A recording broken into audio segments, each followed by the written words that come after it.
just check that everybody is able to hear online, please? Yes, thank you. Right, thank you very much. So can I welcome, and I think there are a couple in the room, but otherwise, can I welcome online a number of members, and particularly chairs and vice chairs of the other scrutiny committees. This meeting is liable to take longer than usual. We expect to finish time between 4:30 and 5 o'clock, although don't feel you have to stretch it to that, ladies and gentlemen. However, we will make sure that there are comfort breaks during the course of this session. The agenda pack with papers is available via mod.gov or directly from the council website from the link that was sent to all members. 2 supplements for agenda item 7 have been added, which were not available at the time of the agenda publication, and that is Appendix P, Budget Consultation Summary Report, and agenda item 7B, Scrutiny of the 26-27 Medium-Term Financial Plan. When you're invited by me to speak, could you please state clearly who you are for the benefit of anybody who is listening to the meeting so that they can identify who is speaking, and ensure, therefore, that you use the microphones if you are in the room. The meeting is going to be audio recorded by the council, and as agendas are now viewed electronically, can members and officers please refer to page numbers from the published agenda pack so that everybody present can find the appropriate information. Finally, we are not expecting a fire alarm today, but should you hear one, please follow the Democratic Services officers and they will lead the way out. Are there any apologies for absence, please? Thank you, Chair. Good afternoon, everyone. We have received an apology from Councillor Andy Soughton, and we have Councillor Marcus Kravis as his substitute. We have also received an apologies from Councillor Sue Osborne. We expect Councillor Connor Payne to be joining us any moment, although I haven't received any news from him. I understand he's expecting to join us at about 12:30. Okay. Item 2 is the minutes from previous meetings. So we have 2 sets of minutes. The first for the 26th of November. May I take those as a true record, please? Yeah, thank you. And are there any matters on those minutes that anybody needs to draw our attention to? No. And subsequently, the minutes for the 5th of December. May I take those as a true record, please? Yes, thank you. Everyone happy? And any issues arising from those that anyone wishes to draw attention to? Yes, Mr. Lakwich. Chair, if I just update members of the committee on one action point that was raised at the last meeting. Councillor Johnson asked for clarification regarding the council's procurement process, specifically in relation to the previous board that was responsible for reviewing orders above a certain financial threshold. Her questions related to whether the board is still in operation, if it has been discontinued, the reasons for discontinuing the board, whether the council should consider reinstating a similar body in light of ongoing concerns about compliance with procurement procedures. I have since received a response from officers. They have confirmed that the former spend review board was stood down because it was felt that financial control had improved and that responsibility for ongoing oversight should rest primarily with budget holders. The view from those involved in the board was that it delivered limited tangible benefits of savings. In a number of cases, items initially rejected as non-essential were later overturned by senior management, and challenges were often raised too late in the process to be effective. The most valuable element of the board's work tended to be in challenging price increases that fell outside agreed contract terms. Officers have also confirmed that we now operate a procurement challenge board. This body reviews sourcing strategies for larger contracts before any procurement exercise formally begins. The intention is to ensure that the requirement is fully justified and that procurement approach is robust before any work or service is initiated. However, the Council continues to face issues with purchase order compliance. This regularly is reported to the Statutory Officers Board with monthly performance information provided to service directors.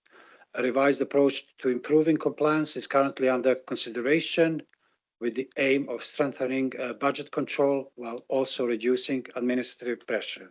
Thank you. Okay, thank you very much for that, Mr. Luckridge. Are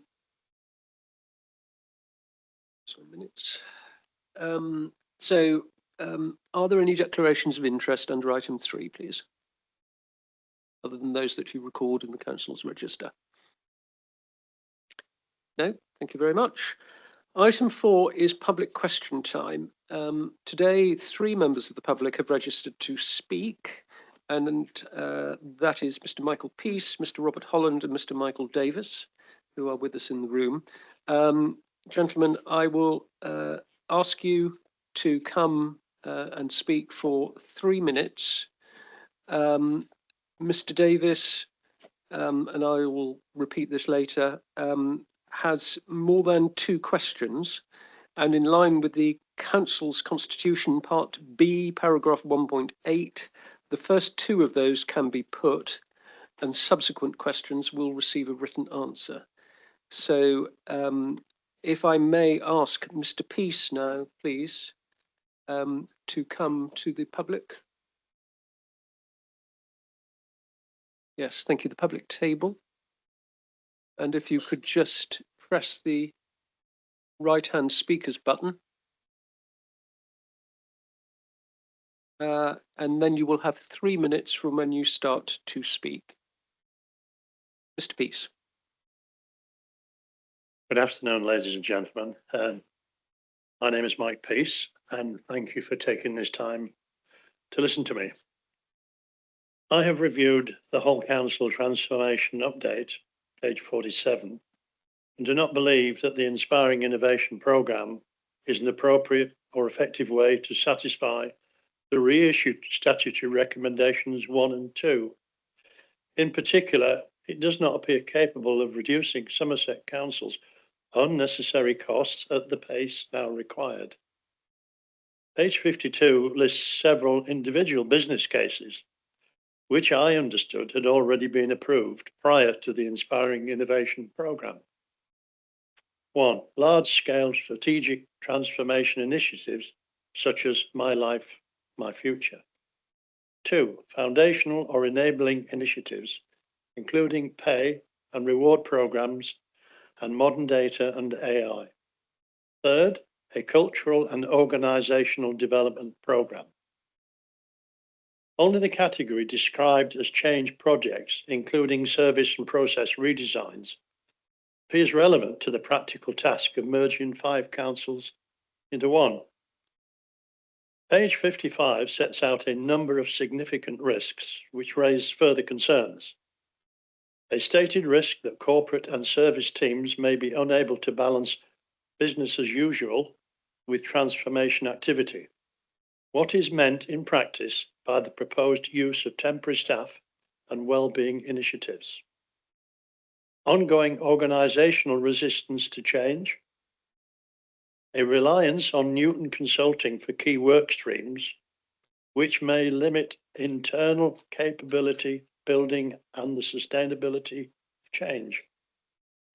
The absence of council-wide delivery standards, which suggests that effective merger planning has still not taken place, and that the organisation may continue to operate as 5 separate councils.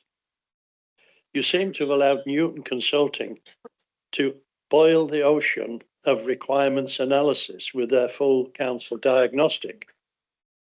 Given the urgency of achieving merger-related savings, Could you please explain these issues further and clarify why such a complex consultancy-led approach has been permitted, rather than requiring senior managers to implement normal and now very urgent merger savings directly?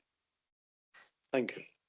Thank you, Mr. Peace, very much. I'm going to ask Councillor Butt-Philip to respond to that. But before he speaks, can I just maybe for the whole committee's benefit say that Mr. Peace and Mr. Holland and Mr. Davis were advised that actually the questions that they wanted to put were very much directed at the executive. They were very welcome to air them at this meeting, and they will be responded to by members of the executive. They're not necessarily specific for the Scrutiny Committee, other than the fact that the Scrutiny Committee will also be considering the issues at this meeting. And I also need to make it clear that I believe that the gentlemen have been made aware of the fact that they can pose the questions once, so they are being posed now today and will be responded to today, but I do not believe that they have the opportunity to ask them again at the executive meeting. So I just need that to be clear, both for members of the Scrutiny Committee and gentlemen putting your questions.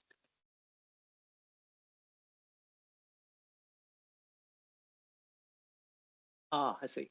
Okay, that's fine in that case. So yes, we'll adjust the schedule accordingly. Thank you very much for pointing that out. So, Councillor Butt-Philip. Thank you very much, Chair. It is, of course, open to anyone to ask me questions at any other time. If they want to email me, I'll do my best to answer. But going back to the questions we have in front of us today, first of all, thank you very much for your questions, Mr. Peace. The rationale for bringing in a strategic partner has been well rehearsed before. We need to bolster both the capacity and expertise of the organisation in order to be able to deliver our transformation programme and build a sustainable council capable of delivering for the people and communities of Somerset. The approach we are taking is about working in partnership with Newton to ensure that opportunities to improve outcomes and reduce costs are realised as expeditiously as possible, whilst ensuring that there is as much knowledge transfer from our partners to our own staff as possible to enable the council to deliver more itself in future. There will always be times when we need to bring in external resources for capacity or expertise, but we are continually looking for opportunities to improve our own internal capacity. On the subject of transformation versus other savings, senior managers are required to bring forward savings proposals continually. You will have seen, because I know from your questions that you've looked into the papers for this meeting, that Appendix C of item 7 contains over £19 million of new savings proposals for 26-27. Very roughly half of these are transformation savings, whilst half are efficiency savings, alternative service delivery, income generation, or service levels. It's important not to conflate the need to derive savings from local government reorganisation with the need for transformation. Whilst the two are linked and sometimes overlapped, we have delivered tens of millions of pounds more savings than envisaged in the One Somerset business case. The move to unitary council is in no way a panacea for the financial challenges local authorities like Somerset face.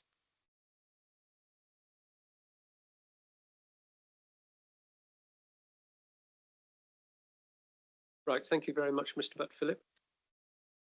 So we'll now move on to the next questioner, if we may, and that is Mr. Holland.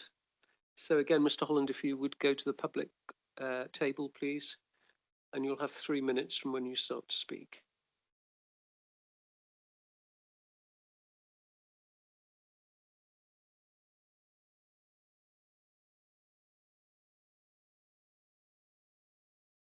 Thank you, Mr. Chairman. Thank you, everyone, for sparing time to listen to me.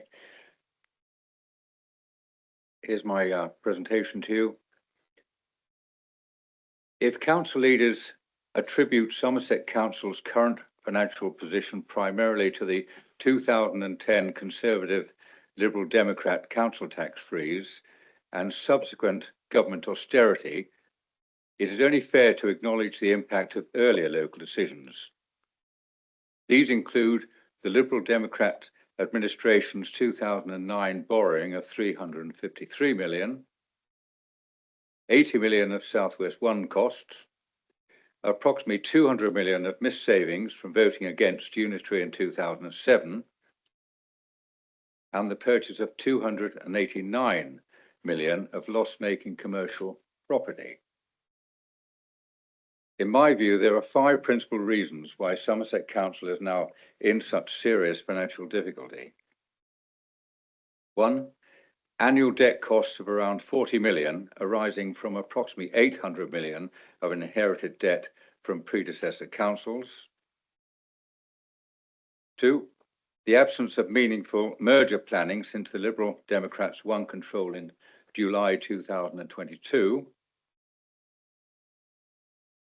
3, the rushed implementation of a 50 million redundancy programme before merger planning was completed, following the issue of statutory recommendations 1 and 2, the red cards, in January 2025.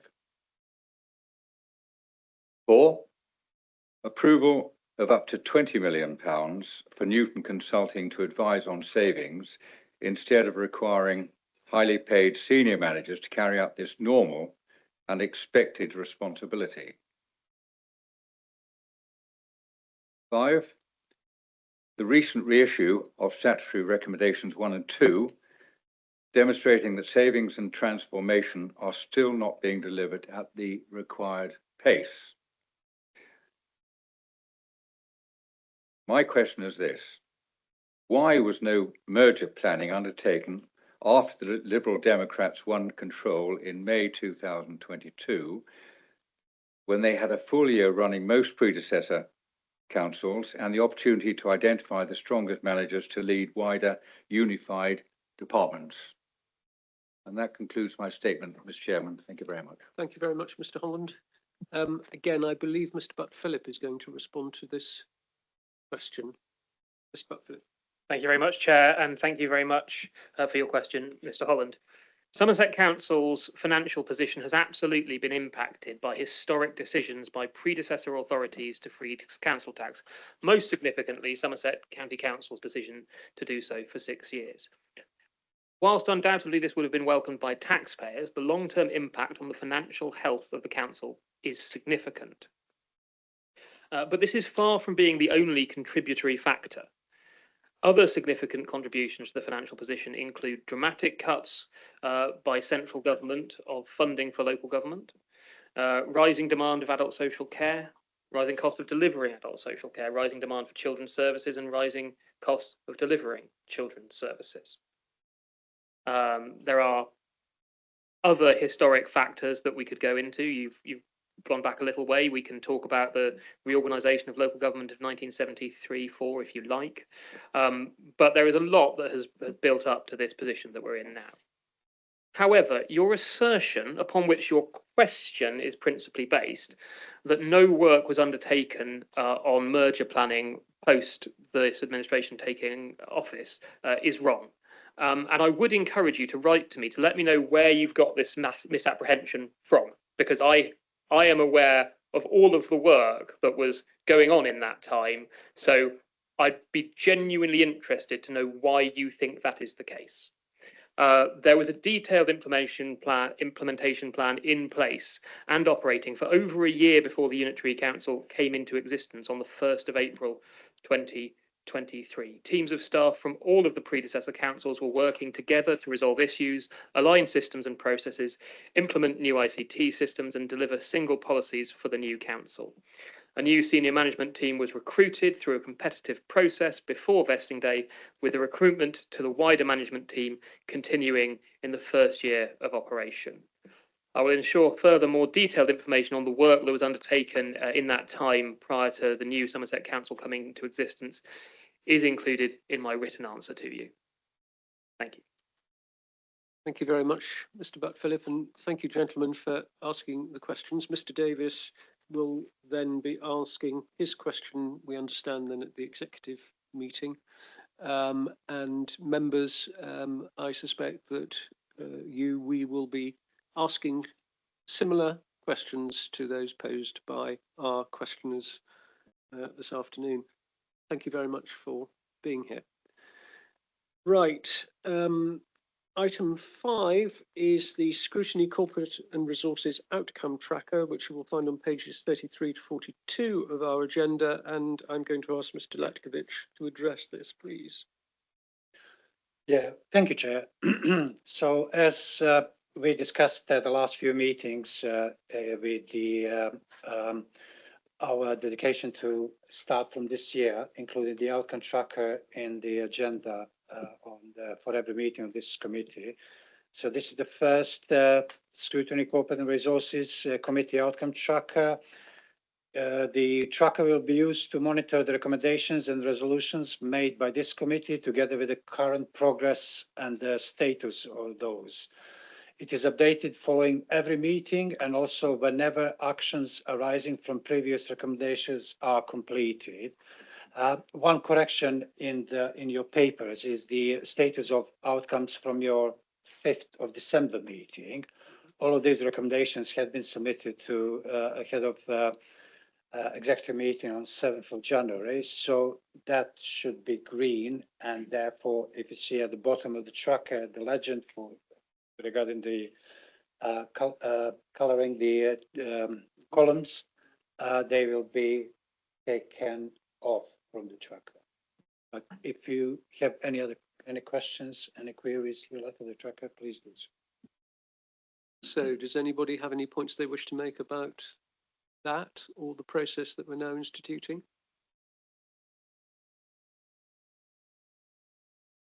Other than the fact that it's helpful. Good. Right, thank you. So we will move to item 6, which is the Housing Revenue Account, Rent Setting and Fees and Charges 26-27, Revenue Budget 26-27, Capital Budget for 26-27 to 30-31, MTFP update and 30-year business plan update. So you will find this on page 43 to page 158. And I'm going to invite Councillor Lation to introduce this item, please. Thank you very much, Chair. I am pleased to introduce this item, although colleagues will know that Councillor Federica Smith-Roberts generally introduces these papers at full council, where she is portfolio holder for HRA. I'm extremely glad that Kerry Prisco is here, and Kerry always produces comprehensive and immaculate papers. I don't think that's an exaggeration. They are very complex and they need to be. So I'd just like to point out 2 things. One is the delegation to executive for rent setting, which was agreed by full council in December, just gone.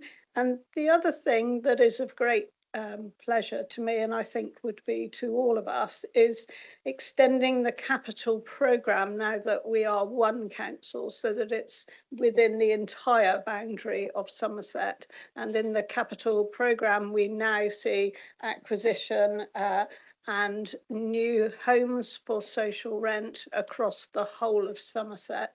That has increased, of course, the cost of the capital programme, and so one of the things that we continue to keep our eye on is that cost of borrowing. But if I may, Chair, I'd like to hand over to Kerry Prisco for a more detailed introduction. Thank you.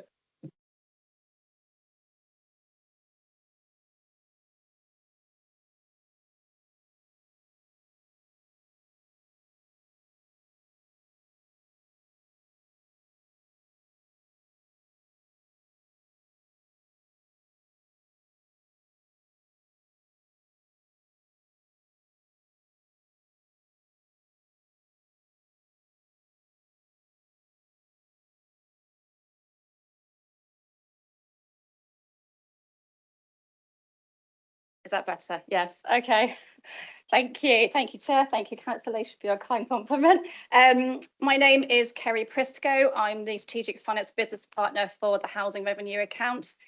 So the report today been presented to you is the HRA budget setting report. So this includes rent setting, fees and charges, and also a revenue budget for next financial year, a 5-year capital programme, and an update on the MTFP and the 30-year business plan.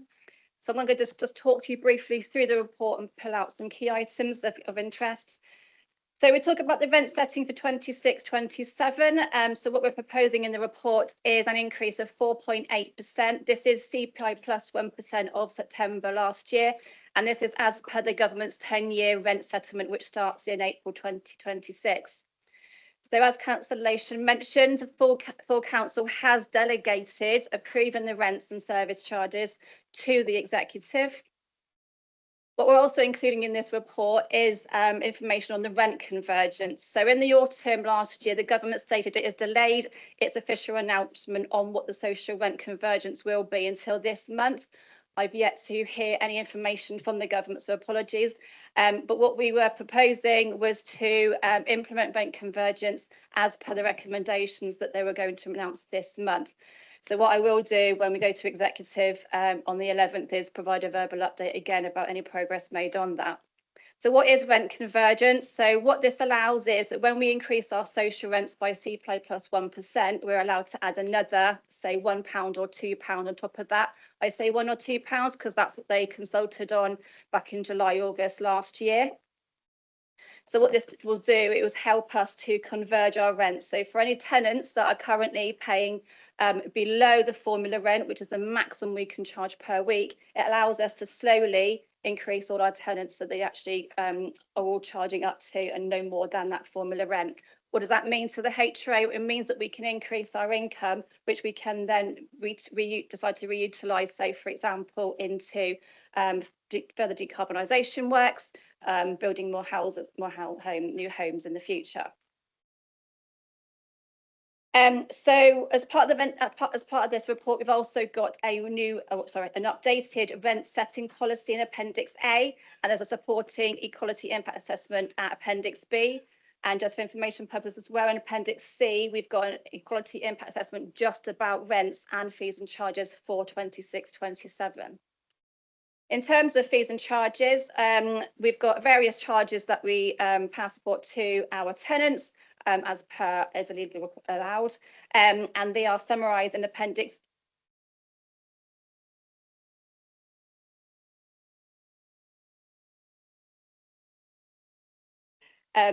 So from a fees and charges point of view, there are various service charges passported to our tenants. They are summarised in Appendix D for homes in Somerset and Appendix E for those to be charged to our in-house tenants. In terms of the main changes, they include lifeline equipment. So for our supported housing tenants, they are moving to a new digital system, and that system requires new GSM systems and SIM cards, and that is an allowable cost to be recharged to our tenants. And from a communal areas point of view in the in-house service, there are some costs that we've not yet been charging to them, and this relates now to legal compliance activity to make sure those communal spaces are clear of any items to ensure there's no fire hazards to those living in those blocks.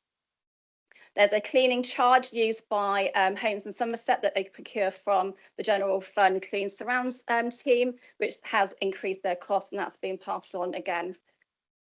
So information, we've also got a service charge policy at Appendix F and an equality impact assessment of that policy at Appendix G.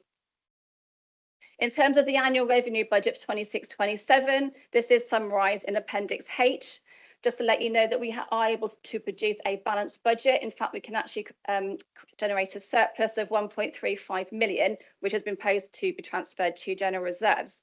We do need to maintain a surplus, though. It doesn't mean we could just use that within the year. We need to actually retain that surplus and use that to help to repay debt, because we need to make sure that the debt levels are sustainable so we can actually afford to pay for the costs of that borrowing. The main changes to the revenue budget for 26-27 compared to this financial year relate to, as mentioned, increase in rents and fees and charges, general inflation on expenditure, We've also got some money for repairs and maintenance for asbestos services, looking at what the estimated pay award might be for staffing next financial year, inflation on the management fee with our arm's length management organisation Homes in Somerset, insurance premiums and interest payments. So with regards to interest payments, if I can just draw your attention to the fact that the current PWLB discounts will cease in March this financial year. That has not been announced to be continued. So what we've had to do is, whilst we're estimating 4.2% for any new borrowing taken on by the end of this financial year before our discount ceases, going forwards, we've had to assume, along with council-wide policy, that the interest charge will be at 5% going forwards. So unfortunately, not being extended in that respect. The capital programme for the next 5 years is summarised in Appendix I, and just to help you be aware of the fact that it focuses on and includes maintaining decent home standards and any other regulatory requirements to remain compliance. We're continuing the component replacement cyclical programme. We're making sure that we can achieve EPCC by 2030. We're continuing to provide aids and adaptations and disabled facilities grants in our doing so for our tenants. We've got some decarbonisation works via the Eco4 scheme, which is at no or minimal cost to the council, the HRA. And there's also the Warmer Homes Social Housing Fund, which has 50% funding up until 29-30. And we've also got a social housing development programme for the next 5 years with a net growth of 489 homes. And that's across the whole of Somerset as a combination of design and build and acquisitions. And there's a summary table of those schemes in Appendix J. There's information on our reserves position. So our general reserves is about 17 million at the moment. Full council have already approved to reduce that by about 3.377 for the new homes purchases. And we've got the surplus estimated for 26-27 of 1.35 million. So depending on what the year-end outturn position might be for 25-26, we're looking at around 16 mil in reserves. And we want to make sure we maintain that to provide kind of financial resilience to any unforeseen circumstances that could come up between now and then. We are requesting that the minimum balance of those reserves, the absolute minimum balance, is refreshed and approved at 6.162 million. This is equivalent of 10% of gross income budget for 26-27. It's about £650 per property. We've also got an update on the medium-term financial plan. This is summarised in Appendix H. So in terms of what that looks like for the next 5 years, the HRA does remain financially sustainable despite some short-term challenges, specifically in 27-28 due to the cost of borrowing required for the capital programme in the prior year. That does improve thereafter because we are bringing on board new properties which generate an income to help offset that cost of borrowing. The report looks at key metrics to make sure how kind of financially resilient we are. So we look at things such as interest cover, making sure that we can make sure that the cost of borrowing can be financed each year at 100%, working towards an improved position or preferred position of 125%, which we do after our 5-year capital programme. We've also got an update on our 30-year business plan in Appendix K. Again, the baseline position of the assumptions, make sure we can maintain our general reserves position. We do have interest cover at the 100% and rising. And then we also do some sensitivity testing. We look at how will our business plan react to general inflation, a rise in building costs, a rise in interest rates and voids. So the one aspect that we're very sensitive to is a rise in building costs, and that's something that the management team will be looking at closely going forwards. From a scenario point of view, we always kind of like stress test the model and say, what if? Can we add further decarbonisation to the model in the future years? Can we extend the development programme?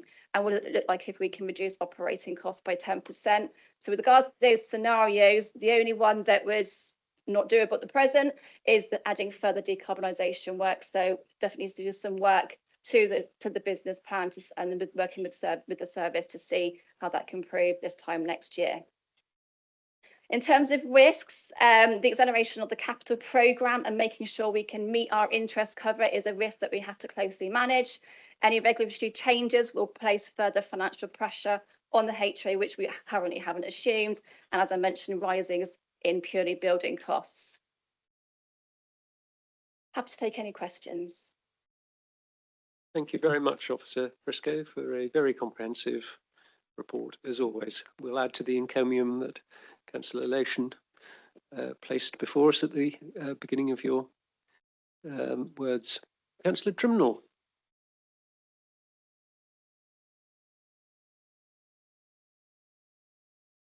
Thank you, Chair, and thank you for your report. So I have got a few questions.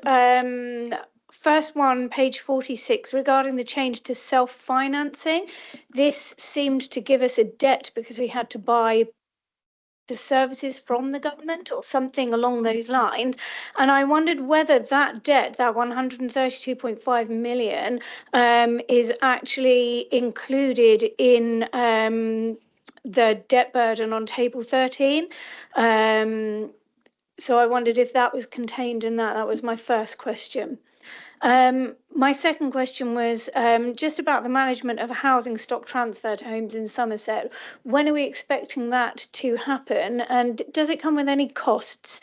And then my third question was about the formula rents and rent convergence, because it looks like we've got a really low number of tenants on this formula rent. It was 7% and yet we're talking about within 5 years or 10 years having around 90% of people.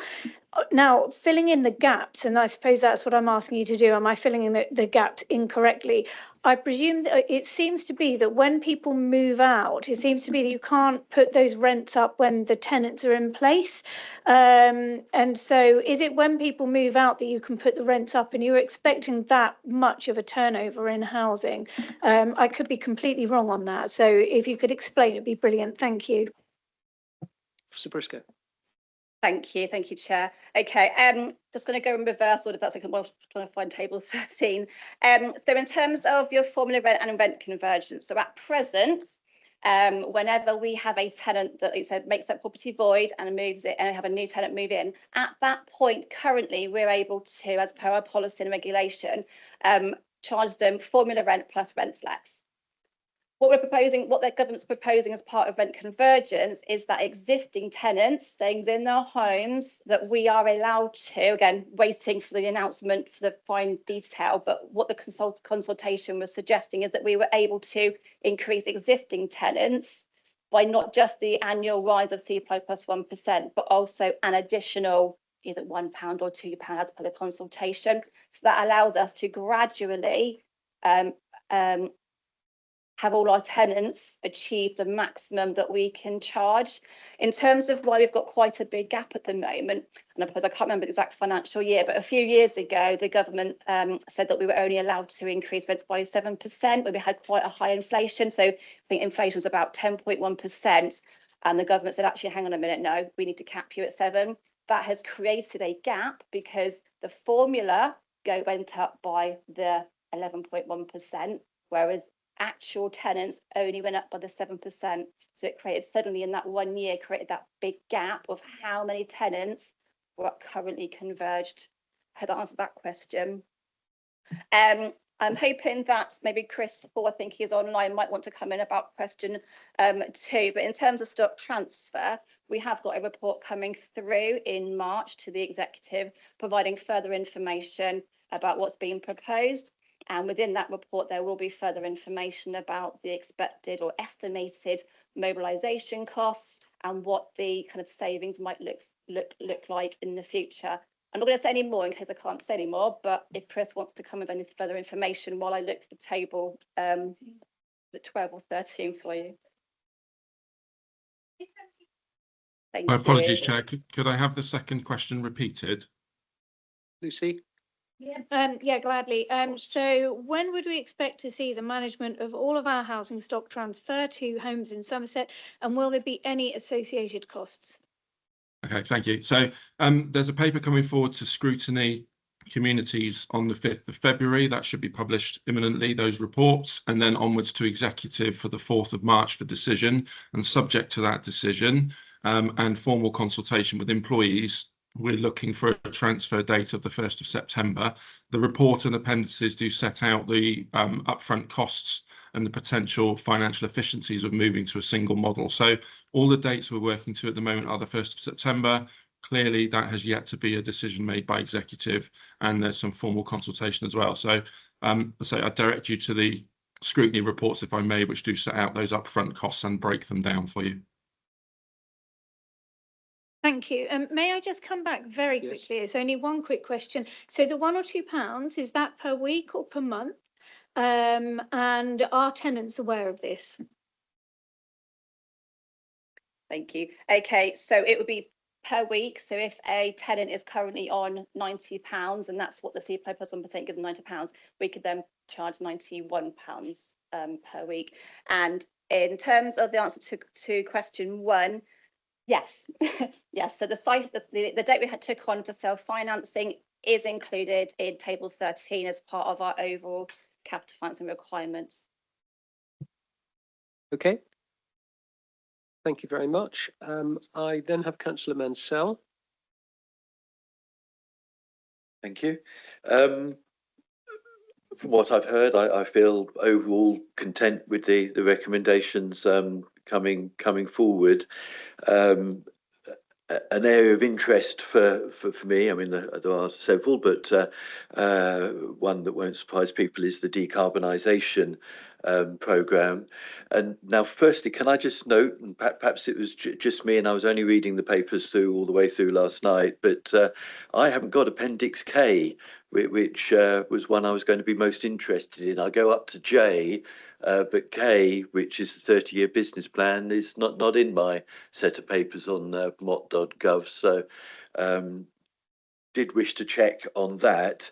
Now, there is information on the decarbonisation programme in the rest of the paper, and from what I picked up from there, it indicates that it's sort of okay in terms of funding up to 2030, but there's concerns after that. Now, clearly, I don't know whether the business plan, what that says about after 2030. It may just identify the same issue, but not much more. But perhaps there is anything more that could be shared. I'd be interested, but I'd be particularly interested in the business plan when that's available.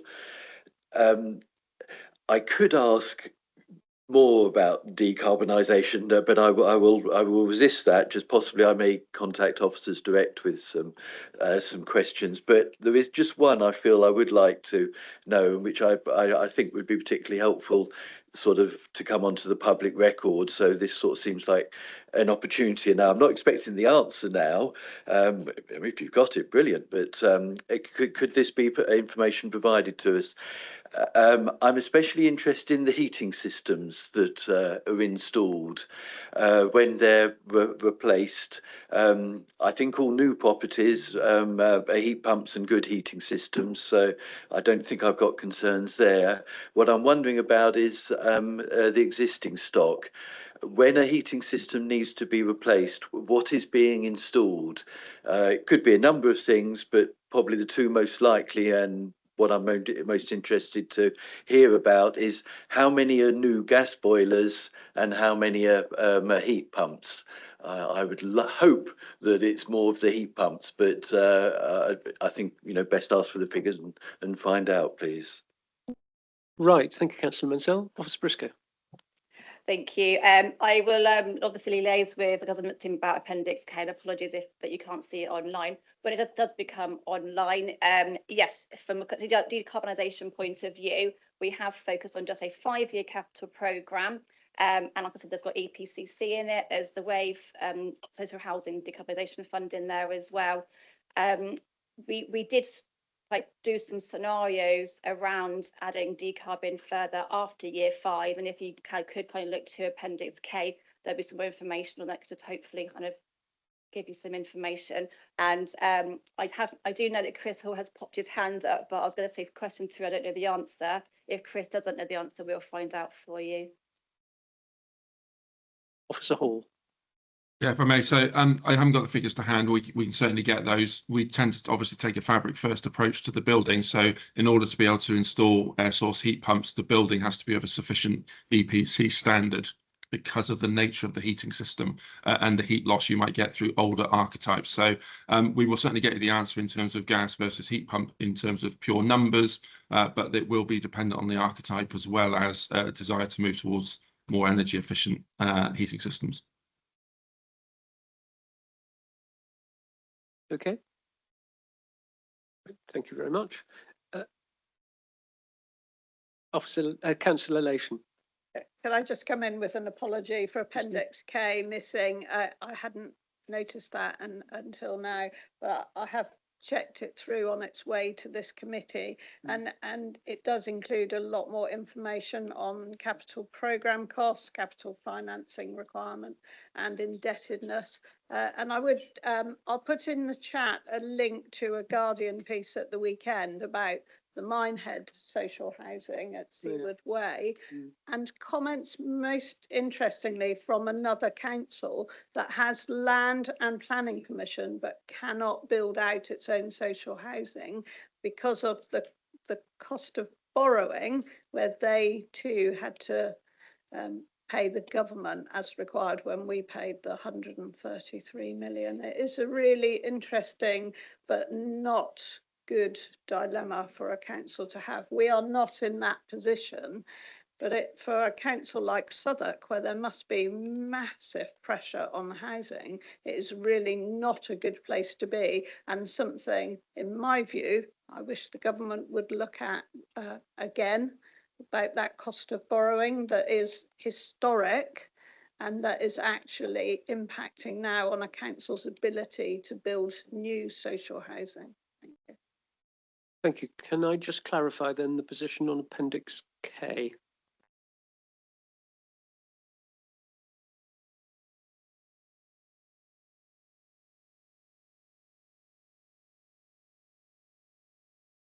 Anybody update us on that, bearing in mind? If I may, Yes, Chair, I will take full accountability for this. I think it was when we received the papers and when we put them through the committee management system, it didn't pick up.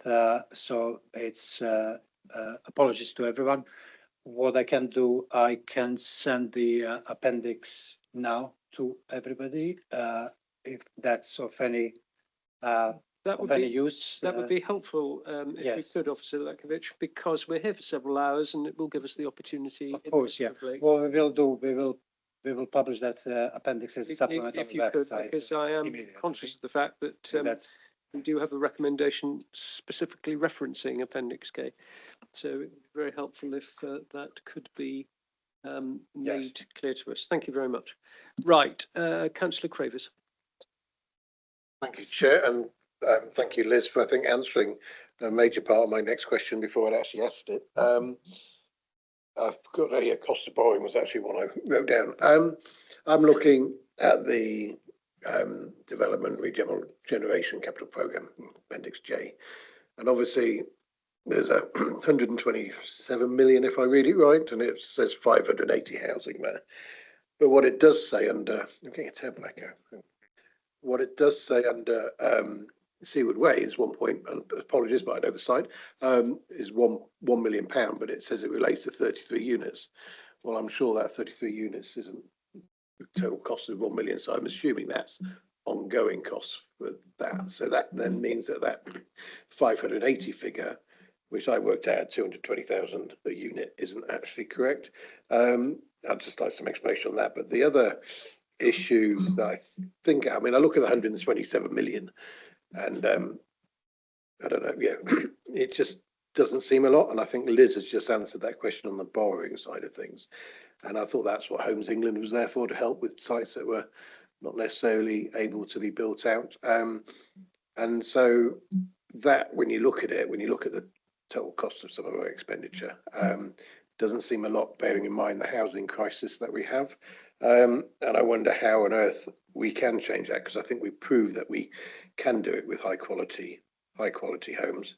I think it's a shame to sacrifice some of the decarbonisation works, but I can understand it because I'd rather have somebody with a roof over their heads than somebody who hasn't got a roof over their heads because it's not carbon free enough or carbon neutral enough. I'm also weirdly never quite understand this obsession with heat pumps rather than ground source heat pumps, which we all know are better if people just invested in them for the long term. But getting back to my main point was, you may remember that I quite publicly talked about a half-finished housing estate in Minehead, and would that be an opportunity for the council to get something that may, or to do something they couldn't do? I now understand that doesn't stack up, and I take responsibility not finding out exactly the detail of why it doesn't stack up. But I would love maybe some sort of understanding on what does stack up and what doesn't. And then I'm also looking at the capital programme, and I'm sorry if I'm obsessed with this capital programme. And of course, there's a nice broad church across the county, but that's where we are now. How do we then, and I suppose this may be a question for this scrutiny, may not be, how do we then decide the next ones? Who builds up the business case? Who decides where we need them most? Because I'm sure that in Shepton Mallet, they need them just as badly as we need them in West Somerset. So how do we do that? And how do we get best value for that? And the next one, talk about best value. And I think, again, this was talked about by Kerry. She mentioned building costs, and obviously they're bonkers building costs at the moment.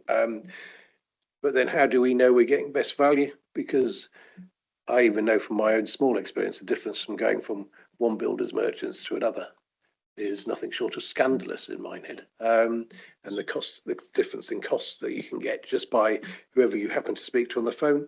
And when you extrapolate that up into local authority standards and the size of developments that may be taking place at Seaward Way, you wonder whether we are getting best value and how we compete with the quantity surveyors working for the major contractors, who are probably quite bright. The ones I've had experience of are very bright to the nearest half a penny. How do we know that we are getting that best value? And are we purely in a supply and demand? And how do we stop contractors who are working for us taking advantage and having a special local authority pricing system rather than a private pricing system? I mean, I would love to go back to the old days. We employ our own people and we do it ourselves, but I think that boat might have sailed. So because I look at that and you just look at the North Taunton development there and the total cost of that, and if bearing in mind that's actually redevelopment, we're not gaining properties there, we're just replacing what we already had. And if you save 10% on that, that's suddenly 10 homes in Chard or something. And that's my question. Thank you. If it's a question, it is a question. Thank you, Councillor Cravis. Officer Prisco. Thank you, Chair. Okay, so in terms of cost of borrowing, as mentioned, so it's 4.2% for any new borrowing we take out between now for this financial year before the 31st of March, and that allows us to take advantage of the PWLB discounts. Thereafter, it's 5% because that discount hasn't been extended. In terms of the second question around the Seaward Way development, so just to clarify, and I can see how you've come to that conclusion. So what it means is that the 1.078 is the amount we are proposing that we're going to spend, that's left to spend. So a lot of that spend on that scheme has already been spent in prior years in terms of developing that scheme and bringing it to the point where we are nearly ready to actually take on board and actually take ownership of those new properties. So that 33 units is the number of new units we've not yet completed on. I hope that answered that part of the question. And just to say that the development team that is through the management organisation at the moment, they're continuously looking to see what subsidy is available to maximise, like you were saying, Homes England grants, and also the right to buy scheme to subsidise the cost of the HRA and to be able to reduce the cost of borrowing wherever possible at all times. In terms of looking forwards and looking to say, like, yes, we do have these schemes currently in the pipeline, what happens thereafter? So again, the development team that is through the homes in Somerset. So we're going to have a strong client function that remains with the council at all times, irrespective of which operating model is chosen in the future, whether that's going to be all in-house or all through homes in Somerset. There will always be a strong client function that will work with the service, the HRA service, to say this is what the council's strategy wants to be looking forwards, and then discussing that with the development team around what options are available going forwards and how that best meets the needs of the council. And in terms of how do we make sure that we are achieving best value for money, as part of our constitution, we do have the procurement rules, regulations, and we do have a very robust and strong procurement process. And as part of that, it is making sure that we explore all options in the marketplace and making sure we are achieving best value for money. I can see that Chris has got his hand up, Chair, as well. Officer Hall. Yeah, thank you. I was just going to make the point that the capital programme is largely funded by borrowing, and we are required to have a minimum of 100% debt coverage to ensure that we are able to meet our obligations to service that debt. And we are looking to extend that to 125%, which causes some tension in future years. But as it stands, we are able to meet our obligations. We do get some Homes England grants. That is usually dependent on specific sites and specific problems or financial pressures associated with those sites. So it's not a carte blanche rule that we will get Homes England funding, unfortunately, but we do apply for it, and where we get it, that does significantly contribute towards the cost of delivery. We're also able to use right to buy receipts as well. So our capital programme is made up of those three main income sources. So borrowing, Homes England grant, and use of right to buy receipts. There was a question about the forward plan. So the council sets the forward plan in terms of the capital programme based upon what is affordable through the HRA, because it's ultimately HRA and tenant rents that are paying for that debt coverage. So we set the forward plan. It's many years in the making. So in order to get to the place we are in Seaward Way, that has been through various stages of approvals and financing and grant funding, 5 to 7 years probably in the making, that scheme. So the forward plan doesn't necessarily reflect the entirety of Somerset as we would like yet. But obviously, with the loss of the district boundaries, it now enables us to extend beyond those previous boundaries. In terms, I think Kerry's answered it already in terms of best value. So we use a range of professionals in terms of employees, agents, quantity surveyors, and ultimately we go to public procurement exercises to ensure that we achieve best value. And I just wanted to be clear, North Taunton Woolaway project is delivering additional homes. It's not just a replacement of the existing. There is additional housing stock growth within that same footprint of the development. Thank you, Chair. Thank you very much, Officer Hall. Can I just draw your attention to the fact that Mr. Lakovich has placed Appendix K in the meeting chat? Wish to refer to it. Although, of course, it is part of the documentation that will be considered by full council, so we will effectively have the opportunity to scrutinise it then. But nevertheless, if you do have the opportunity to refer to it now, and there's anything that you wish to raise now, that is more than acceptable. Okay, Councillor Lovell. Thank you, Chair. The papers include quite comprehensive details of access to hardship arrangements if they're needed. I think my blunt end question is, if the 4.8% increase suddenly places somebody in a hardship issue which they weren't in before, what is their first port of call? I mean, I know there's a raft of things they can do, but what's the first thing they should do? Thank you.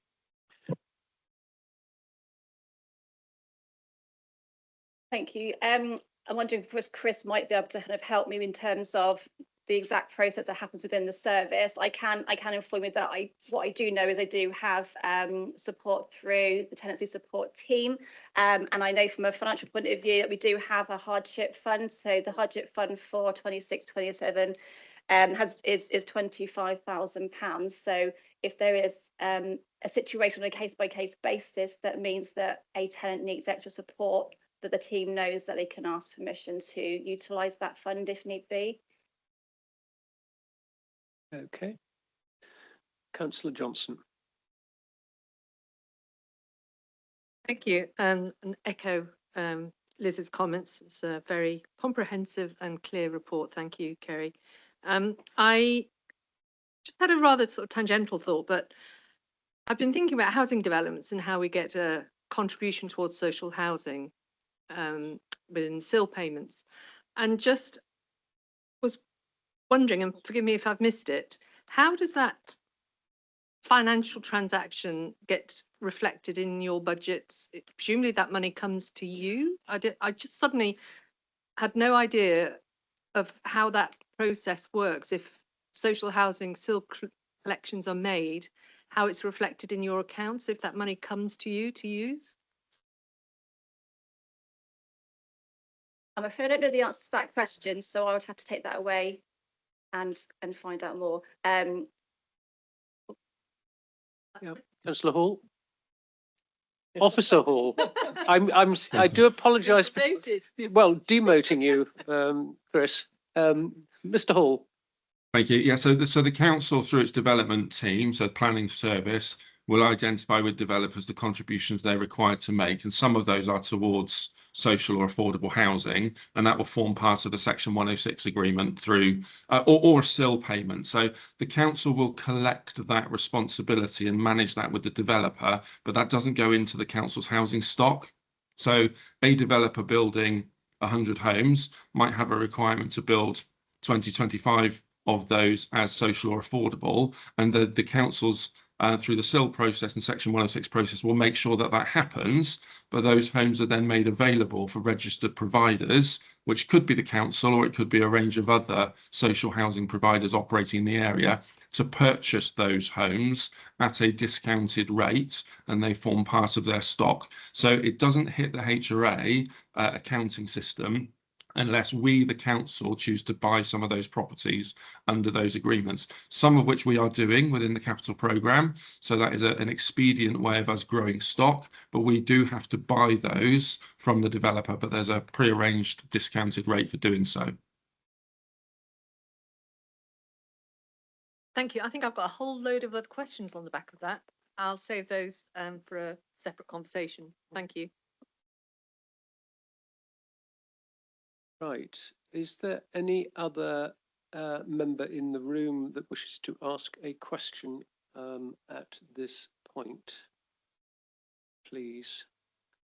Does anybody else online wish to ask anything further at this point?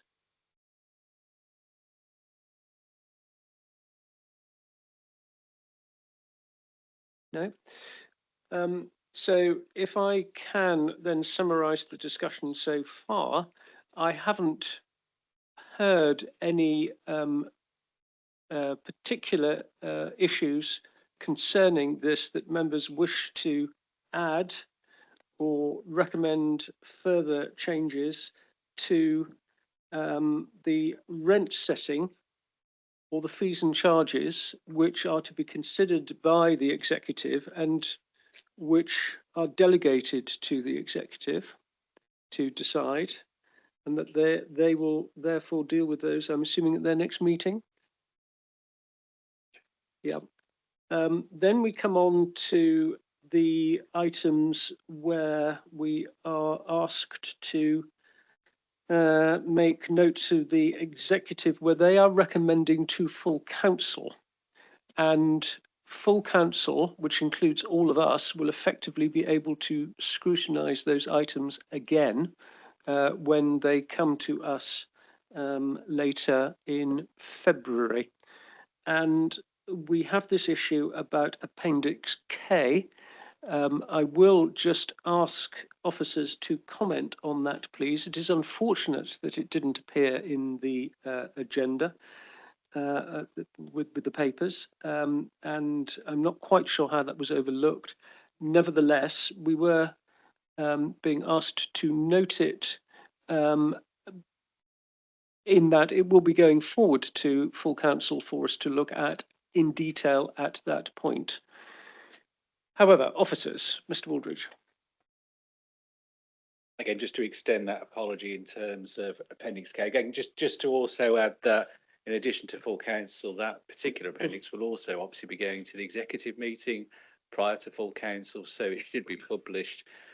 It's already now published in terms of the council's website, but again, there are further opportunities for both the public and other councillors to debate that particular appendix as part of both the executive meeting and then subsequently the full council meeting at the end of February. I think the other point. Yes. I was just highlighting then that the particular appendix,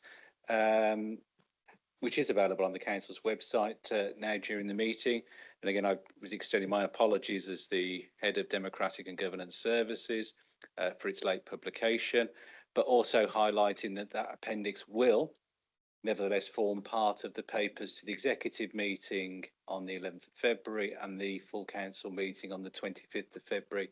So both members of the public and councillors have further opportunities to consider that particular appendix, in addition to all of the other appendices that form part of the HRA paper at those subsequent meetings as well. But it is still open to this committee to still explore if it has any questions on that particular appendix. The other point that I was also just highlighting, I know that our Section 151 officer also just wanted to remind members, particularly before closing the debate on these final part of the recommendations, particularly about his duties under Section 25 of the Local Government Act 1989.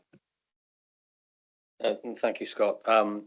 So my role extends to giving you my assessment of the robustness of the estimates, the robustness of the reserves, the risks, etc. And I will do that in a formal report to the full council. But it's worth reflecting that today I have a duty both to the council and to the taxpayers more generally to give my honest and open opinion about where things are. My opinion is that when I look at all the work that's been done, and thank you to Kerry and the team and Chris and the team that worked together, really impressive working together. I believe these to be robust estimates. When you take the budget, you take the medium-term financial plan, and you take the 30-year business plan as well. That's a considerable body of work. So I believe these to be robust estimates, and I believe them to be acceptable. And the state of the HRA is in a generally good condition. The key risk to the HRA is around the accelerated capital programme. It's a manageable risk at the moment, and that's fine. And I think the estimates are robust with that in mind. Chris mentioned the interest cover, which sounds like a very technical thing, and it is. The benchmark for interest cover is never falling below 125%. We're at 100%, which means we've got cover but no headroom. So the plan will get us beyond that 125% by year 5. So we have a trajectory to do that. In those first 5 years, there's a slightly increased risk by operating below that level. And the other metric that we look at is the cost of servicing debt as a percentage of income. We manage that on the general fund side as well. And we're seeing debt rising over that 5-year period from 10% of net revenue budget, which is the SIT for maximum sort of benchmark, not absolute, up to 18% by the end of that period. So that means the more money we spend on servicing debt, the less money there is available in terms of repairs and maintenance. It's a trade-off between the two, and it has to be affordable. Again, doesn't make anything in a position that adds unnecessary risk. And if we were to find that the HRA got into any difficulty in the early years, the answer would be to decelerate that capital programme and defer some of that into later years. So there is a relatively straightforward mitigation. So with that in mind, I'm happy as your 151 officer to give you assurance that I believe these are robust estimates, and there's no reason from my perspective why they should not be accepted, subject to all political comments. Thank you very much. Right, I was in the process of summing up, but members want to come back. Councillor Trimnell. Chair, it's only a quick one, but obviously it is in the, and I didn't notice either, by the way, so I'm just as at fault as anybody. But we are supposed to note, and it is only note, and I wonder if, since we can't note it because we haven't seen it yet, and since we have further opportunity to read it and scrutinise it, could we have that removed from the recommendations, perhaps? I was going to suggest exactly that. I don't believe we are in a position to note it, but we do have the opportunity to scrutinise it thoroughly at the full council meeting. It isn't always the case that would be open to us, and I think I would have felt that the situation would be even more serious were this to be the only opportunity to scrutinise it. However, we are actually looking at this as full council within a few weeks, and it does give us the opportunity to come back and to dwell on that if we wish to. So the opportunity still remains to us to scrutinise it and make sure that the process is robust. Okay. Yeah, thank you. Yes, thank you, Chair. Very happy. Councillor Seeb. Yeah, apologies for sneaking one in late, Chairman, but I'm aware that we've got quite high build costs here in the southwest, and I noted there was a throwaway line about there hasn't been an announcement of extending the Public Works Loan Board discount, and I'm wondering if you could express what the effects of the ending of that discount are in terms of your ability to deliver housing in a sort of numeric way, and possibly include that in the report that goes to executive, because I think turning these things into tangible forms is useful. Do you happen to know what the effect on housing delivery would be? Not in a precise numerical figure for you right now, but it's something I can go and have a look and see if it's something we can do. So we use an external independent body to help us with our 30-year business plans. So I could contact them and see if it's possible to give some information. Okay. Officer Hall had his hand up and took it down again. Do you want to come in, Chris?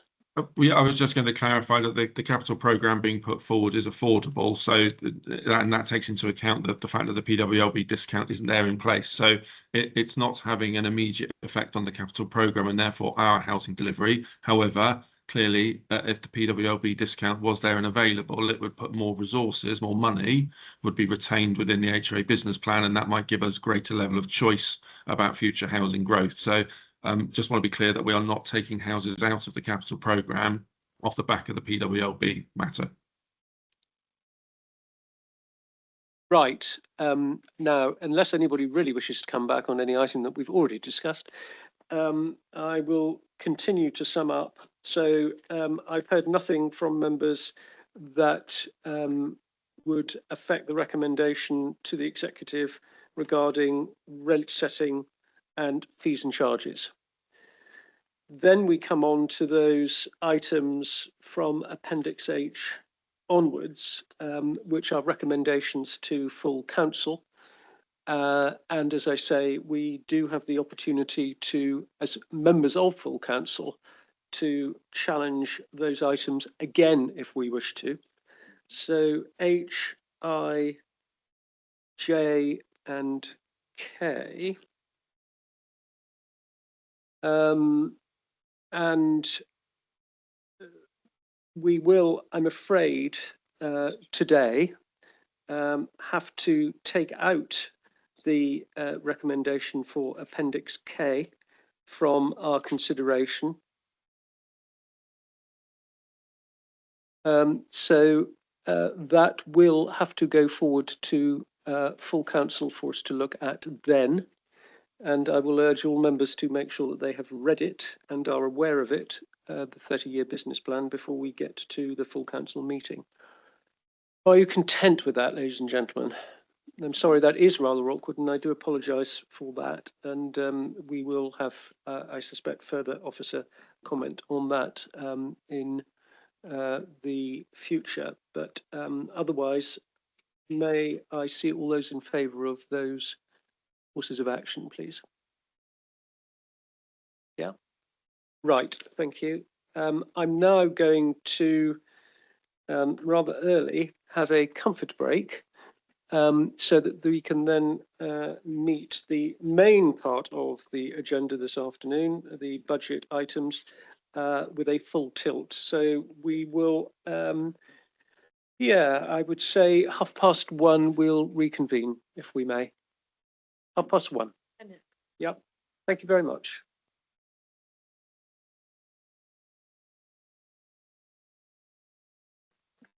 Right, ladies and gentlemen, we will now move on, if we may please, to agenda item 7, which is the General Fund Revenue and Capital Budget 26-27, beginning on page 159 and taking us right up to page 390. And I will note that 2 supplements have been added which were not available at the time of the agenda publication. Appendix P, Budget Consultation Summary Report, and agenda item 7B, Scrutiny of the 26-27 Medium-Term Financial Plan. And I'm going to ask Councillor Lation, please, to introduce this item. Thank you very much, Chair. As a quick introduction to an item with a huge number of appendices, I would just like to draw committee members' attention to the fact that we do not yet have the final settlement from government. And as there were so many changes for all councils under fair funding review, we do have to keep an open mind on what may come forward as part of the final settlement. I don't believe we're expecting anything material in any way, but we do still need to wait for that, and that may not come until the 9th of February, which is, I believe, a week later than it was this time last year. We also are hoping to hear from government on the DSG deficit, both the treatment of the accumulated deficits in so many councils, and also, of course, the white paper, which is eagerly anticipated for the new year, because both of those have an impact on the accumulated DSG deficit, and particularly for when the statutory override ends at the end of March 2028. We also have not had response from government yet on exceptional financial support for a 3rd year, and that includes, of course, 2 things: capitalisation directive and also anything that government may indicate about council tax increase above the referendum limit of 4.99%. The other point that I would like to make, Chair, if I may, as part of the introduction, is that there are other relevant papers for budget setting that go to audit tomorrow, and that includes Treasury Management, which, of course, the cost of borrowing and minimum revenue provision plays out in the revenue budget, but those papers are appendices for Audit Committee tomorrow to approve, recommend to both executive and then to full council. So if I may, Chair, I would like to pass over to our section 151 officer to take the committee through these many papers. Thank you. Thank you very much, Councillor Lation. Mr. Heafy. And thank you, Councillor Lation, for the introduction. But first of all, to remind members that setting a budget is one of the most important duties that you have as councillors. And your duty is to set a balanced budget by the 11th of March. That's not optional. It's something we have to do. So my job and the job of the team working with me is to make sure that you have in front of you proposals. An executive's job is to make sure that they endorse those proposals and promote them in order to get to a balanced position. Since we've become a council, obviously we've had a financial emergency. We've probably moved slightly away from the emergency, but let's be clear, we still have deep issues to do with our budget and balancing our finances, and we still have a lot of work to do to balance. And being clear as well that government's expectation is that we will balance our budget like every council. That means we need to match our spending to our income without reliance on exceptional financial support, without reliance on reserves, without reliance on one-off savings. It's about making sure our core spending and our core income are matched. And you've heard me say before that our income sources are pretty well defined for us. We'll come in a moment to grants, to government grants, and you'll see some of the swings in table 1 when I introduce that. So we can't really influence what goes on in the government space. Fair funding has done that, and that's grants for us. We get our money from council tax. where unless we apply and are granted permission to go above the referendum level, that is set each year for us, the maximum increase. We have a tax base, number of band A, band B, band C properties, etc. And we can apply that and get a certain amount from council tax, so we can't push that envelope beyond what governments say we can. We have business rates income that comes in for us. The valuation office agencies set the rateable value, government set the multiplier. We are simply a collection agent, and we get what we're given. Government now, under the new formula, assess that in a different way to look at what they think we need versus what we can deliver. And if we're a tariff authority, which we are, we pay over any surplus, and we'll come on to that in due course. And the fourth area where we've got some element of discretion is around fees and charges. We set our fees and charges policy to cover costs. So we're committed to do so. We still need the legal power to be able to do that. The Localism Act 2011 gives us certain powers. And we do have the option of some commercial activities, although unlike the past, councils are now discouraged from commercial activities, and indeed we're not permitted to borrow specifically for a dividend, for yield from commercial activities, unless it's related to a service, provision of a service area. And that's because many councils went down that route and found themselves in deep difficulty. Councils' experience of running commercial entities is not good, and the history is not good. So councils are more discouraged now from doing that. So those are the income sources which we've got relatively limited control over. When it comes to expenditure, the things we can control the amount of growth that we see coming through, or pressures, whichever phrase we want to use towards that. But services have pressures. Those pressures come from legislative changes. They come from demographic demands. They come from inflation. They come from a desire to improve the quality of the services, which might take more cost, etc. So all of those create pressures. And the job of myself and my colleagues is to make sure we minimise those pressures by moving more to demand, to preventative models of demand, so that we're not just meeting constant failure, we're actually trying to be preventative in the approach that we have and head demand off at the pass. So those pressures are minimised as far as they possibly can be. We have savings that we can make, which have been around. I mean, they've always been around, I guess. For many years I've been in local government. They became more acute in 2010 when austerity started, and they've carried on ever since. Savings are about stopping doing things or doing less things. And if that's part of what we have to do to balance the budget, then that's what we'll do to balance the budget. But that does mean painful choices for members, whichever political persuasion members are from in full council. That means taking those difficult choices and owning the problem, which governments expect us to do. And the third area, which increasingly is the important one for us, is transformation. And transformation is looking at completely different business models to do things very, very differently, produce better outcomes for our residents, but to do so at lower cost, using things like technology, automation, using things like process redesign to make processes much more slick and straightforward. Reviewing management structures, all that sort of thing will come into that transformation category, but it's delivering better outcomes. The difference between savings and transformation is transformation has a focus on outcomes for the resident at lower cost, and savings are just purely stopping doing things or doing less of things. So they're very, very different things. But those are the options that you have ahead of you, and this budget is aimed towards delivering something that starts to look at moving in that direction. You will recall that we had a gap coming into this year originally of £101 million, a very large gap indeed, representing some 15%, 17% of our net revenue budget.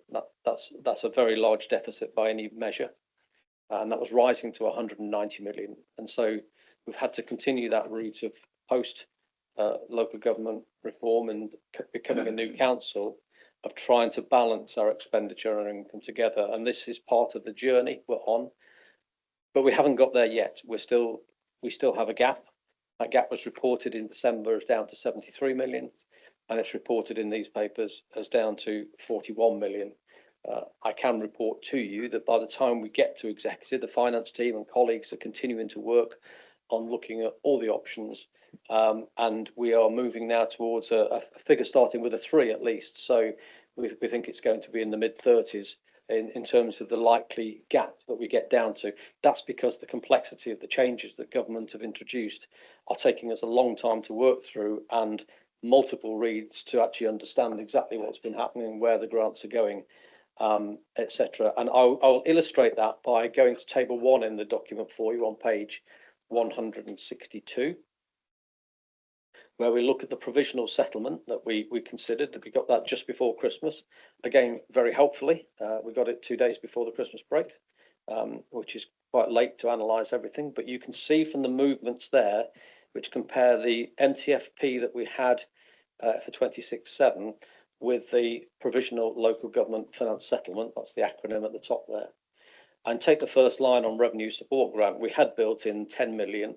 The new system is going to give us 111 million. I mean, that's some swing by any imagination, but that's the nature of what's been happening to us. And you can see listed under there all the things we had assumed in the MTFP, which now are all wrapped up within the revenue support grant. So the net effect of that is a move from 97 million in its totality to 111 million, which is a 13 million pounds gain on that. You can see I talked earlier on about we used to have a lot of specific grants to services, and government have now wrapped up those into 4 grants, which are shown in the block below. There's a bunch of central grants: homelessness, rough sleeping, children and families grant, crisis and resilience grant. Collectively, we think the net benefit of those grants will be about 1.7 million. It's a relatively marginal impact when you consider our budget need of sort of 690 million on this analysis of it. You can see with business rates that what's happened with business rates is that government have changed the business rates system effectively alongside all the changes, and we saw the pub changes coming in just yesterday as one of the late changes. But alongside all of those changes, they've done what's called a business rates reset. So in any year, we get to keep a proportion of business rates, 50% of business rates we would get to keep as an incentive for local growth. And every now and again, governments say we're going to reset the system, take all of that local growth back and put a new baseline for business rates at a national level, which is what they've done this year. So they start again from that base level. So it's a business rates reset. If they ever did council tax, by the way, that would have a similar effect. You'd have a similar reset effect going through. So as a result of that reset, some authorities have gained, some have lost, but we have lost in business rates terms alone, and I have to say alone because there are other movements, and that you can see that there the movement in business rates income is a loss of nearly 11 million pounds of business rates. Now government would argue that's been given back to us in terms of revenue support grant, because some of the grants that used to support things like reliefs to pubs and other sectors, etc., are now rolled up into revenue support grant, which makes it again really complicated to track one to the other. So what we've seen is a redistribution of government funding there, which has a marginal advantage of 4.8 million pounds. We've seen there that the council tax increase assumed, and this is in government's figures, would have had a detrimental impact of 3.7 million against that, leading to an overall fair funding impact of 1.164 million. That's the net effect of all those changes. It's a lot of work from a lot of people and a lot of complexity for just £1 million worth of net gain there for us.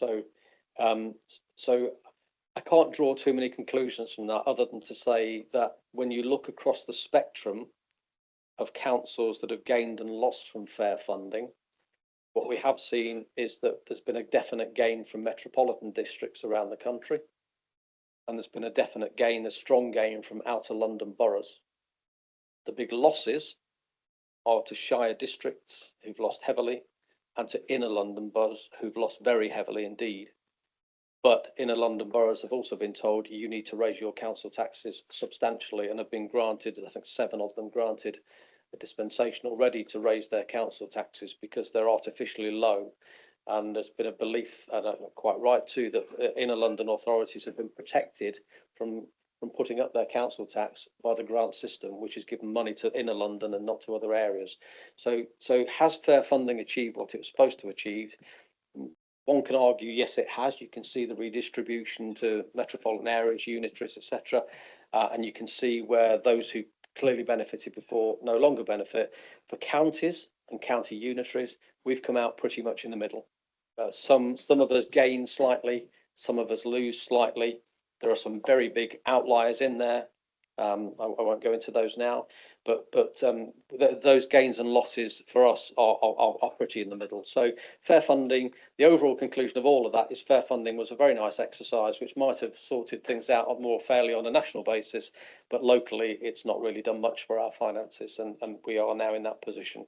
But what we have had is a lot of moving from old systems to new systems, complication, which we need to try and feed through.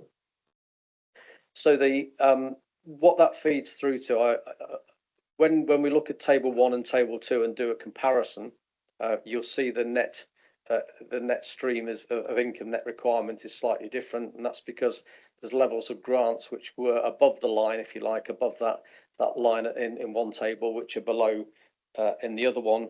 And we want to take those 4 core grants out of service budgets, put them below the line so we can track them.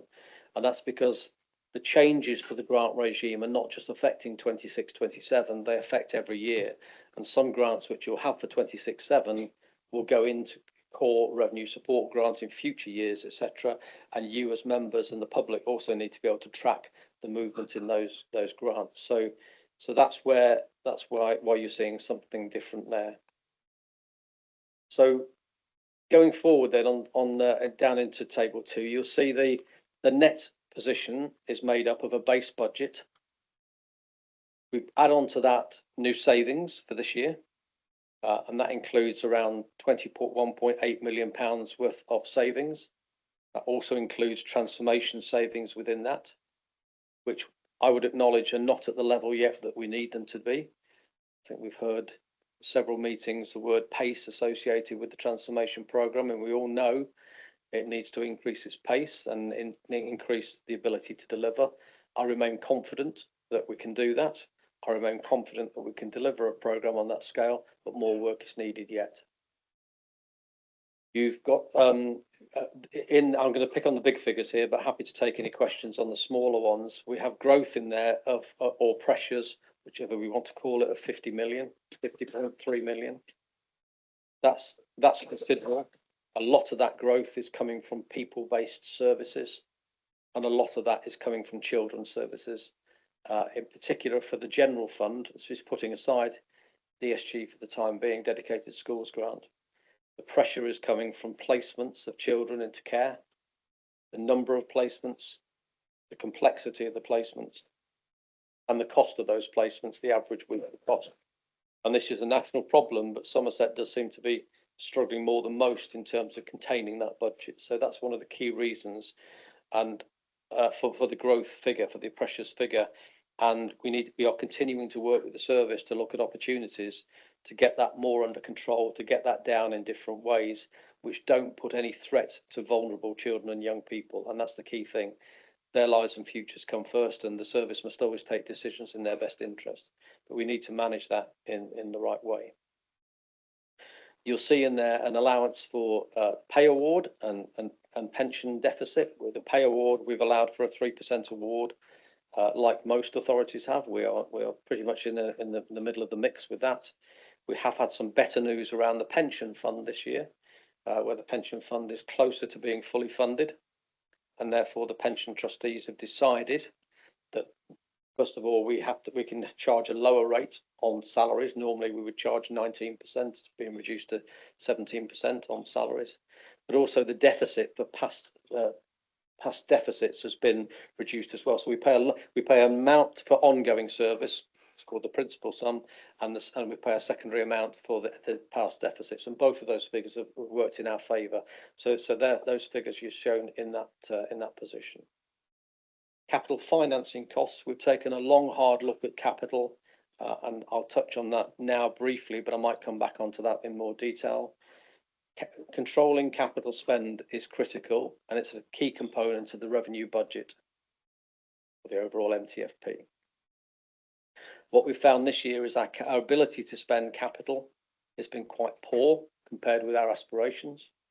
And we will be establishing a capital board, a member-led capital board, to give better governance and oversight around the capital programme, to look at the proposals and look at business cases that support proposals to make sure they're robust, and to make sure that we track closely the performance of the capital programme. And I think by that we can get better control. But in the meantime, and in order to help close the gap, it has been my determination to get down debt servicing costs as a percentage of net revenue budget.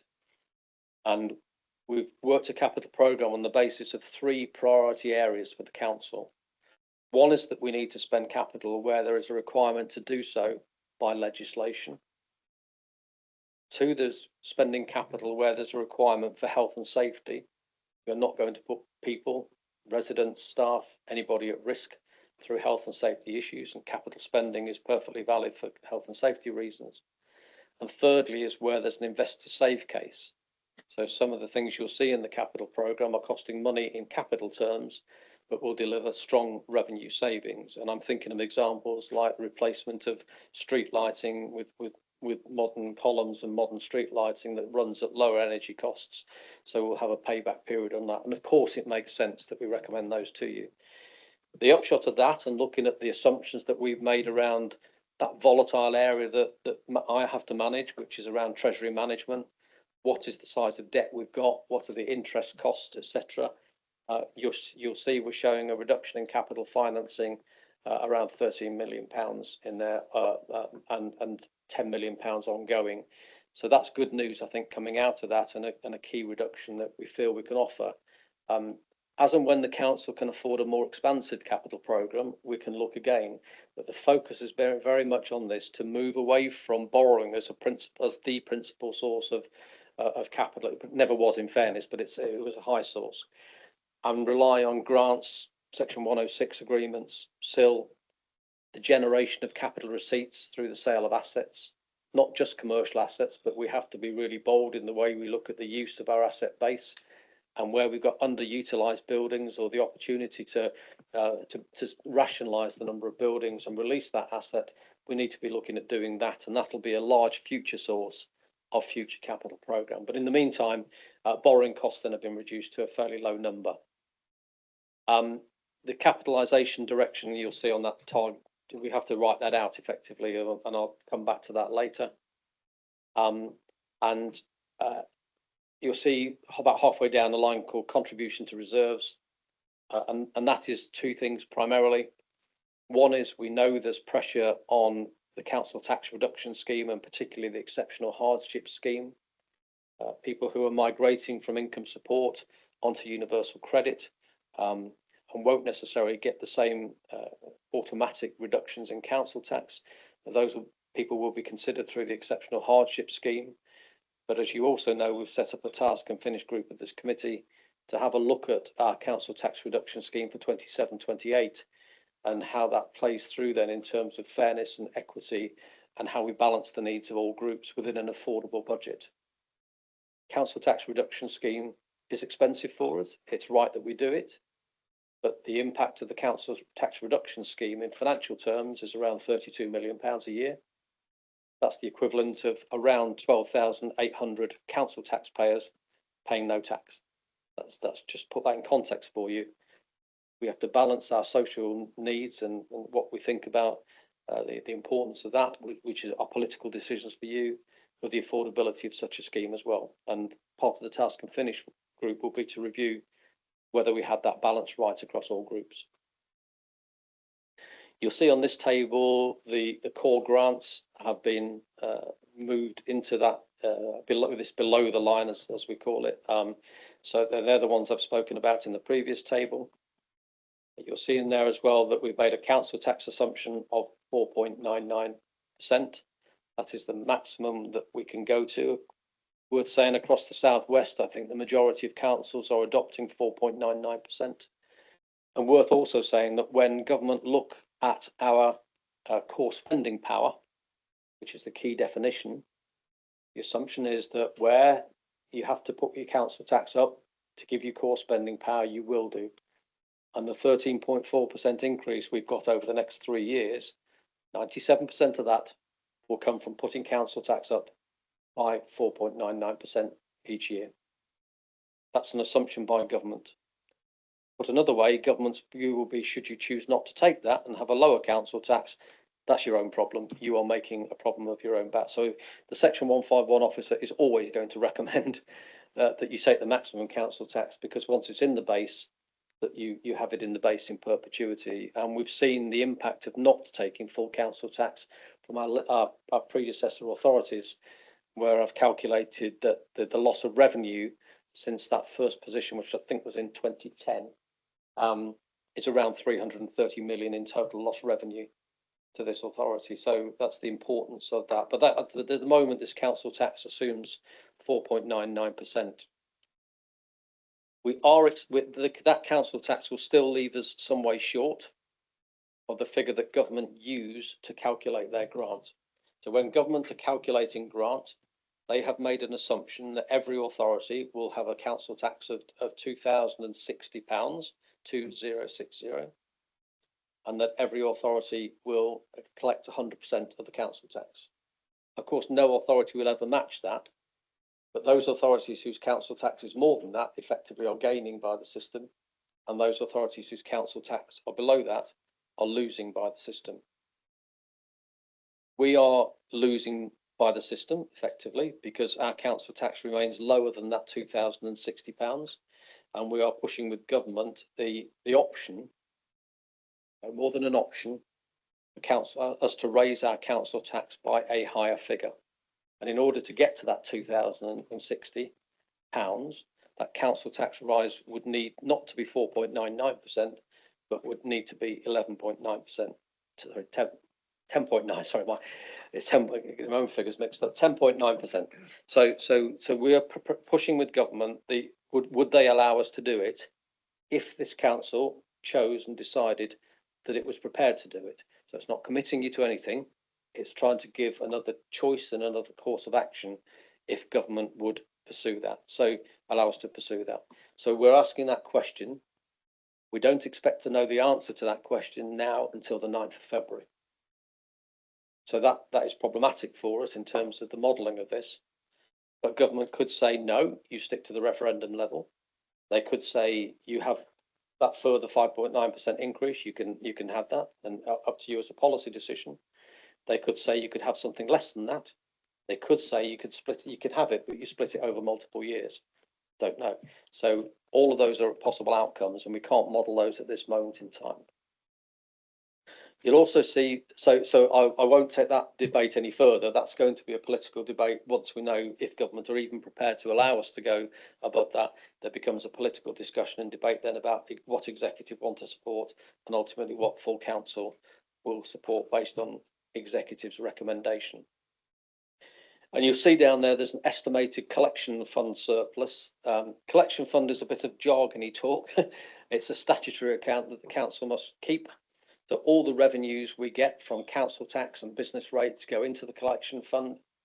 All the money we pay out in what's called precepts, so that's for the police authority, the fire authority, etc., and the council itself, come out of that account. And if we've got the numbers right, then that should be close to zero. So the fact we haven't the number as a large zero to our benefit is excellent and helpful, but we'd never budget for anything other than zero. That's what we aim to do. And there are reasons behind that why the collection fund is as it is, but rest assured there is a benefit that we can take, and we are required then to use that council tax to offset future MTFP deficits in future years, which is what you're seeing now. It's a requirement of the law that we have to apply that council tax benefit. Equally, if there's a deficit, we would have had to recognise the deficit, although we're allowed to spread that over a number of years. So what you'll see is all that taken together leaves a budget gap on this paper of 41.4 million. And as I've indicated verbally, that figure is likely to come down into the mid-30s because of further changes that we're finding as we analyse the grants and the small print and where grants have moved from here to there, etc., and we've double counted or anything. So rest assured, the finance team are working vigilantly and long hours to make sure we're reviewing this every way and got that gap down to the minimum level. But a gap it still is, and that gap will have to be filled for this year, depending on council tax offers and decisions by you. That gap will have to be filled by exceptional financial support.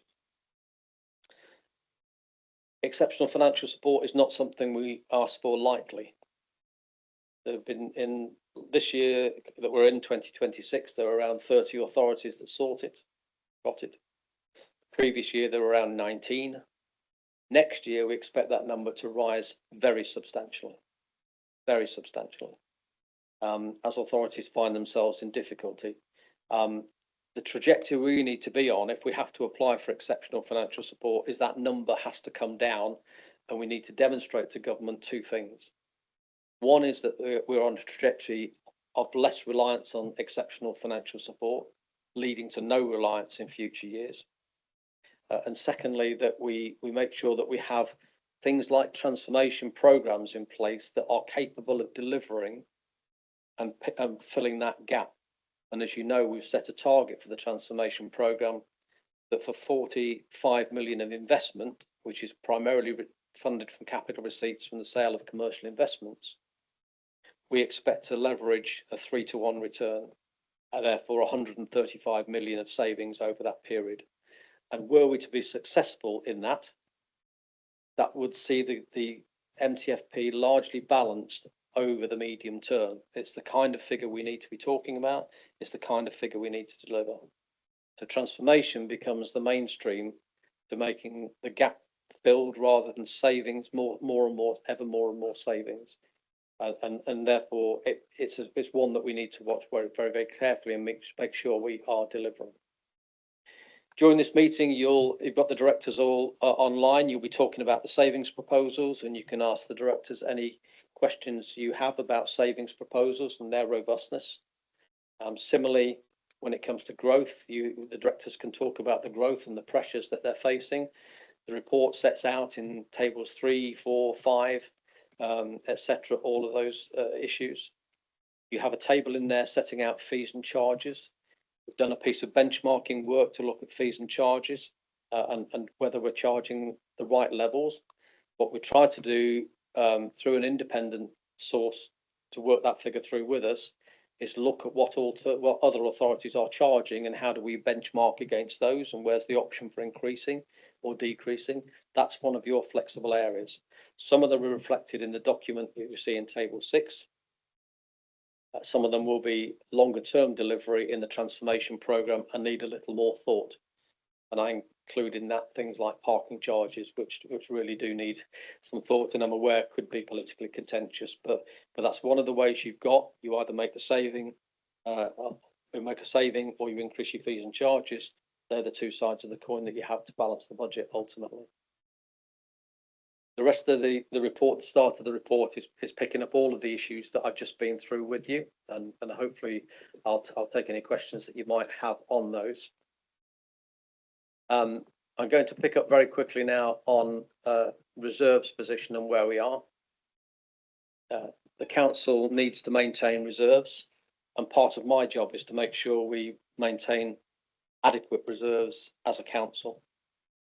And it becomes my judgment in consultation with the statutory officers and lead member and leader of the council, but my judgment ultimately on whether those reserves are satisfactory given the risks we face. And failure to do that, if I believe the reserves are too small to face the risks, then that's when I start to think about things like a section 114 notice. I'm pleased to say this year I'm not in that territory at the moment. You'll be glad to hear that.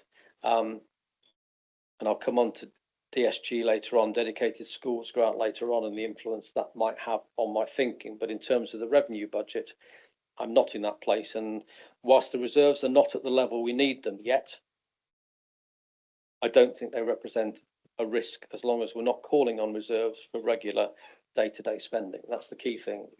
This year, we've not called on reserves, and we're unlikely to, other than planned use. Some reserves are there for a planned purpose, but other than that, we don't do that. So I'm recommending that the appropriate level of general fund balance is around 10% of the budget, which is about 669 million. And that is a movement from where we've been slightly upwards. We benchmark at the moment on reserves in a sort of not quite lower quartile. We're in the bottom third, though, of reserves as a percentage of revenue budget. So we have still got some fragility there, and our job is to make sure that we get those reserves up to a higher level.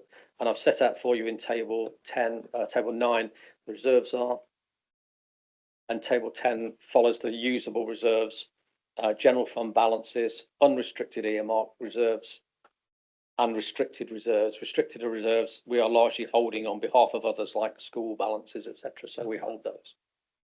But so our reserves need further work to be to get up to where they are, but they're not so bad. I've come across councils where we're talking figures that are single-digit reserves for very large authorities, and our total usable reserves at 140 million are okay, but not brilliant and need strengthening. Capital programme I've been through, the main changes to the capital programme, the main focus of the capital programme, the 3 priority areas, the focus away from borrowing, and I've taken you through the impact on the debt servicing costs as well. And the impact of that means that our debt servicing will go down from 9.7% to somewhere between 7.5 and 7.7%, which shows that we're managing that debt in a far better way. Debt is always an inevitable part of a council. It's good to invest in capital assets, but we have to get the balance, you have to get the balance right between how much you spend servicing the debt and how much you spend on services. It's like a household. You can have as large a mortgage and as big a house as you want. It depends how much you're prepared to forego your going out to eat or to doing the nice things in life because you're spending it all on the mortgage. It's the same for a council. So at 7.5%, again, I can give you assurance that we are in the sort of territory that is not a worrying territory. We mentioned in the paper gravity and the gravity scheme. You will see from the capital programme we've taken out £150 million assumption from the capital scheme. That's not that we're not supporting gravity, we absolutely are, but we are continuing to work with the Department for Business and Trade to look at alternative ways of funding that scheme within the enterprise zone, involving the use of business rates, more involving the use of business rates, which were, unlike the rest of business rates, by the way, within the enterprise zone, we are allowed to keep those business rates to reinvest. So that's the good news. Enterprise zones are good things for us. So more on that later, not from me. We'll give you a briefing in another time on where we're going with gravity. So you've got a full, but if you wonder why it's come out of the capital programme from last year, it's not that we're not doing it. It's a slightly different funding arrangement that we'll go through to do it. And therefore, I don't want to be budgeting for a 150 million figure that's just not going to be supported by any evidence. The other thing, just to bring slightly to your attention, is the schools. First of all, the deficit management plan and DSG. And I will wrap up soon, I promise you. The DSG is a major concern for us and for many councils. Our DSG has been growing at an exponential rate, and we expect the overspend on the budget allocated from government to be of the order of £67 million next year, overspend on the budget. And that's because the number of referrals we get for SEND cases has rocketed, and Claire may answer more questions if you ask her later on. And the cost of those placements has rocketed as well. So the two combined mean that is going up at a very large rate. As of 31st of March 2028, the system will change such that government then will take on board all SEND liabilities, and they will not be the responsibility of councils. However, government have also said that any deficit you built up to that point is your problem. You have to put that deficit onto your balance sheet and fund it. And if that were to happen, we think the deficit by that stage will be about 250 million.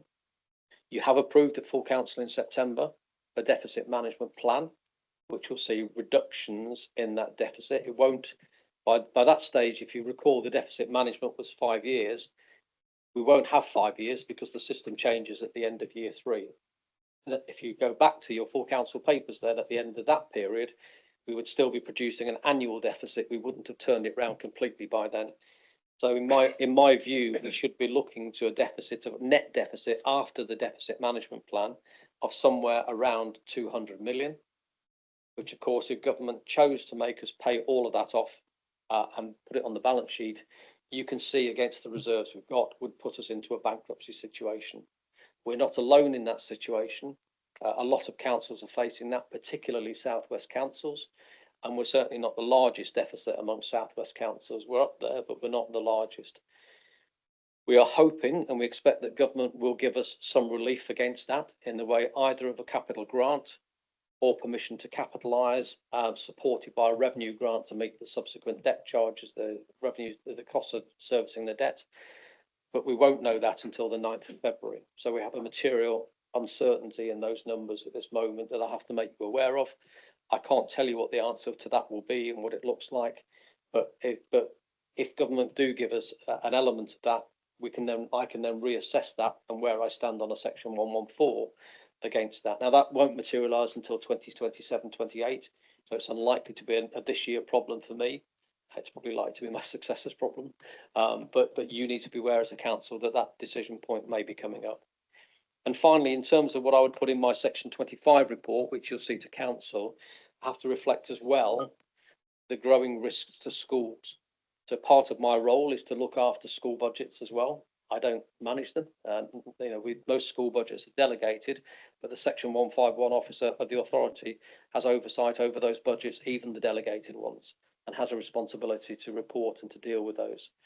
We are finding that a number of schools, an increasing number of schools, are starting to report deficits, and we're having to work quite hard, particularly with schools in the primary, junior, infant sector, where rising deficits are of serious concern. And again, to put you in the loop on that one, if a school has a deficit, we cannot fund the deficit as a council. We're not permitted to.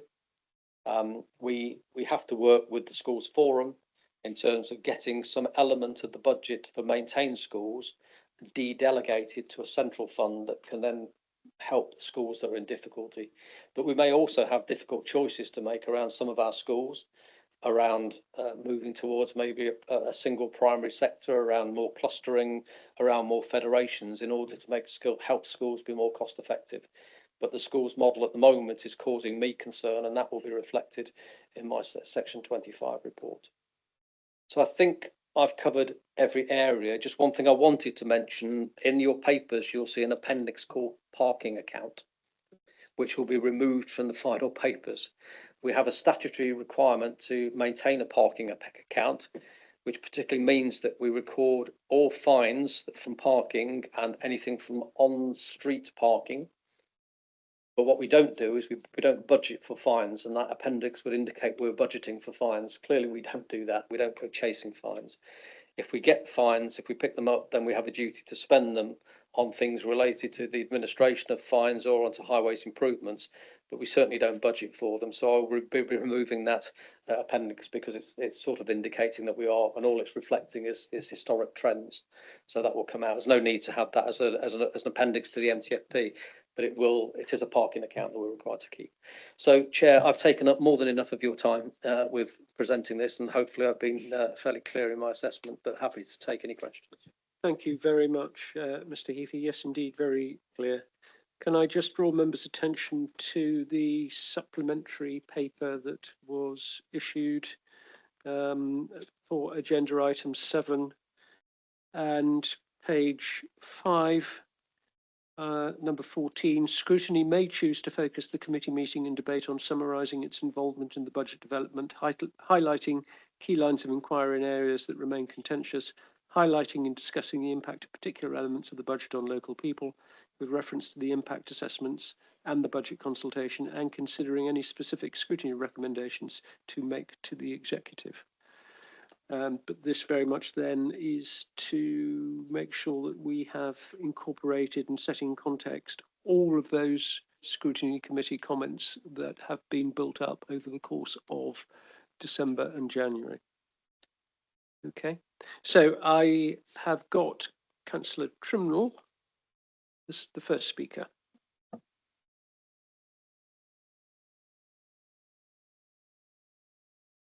Thank you, Chair. So my first question is a general one first. One of these supplements, I can't remember the number of the supplement, was on the budget consultation, and that hasn't been mentioned at all. Are we discussing, I cannot see a reason why we wouldn't be discussing it, but I probably have a couple of questions on that and a few questions on the actual budget itself, which I think might be better if I separate those out. Is that fair enough? And I can let other people speak and then maybe come back with my consultation questions afterwards.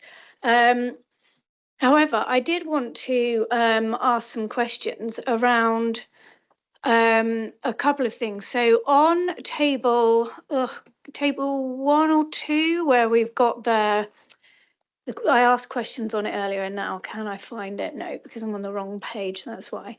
So on page 162, table 1, where we have the impact of the provisional settlement, I have a couple of questions on that. The first one being, I think you've explained, well, I think I could draw a connection between why our business rates income is going to be low, because you touched on that. What I can't understand, and this may be one of the silly questions I should have asked this morning and didn't twig, is why will council tax revenue be less despite a 4.99% rise? So that's my first, which I'm sure, let me just double check in case I'm saying something really daft, is definitely the case, right? And then I wanted to, well, can I get an answer to that while I figure out what my next question is, please? Because I've been jotting notes down all over the place as you spoke. Mr. Heafy. So the council tax figure in table 1 is the figure that government set for us, but they wouldn't have taken account at that stage of the increase in our tax base, which we do. So the actual amount we generate will be greater. But just on the basis of government assessments and comparisons, that's why, because they don't take account of things like tax base. Okay. But rest assured, we will be getting extra income. That's fine. Right. Okay. So, but these are the figures that we've got in front of us at the moment. So I know you said it's all subject to change. I get that, but it feels as though we're discussing a hypothetical at the moment. No. So that's just that table was there just to show you the comparison between what we had in the MTFP when you approved the budget in March last year against what government have given us now. So as I say, it doesn't include, it'll have been the tax base at the time and the tax base assumption. Our tax base has gone up by around 2.5% against the assumption at the time of 1%, and that will make a large difference in terms of the numbers. So it is merely there to show you the movement from one budget to another budget. The actual budget that you see in the table will talk about the council tax we actually derive. Okay, thank you. So I'm going to jump now to page 174, and on paragraph 52, it talks about adult social care. And it says that the 2% adult social care precept is due to end on the 31st of March 2028. Government has made no announcement about what will happen, and therefore the MTFP assumptions assume no social care precept will be permitted. So is that something that we should be worried about? Would it actually stop us raising our council tax because we have to fund everything from a 2.99% base? It just means that beyond that date, we have no certainty that addition to the 2.99 would still be available. So being prudent, we don't budget for it. To date, government has rolled it forward and rolled it forward and rolled it forward, but they haven't yet made it a permanent feature. So being for prudent budgeting purposes, we don't assume it. Let's assume the worst, hope for the best. But government may well change their mind and add that on. If they didn't, we'd have to fund adult social care from within the envelope that we've got. Yeah, no, that makes sense, because it just seemed, when I read it, I thought, good grief, is there an announcement that we're waiting for? Is there something that they've said this ends? And, you know, a bit like the dedicated school. They just haven't said it's rolling on, so it's a negative answer. Okay, okay, that's brilliant. And I did forget to ask, actually. I knew there was something else I wanted to say before I asked my next question. When we spoke earlier about the grants being rolled into one sort of main grant, so we had an adult social care. So I'm going back, I'm afraid, to table 1. On there, we had a social care grant, which is nearly £60 million. So the suggestion was that that money would be pooled and that people would draw from it, which I presume would be a request system of some sort. And if that's the case, is it going to be harder for those areas that have received that funding to get the money that they would normally receive? Will they have to go through processes and proofs and things like that? I do have my team around me, by the way, to answer technical questions that I don't have all the detail for. But the adult social care grant, social care grant, is available for children's services and adult services, and we can decide as a council how we allocate it between the two. So that's the choice we need to make. It's a political choice, not a bidding process at officer level. It's a political choice in allocating those funds. I don't know whether Nikki wants to come in and say anything more. I'll take that as a no. Okay, and I am getting there now. So on page 167, we have table 4, which is savings proposals by executive directorate. And then we've got a line in there that's CEO and elections. Now, I remember asking about this last year, but it was a sort of a moot point. I just wanted to know why there was no cost, and it seemed there was a separate budget or something. But we're now going to be charging town, city, and parish councils for elections that are held with it for their councils. They've been asked to precept £1,250 a year towards funding this. Now, there are over 270 parishes, I think it's something like 272 in the whole of Somerset. And I thought, well, even if 10% hold full elections, because I know that not all of them do, they co-opt or they don't have enough people for an election, that would be 27 councils, and that comes to a sum of over 30,000. And I wondered why that was reflected as no savings, no pressures, nothing, just. We have a core budget for elections that we maintain in the budget every year. We also hold an elections reserve, which in years that we don't spend, we top up the reserve. In years we do spend, we draw down from the reserve. So by doing that, we manage the budget over a whole election cycle rather than year on year. So it never has a negative or a positive impact. We try to manage that according to what's needed over the entire cycle. So say some years we don't spend it, we add to the reserve, other years we take out. Okay, and thank you, and you'll be very glad. This is my last question. However, what I want to know is, you say that we're not in 114 territory this year.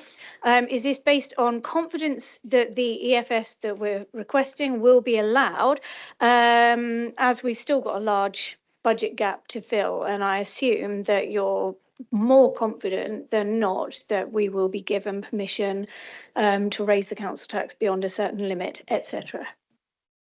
Yes, and the caveat with that was around dedicated schools grants and where we are on that, because until we've got government knowledge on that, that's an even bigger number. But for the size of the deficit that we're looking at, the gap that we're looking at, if we had a worst case scenario where government said no council tax increase and no exceptional financial support, we would have to fund that gap from reserves.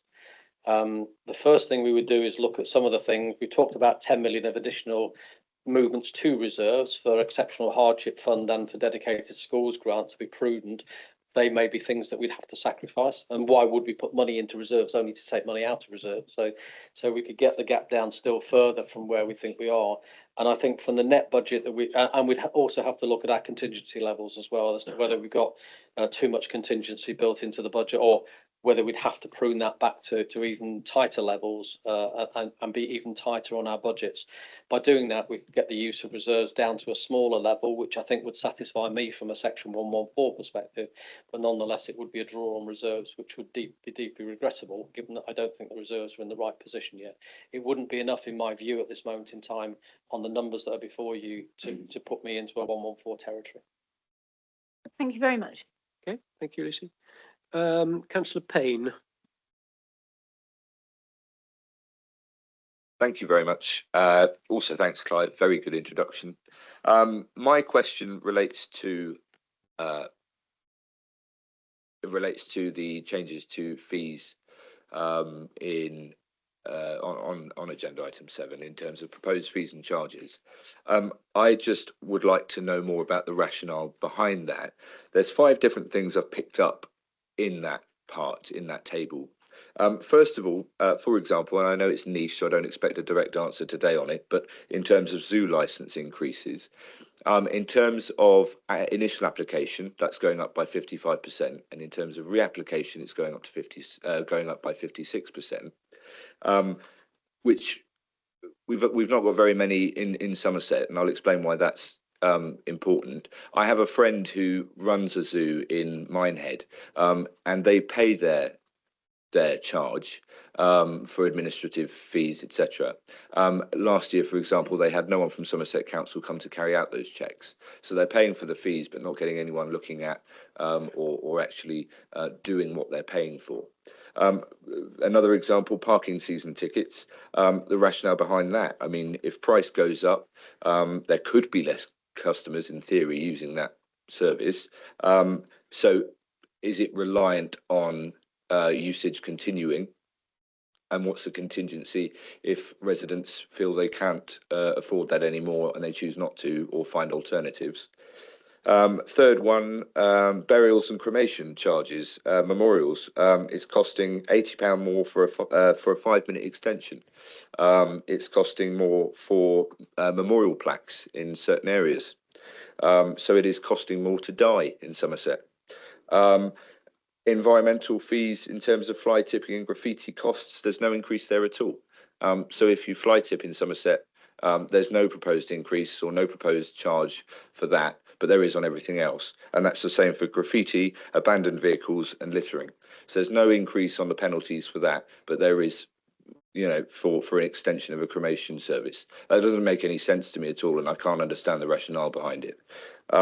So I would like to ask specifically, why are we making these decisions? Why are we choosing to put increases up on certain important things, but not increasing fees and charges for envirocrime, for example? And then, Clive, you made reference to the fact that this is benchmark against other councils. Well, for example, Somerset Council has the highest licence charge for zoos, one of the highest in the country. And like I say, they're not receiving the services they get for paying that licence or that charge. So if we're benchmarking against other councils, we are in a very unique position at Somerset Council. Are we in a position to not benchmark against other councils and go our own way on increasing charges and penalties and reducing or just keeping in line some of those fees that we're proposing to put up? So I'd like to obviously hear an answer, but then recommend to Scrutiny that we have another look at fees and charges and ensure that they're amended to better reflect the situation that we're in and the situation we're putting on residents. Thank you. Chair, can I, as I was going to wait till Google's called to speak, but can I just point out I do have an interest here, personal one, because I do pay civil licensing fees. Right, thank you for... Not for zoos. No. Yet. Thank you for noticing your interest, Councillor Cravis. I'm going to ask Mr. Heafy to speak first, and then I'll ask Officer Hall to follow. I'm absolutely no expert on zoo licence, so I know we'll need Chris Hall to come behind that. Just to say in general terms, Executive have already approved the fees and charges policy. Fees and charges are never popular, they never are, and the intention is to make sure we fully recover our costs. We're not aiming to make profits on those, but there's clearly some areas where when you do benchmark, we look out of line with other areas, both locally and nationally. So we try to have a policy somewhere in between the two. And the policy is also committing us to putting up fees every year by CPI, September CPI, routinely, and therefore to get you to focus on charges that we're recommending that are outside the normal inflation rise, which I hope is helpful. So that I'm just articulating the policy there. I'll let Chris come in now on some of the specifics, because I think most of those questions were in Chris's area. Thanks. I think we've already heard Clive, as a Section 151 officer, talk about the challenge here around increased income versus reducing cost of service. So we have, as officers, been challenged to try and increase our income as much as the market will reasonably sustain. And there's always a challenge to that in our fees and charges process. So predominantly, the council's fees and charges fall into three main categories. Those where we have absolute discretion. So things like green waste bins, for example, we're under no obligation as to the level of charge we set. That's completely up to us. And should we make a surplus within that service area, we get to keep it. So that's an example of one where we have complete discretion. We have others where we are required to recover our costs only, and many of our licensing fees fall into that category. So we can't exceed the cost of delivering the service. Some of that is about practical on-site inspections. Some of that is about inspection of documentation and administration of the license itself. But there are a range of functions that we have through local land charges, licenses, building control, some aspects of building control, where we are governed to only recover our costs, and we have a rolling programme should we under or over recover those, so we can't make surpluses from them. And then the third key area, those fees and charges where they are set by other partners or government mainly, so planning as an example.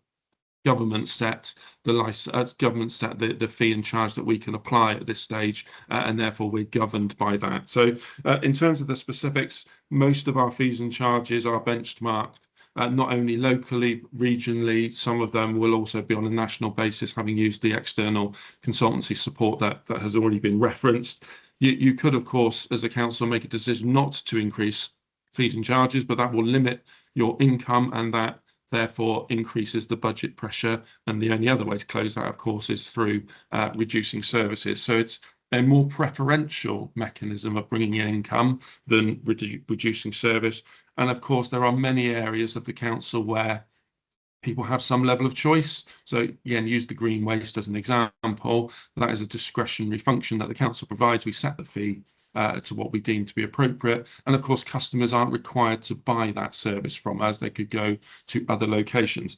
Not strictly true for all of them, of course, and you've referenced a few, both licensing and bereavement services. So we do look across our regional comparators and our neighbouring authorities. We are also looking for areas where we think we are undercharging. So we think that there is headroom within that fee to increase it and support the service being delivered. You've rightly pointed out there are some challenges around volume. So some of these are high volume areas, some are relatively low volume, and I'll have to come back with it to you specifically on the issue of zoo license charging.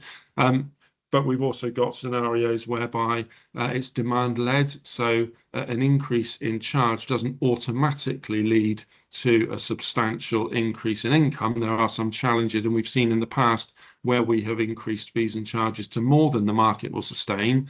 We have had some challenges in our income targets during the year. So, sorry, there's probably some much more general answers than the ones that you were necessarily hoping for. I'll pick up on the zoo licensing points, but the others, you've heard my consideration of them. We've asked for the services who are best placed to consider what is available within headroom in the marketplace without loss of customers.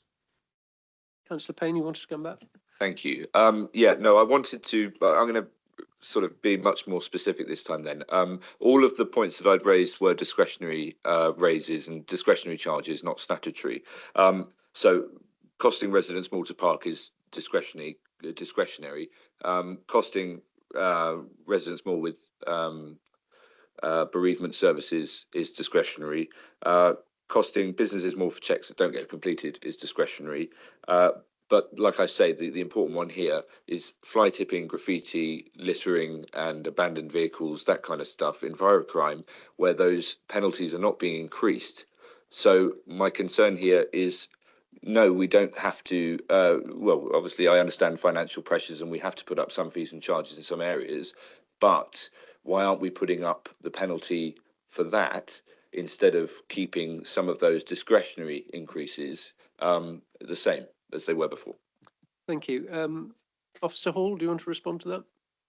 Yeah, I'll need to go away and look at the legislation on environmental crime and see if that's one of those that's set by government or whether we do have total discretion as is being suggested. So I will come back to the committee with an answer on that. I will just note that 2 other areas of envirocrime have gone up with fees and charges. So that would be quite useful to know if that was set by government or by us. Right, we'll await the response then, Officer Hall, on that, if we may. I'll move to Councillor Mansell as our next questioner. Thank you. I was getting into looking at the last one, but not realising I might be next. So, okay. My plan is to make a few comments, which I'm not necessarily looking for a response to, but to end up with a small number of questions. And my comments are sort of mostly general, which I feel worth making rather than necessarily too specific, though. I mean, as clearly stated, we don't yet know what the proposals will be, or how the budget gap will be closed for next year. There is still a gap. It's good to hear it's coming down, and come down quite a bit really over the last few months with work that's been done. But we're also told the budget gap will keep on growing and be bigger in future years. So there's plenty of room for concern there. Now, one of the mechanisms, and clearly contributions are coming from many places, but one of our big contributions for next year and going forward is the transformation work that's being done in inspiring innovation. And I think a sort of a little bit of an admission here. I'm sort of still trying to fully get my head around it, but I'm looking at the specifics of what's proposed. Some of it does look sensible and deliverable, so okay. I well feel some doubts, especially when demand management is raised, exactly what that might mean. But again, you can see where there is scope for that. So okay, but I'm very conscious that we still need a lot more of it, especially going forward after this year, and I think we have to have that strongly in mind. I do feel concerned about the pace at which savings have been made. It does feel like, you know, each year we have a programme and you think, oh, well, that's that done, but crikey, it's still not closing the gap. And then next year comes along and we've got something new again. And it seems to, you know, it's been continuous ever since the gap was identified as a big problem soon after the council was established. So I would have been happier to have been proceeding more quickly and to have a much clearer plan, which really helped with understanding of how we were going to get there over these years. But you know, we are where we are on that. But pace doesn't, I have to say, have felt as quick as it should have been on occasion, and we've relied a lot on the capitalisation, which I tend to feel we've relied on too much, and it is still a cost, and we've avoided doing something better with that money.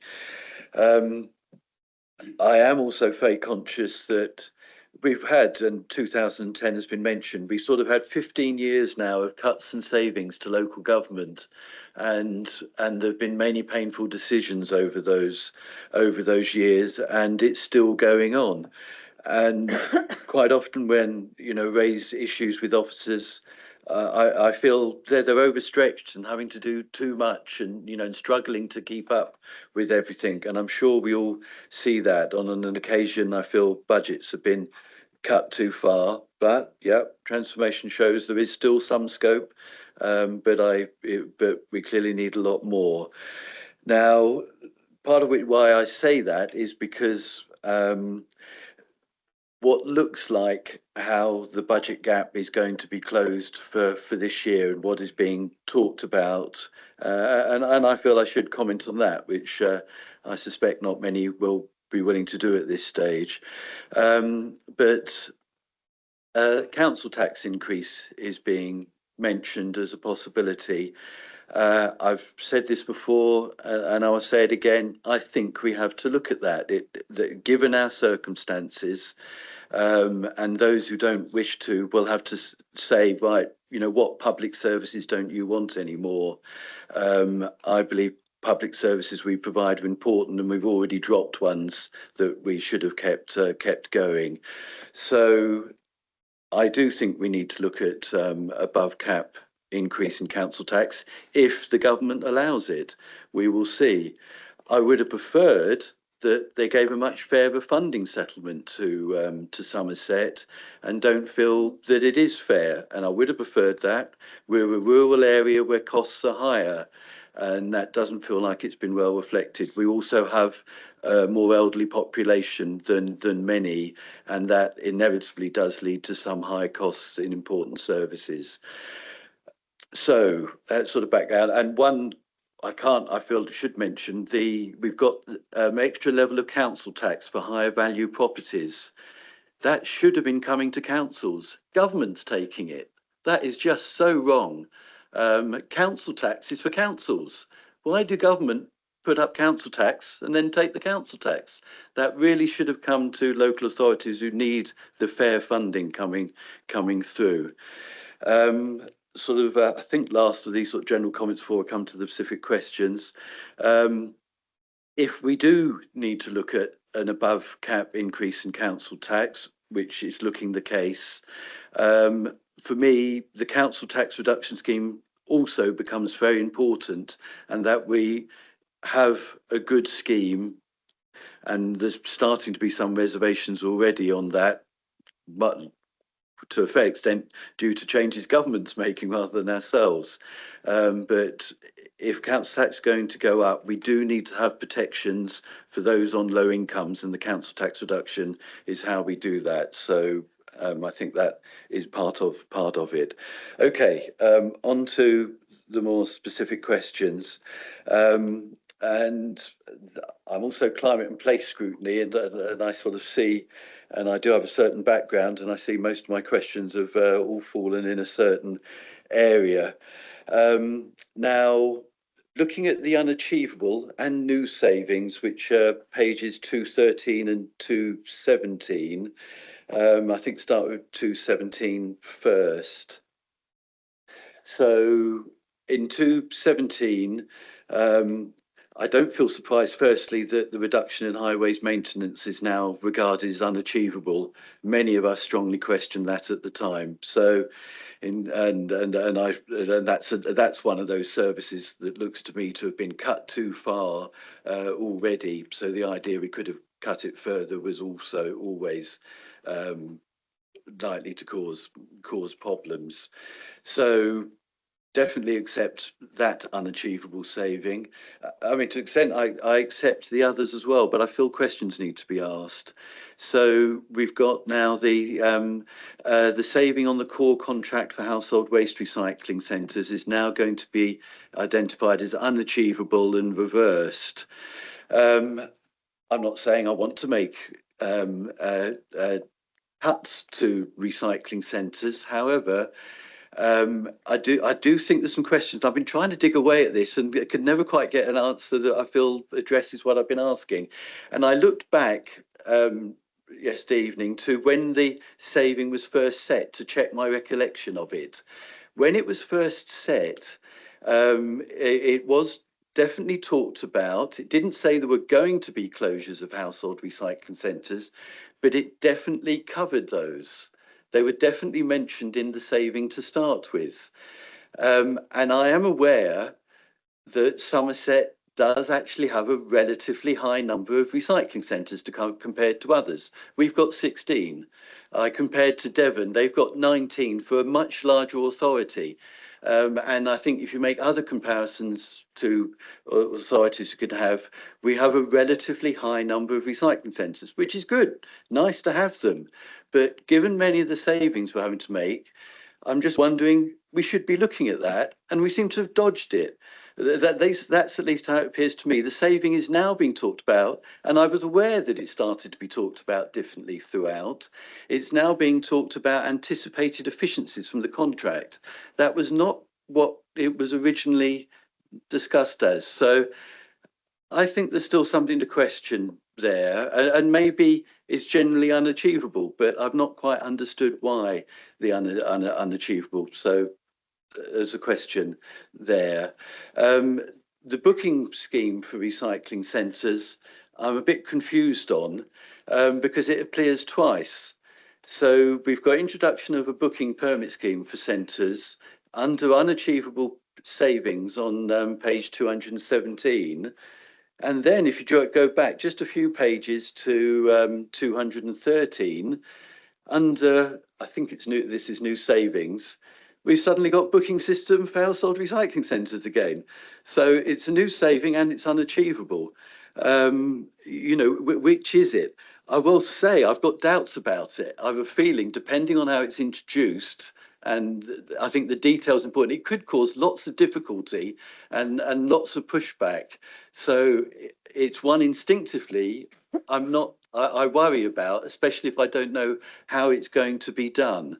But perhaps the first question is it unachievable or is it a new saving? What's the plan? And third, final question in this area, we've got some new costs for waste services due to changes to government requirements.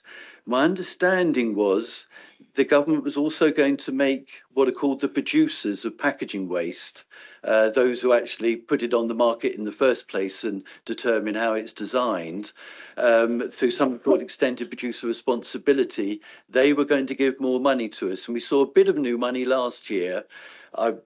I've not been able to find it in the budget this time. Is it going up? What's happening to that? Because I thought it was possibly going to be going up and helping, and a fairly significant sum involved. So could we be told about that? Thank you.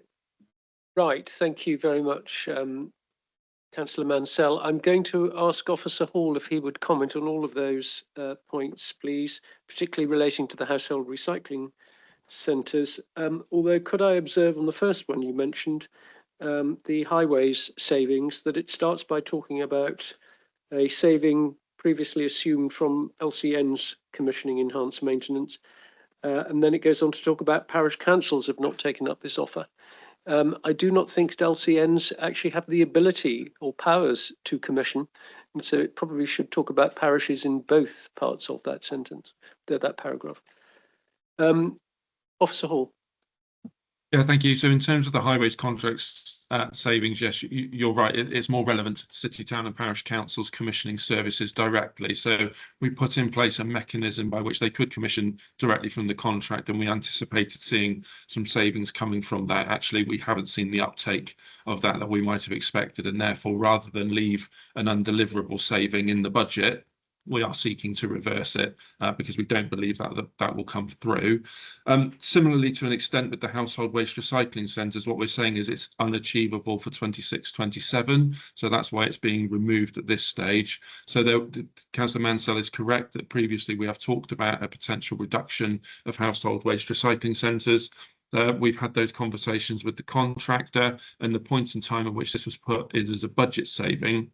Some assumptions on the level and deliverability of that saving were made, and actually through our conversations with the contractor, we've realised that the saving is not going to be anywhere near what was anticipated, and contractually it's going to be very difficult. They're not under an obligation to make the reductions that we see as being necessary or the options that we would like to bring forward at least. And so we are seeking to reverse that saving again, rather than have a savings target built into the budget that we know we can't achieve. It's better for us to be honest about that now and factor that into the budget.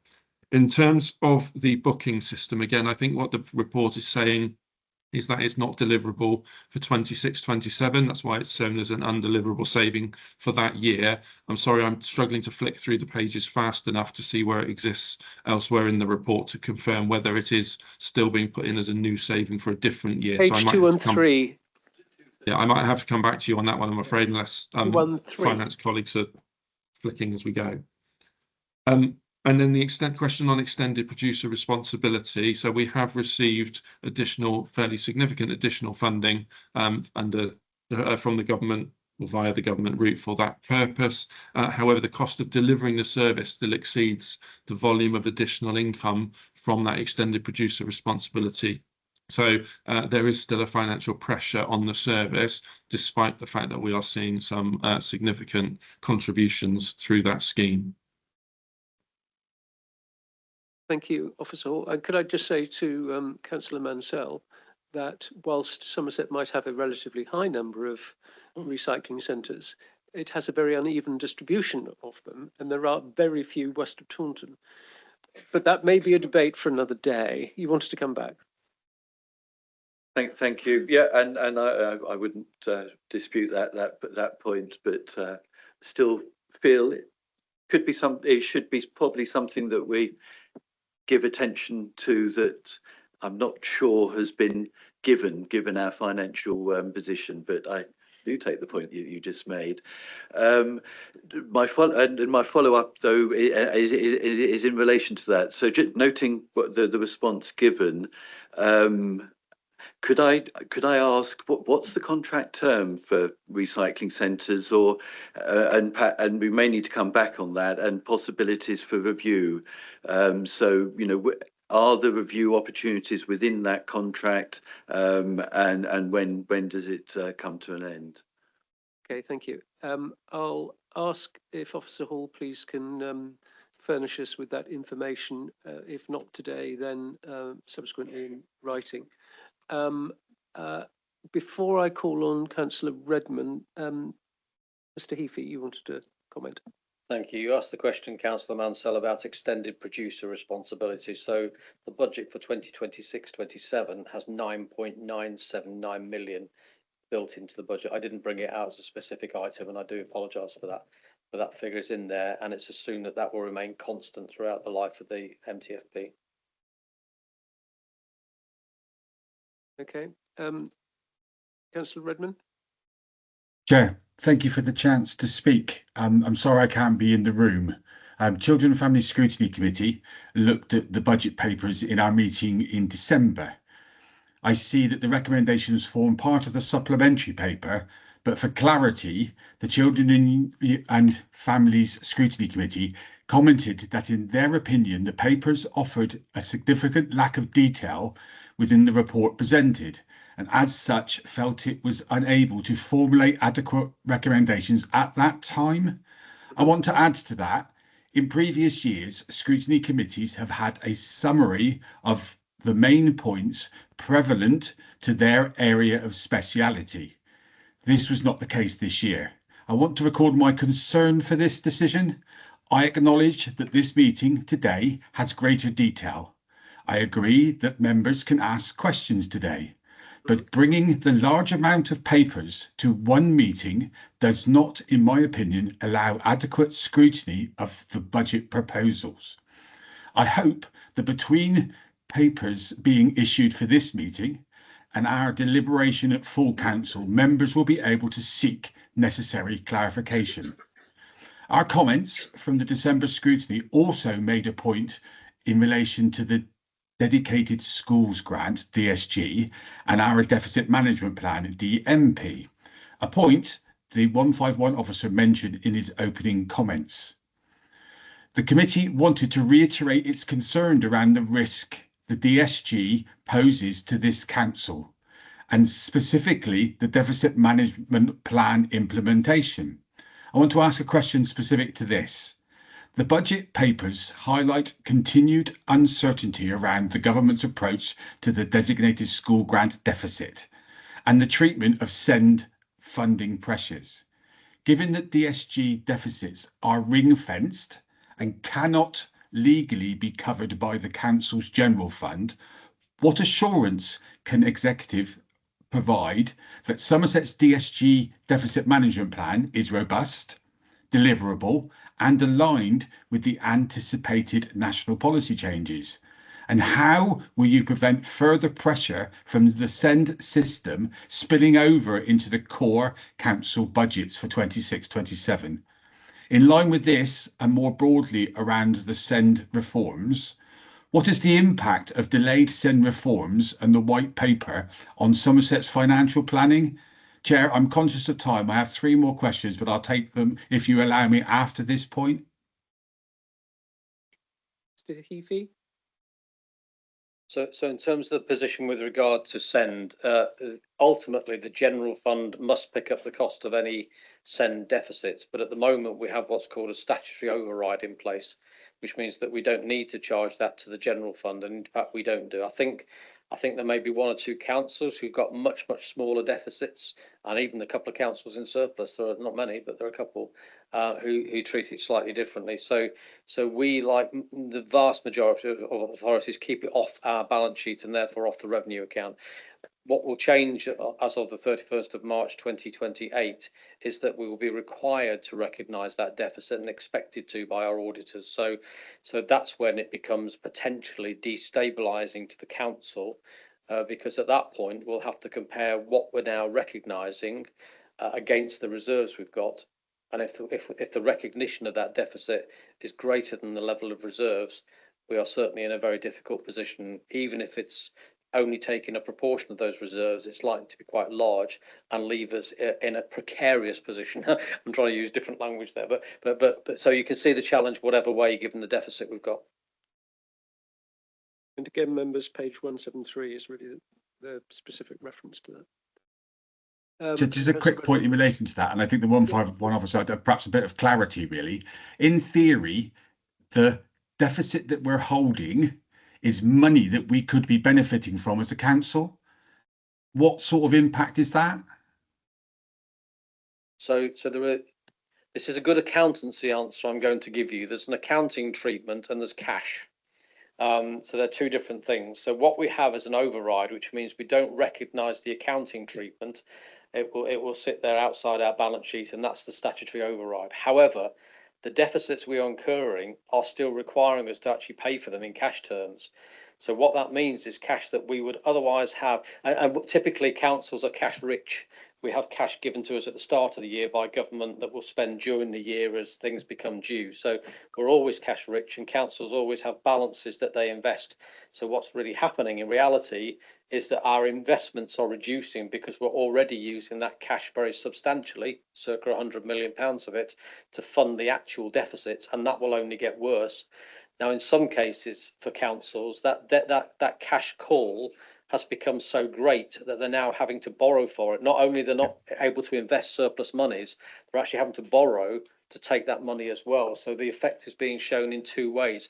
And therefore, when you talk about the impact on the general fund, it is already being felt in terms of either lost investment income opportunity for us, or in terms of other councils for very real lost income and borrowing costs. Thank you for that. That was the point I wanted to make. But let's be clear, I'm not worried about the councils. It's what is the impact on us that's the relevant bit. And you're right, we could be earning interest off some of that money. That best part of £100 million. Absolutely. Yeah. Thank you for that. Chair, forgive me, I was still waiting for an answer about the robustness of the DMP.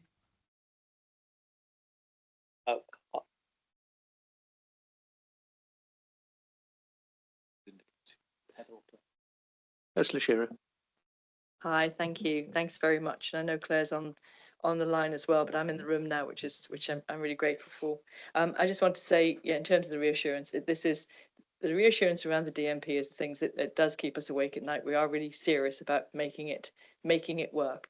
It was originally created about this time last year. Things have changed since then, and there have been delays, there have been increases, there have been changes. And most importantly, though, we're working with our financial colleagues to make sure that any of the items or the elements of the DMP, it's a very wide-ranging document, as you know. It's based on 33 recommendations from people too, and a bunch of recommendations from ourselves, which align. But it's a very complex item. Working with our finance colleagues and other colleagues around the council to make sure that what we do bring forward and what we do say yes to and we do enact has been validated, both in terms of the numbers, but also the kind of principles behind the numbers. The numbers can add up, but it still may not be the best thing to do, and there's a lot of work going into each element.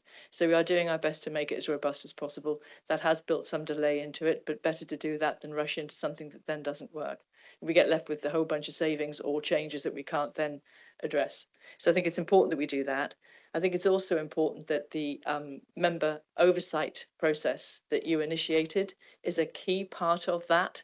And we're very close to being able to see a very careful but not overly bureaucratic methodology for ensuring that can happen, ensuring the outputs from that are actually seen, and that it does some seriously good work. It isn't just looking at a bunch of reports and then commenting on them. It's where members can actually lead and deliver and drive the areas of deep dive and investigation.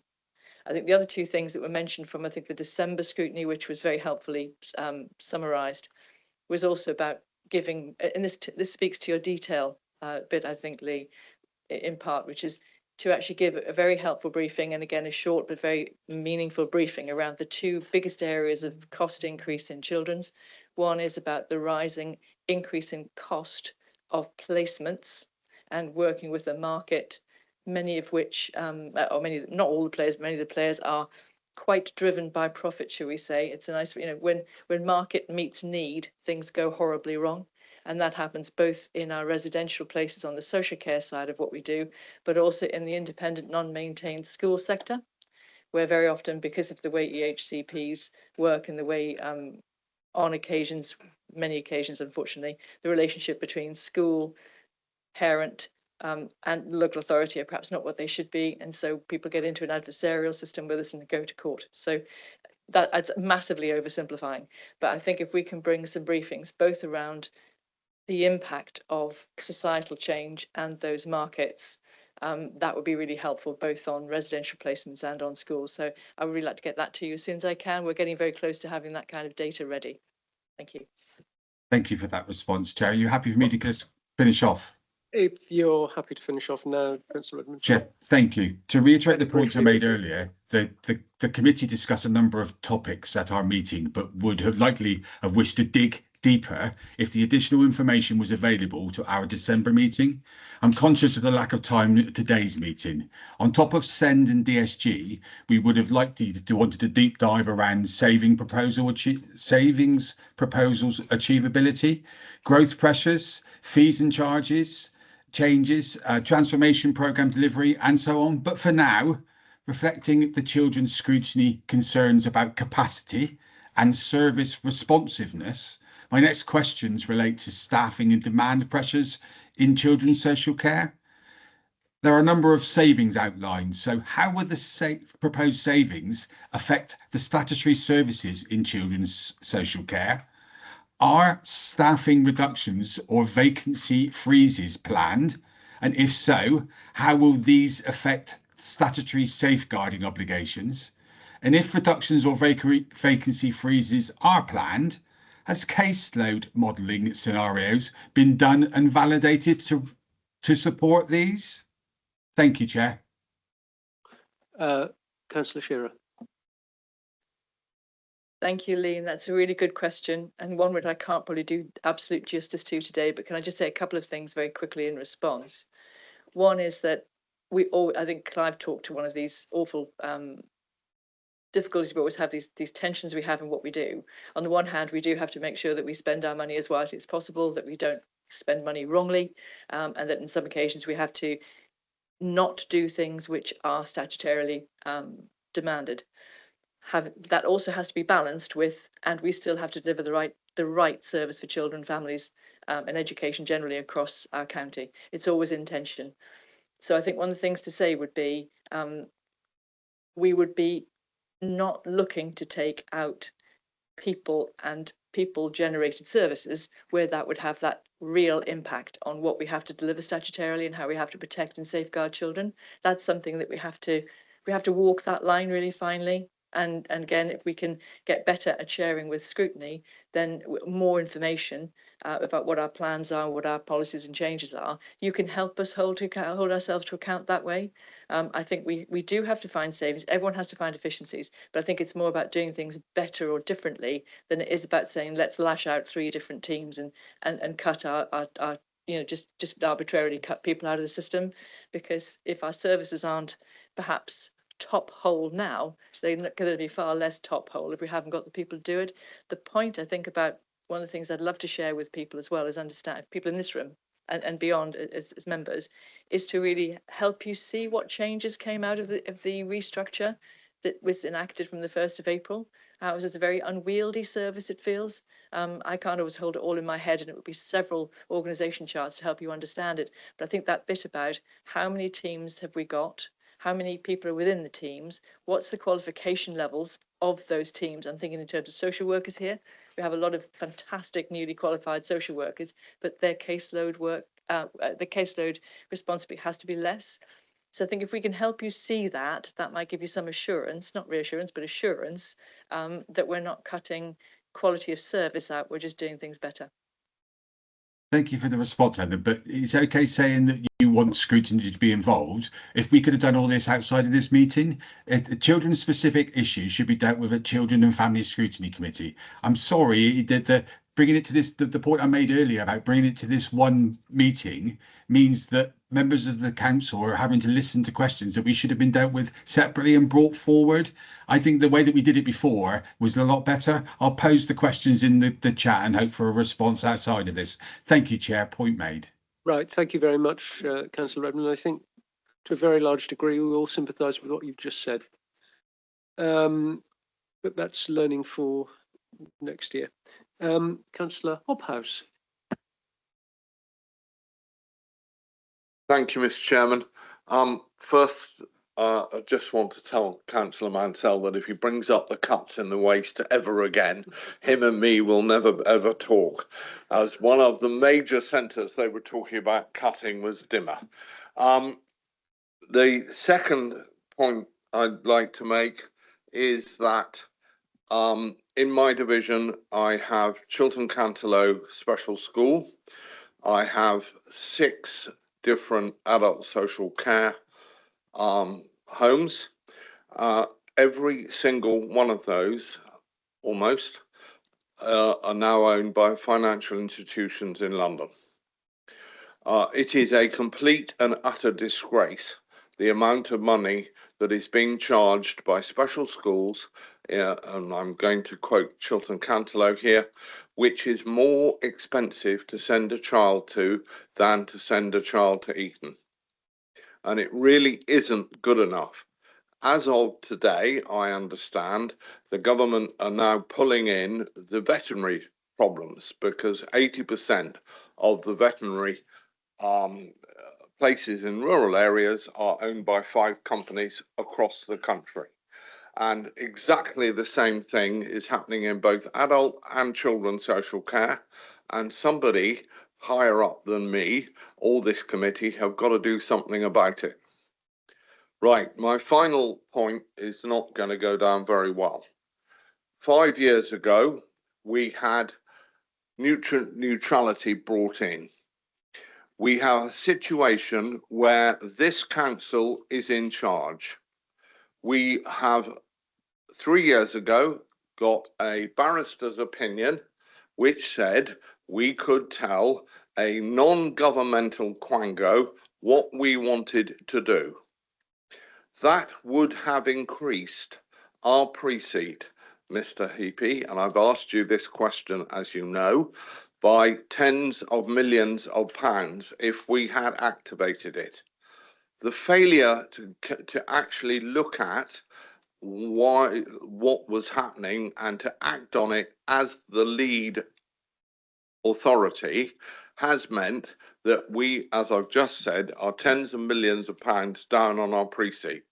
And the sooner we can actually get this under control and we can look at the consequences of making decisions without looking at what happens on the back end of those decisions, the sooner we will be in a position where we're not in a financial problem. And I understand that Chris Hall may not be happy by what I've just said, but at the end of the day, the people on the Environmental Climate Committee know exactly the position we were in. We had a special meeting 3 years ago and absolutely nothing has been done about this council to ensure that we did not lose housing build over the last 5 years. Thank you. You want to comment on that, Steve? I'm working with Chris Hall on looking at that. It predates me, that decision, so I'm very happy to sort of get up to speed on it and work with Chris on an answer for you, but I'm not able to give one today. So if you allow me to give you a written response to that. Absolutely no problem. I understand that statement completely. This has gone back 5 years and it should have been dealt with within the first 2 years. Right, thank you very much. Councillor Lation. Thank you, Chair. I just want to make the point that not all of Somerset was affected, and places like Frome were not affected. Neither was most of the north of the county, the former Sedgemoor area. And there are 5 major applications in the division where I also live, and not one of those yet has spades in the ground, but they're all for different reasons. The phosphate issue on all of those has been or can be mitigated. They're still not being built, and there are still plenty of people who want to live in a house in the street. So whilst I completely understand your concerns about not getting houses built, I do think it is more complex than that, and I do think the precepting issue is more complex too. Thank you, Chair. Right, thank you very much. Our next questioner is Councillor Cravis. Thank you, Chair. I don't know how long I've got. I don't know how long I've got. Obviously, when you've got such a long agenda and such a very well put report by Mr. Heapy, I ended up writing down lots and lots of questions. I had to actually do some earlier from AI, actually. It was quite interesting. They're my AI questions. If I read them out, you'd know it wasn't me, so I won't bother. It was quite interesting. There was actually one that's quite good. Just regard to previous speakers, if I can have your indulgence, Chair. I have to, well, first of all, I must admit, I don't know many licence holders who would actually complain about never having a licensing visit. But it's a valid point that was put. But I have to say, Connor, I think there was lots of licensees that would have gone, ooh. But more seriously, I think on Henry's point, I do think this has gone on far too long enough.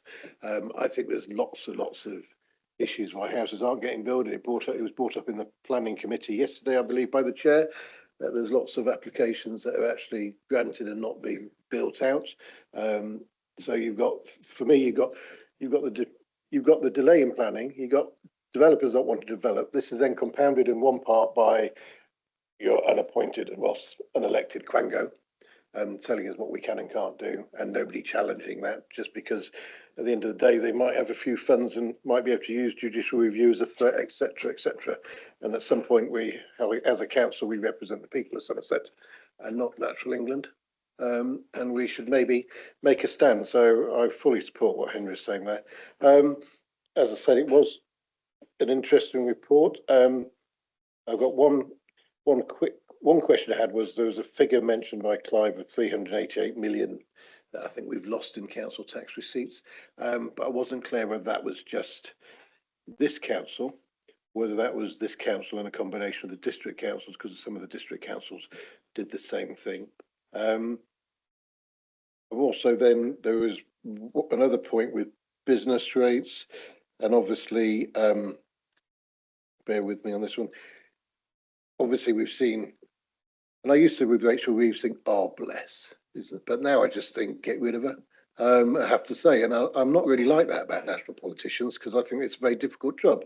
But I think the absolute balls up they've made over business rates with regard to the pubs, which now they're rolling back on, and I think they'll have to roll back on further. And then I think the rest of hospitality will get involved, and they'll have to roll back on further, because everyone's got used to paying less business rates. The whole business rates model is unsustainable and needs the government to basically grow some and deal with it properly, because why should somebody working from a garage online be not paying any business rates as such and necessarily getting a reduction in corporation tax? I already know of another pub in West Somerset that's closed this week or next week, or is closing. It won't be the last in Somerset, and this government needs to act if it's serious about business rates, because a few concessions to the pubs that actually nobody quite knows what they are and they're rolling back isn't acceptable at all. Couple of points more specifically. I did. One thing I say was excellent report, Clive. I understood it. It was in clear English. A couple of bits I glazed over with when you started talking about Treasury Management Funds. But we touched on it earlier about with the HRA. We touched about the cost of borrowing, and I wondered whether there's a cost of borrowing implication in all these 400 or 300 pages I've got in front of me, and whether that is something we need to be careful of there. And then I could go into detail. One question I did have, and you talked about, unfortunately, just as you talked about parking, I was looking at it on there, and I haven't got it in front of me now, but I think the parking enforcement costs income is £1 million. And I have actually no problem with you forecasting that's what you think it'd be the next year. There's no reason why people's behaviour should change that much. But then underneath it said the cost of parking enforcement was 1.6 million, which I make as 600,000 gap, which is quite a lot of laptops, if my new baseline for how much everything costs. And I just wondered if that figure was actually correct, because it seemed a bit odd. Fees, we talked about fees. I think we'll save fees for the executive. The other one I have got with fees there, the only one that I did write down was that is £250 fine for litter. And I wondered how many of those fines have actually been issued, because I would have thought if somebody had a £250 fine for littering in the street, that gentleman behind probably would have heard about it and there'd be a story in the press. So I just wondered whether we'd actually had one of those. But the more on the bigger picture stuff, though, I suppose, I was looking at the capital programme, which is quite interesting. It goes back slightly to my previous point in the previous agenda item about who decides what was a capital programme, or is it just those councillors that speak the loudest, or whether something crops up. And I did notice, and without being parochial, but I think the chair already did over recycling centres, there's very little in the west, apart from obviously, I think North Hill's in there. Well, yeah, that needs doing. Otherwise, you don't really want North Hill to collapse on the street. So, so that's something that has to be done. But then you look at things like, and I'm not being parochial, I mean Bridgewater Town deal, excellent deal, etc., etc. You still can't get a bus from Minor to Bridgewater, but it's worth it to spending all that money in Bridgewater.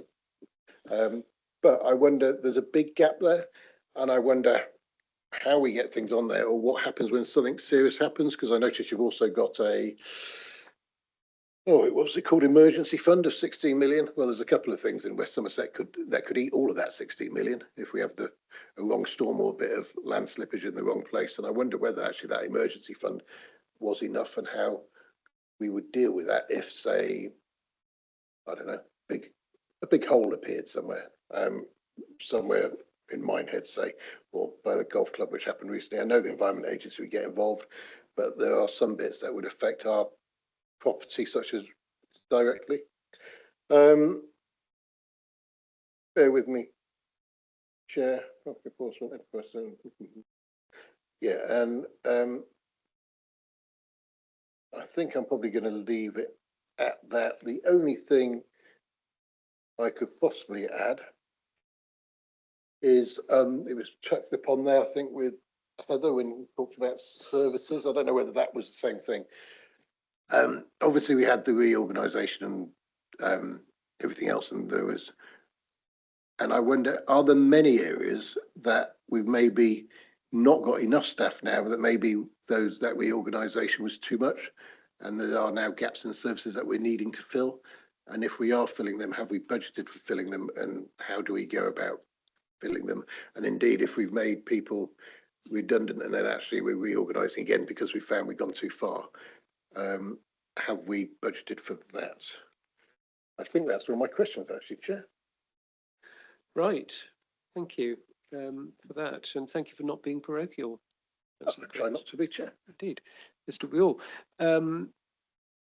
Anything you want to comment on there, Mr. If I could just add a couple of them then. So the lost council tax calculation is a complex one, but it's looking at the districts, former districts, and the county, and pulling it all together. And so you had to make some assumptions along the way, but that essentially is rolling forward where the council tax would have been today compared with where it actually is. So it's the best approximation we can do given the complexity. On the capital programme, we've driven it not by geographical area or anything, but by the three principles that I outlined when I spoke about it. So, and the capital programme board that I'm proposing to set up would have the authority then to consider bids coming in and within the total capital programme and be able to accept bids or even for others that are not progressing to say, you should go off now because you're not making progress. So it's about trying to manage that programme properly, and I think there's opportunity there for that. Okay, thank you. Councillor Stanton. Thank you, Chair. I wanted to ask a couple of questions about the one-off 1.25% extra bit of council tax that we have in Somerset that no other local authority has. For the Somerset Rivers Authority, it was set up in 2016 as 1.25% of the then 2016 council tax base. It was done by order of the House of Commons after the 2014 flood. And interestingly, we're right back in a situation now, very similar, close to 2014. Depends very much on how much it rains on Thursday, whether we're back in the 2014 situation. Hopefully not because of some of the works that we've been able to fund. But two questions about it. One, on table 1 on page 162, dealing with the provisional local government finance settlement, to what extent does our having that extra precept, and by the way, although it's called 1.25%, it's now actually only 0.8% of the current council tax take because it's based on 2016. To what extent did that have any effect on the government's thinking about how much, what our financial situation was and how much they should provide us with? Did it make it better or worse, or no effect? And then specifically, when will it be possible for us to get permission to revert to a real 1.25%? In other words, in effect, deal with 10 years worth of cost of living increases not having been applied to that particular figure. Because, you know, we're spending, it produces at the moment about 3 million a year. We could spend 30 million, but, you know, if we could just revert to the 2016 position, we would have 6 million a year. And we'd be in a lot better position to continue to try to prevent the kind of flooding that is potentially about to happen. Thanks. Mr. Heafy, do you want to comment? I'll have a go, but so in the first question, the government paid no attention to that whatsoever. So it's not a figure they wanted to know. It is unique to Somerset, but there are similarly other unique different things to certain other councils as well. So I think government chose not to build that into its factoring. In terms of the genuine 1.25%, again, I'll perhaps defer to Councillor Lation, who's got more of the history of this than myself, but I gather it was a proposal before the Lords that fell and just hasn't gone back again. So that's what I understand from history, if I got that right. I may well be corrected on this. I believe it was the late David Warburton, when he was MP for Somerton and Frome, who brought it forward possibly as a private member's bill. And I think it got to the House of Lords and then fell because it didn't comply in some way. And I think then at that point, there was some hope that there might be a way for MPs to bring it forward again to become a part of precept, thereby be a percentage rather than a flat fee. But I have not heard of any progress since then, which is a shame. I agree. Right, thank you very much. Just before we go on to Councillor Filmer, can I just draw attention to some items that have been put up in the chat? So we've got one now from Officer Hall regarding the contract for running the household waste recycling centres, which runs until 2031. There is no break clause prior to this date. As with any contract, we could seek to make a change or terminate it, but this would carry significant penalties, and so is not our proposed approach. That's a very useful bit of information. There was an earlier comment in the chat that the fees and charges for enviro crime are set by the government. Okay. And you will also have read Councillor Redmond's comments on children's social care regarding staffing reductions and vacancy freezes. Okay, so having noted those points, I'll move on to Councillor Filmer. Thank you very much. Couple of general comments, if I could, and then a couple of questions more specific. Mr. Heafy gave us a bit of information about the fair funding review that we've had, and I think how fair it actually is in the eye of the beholder.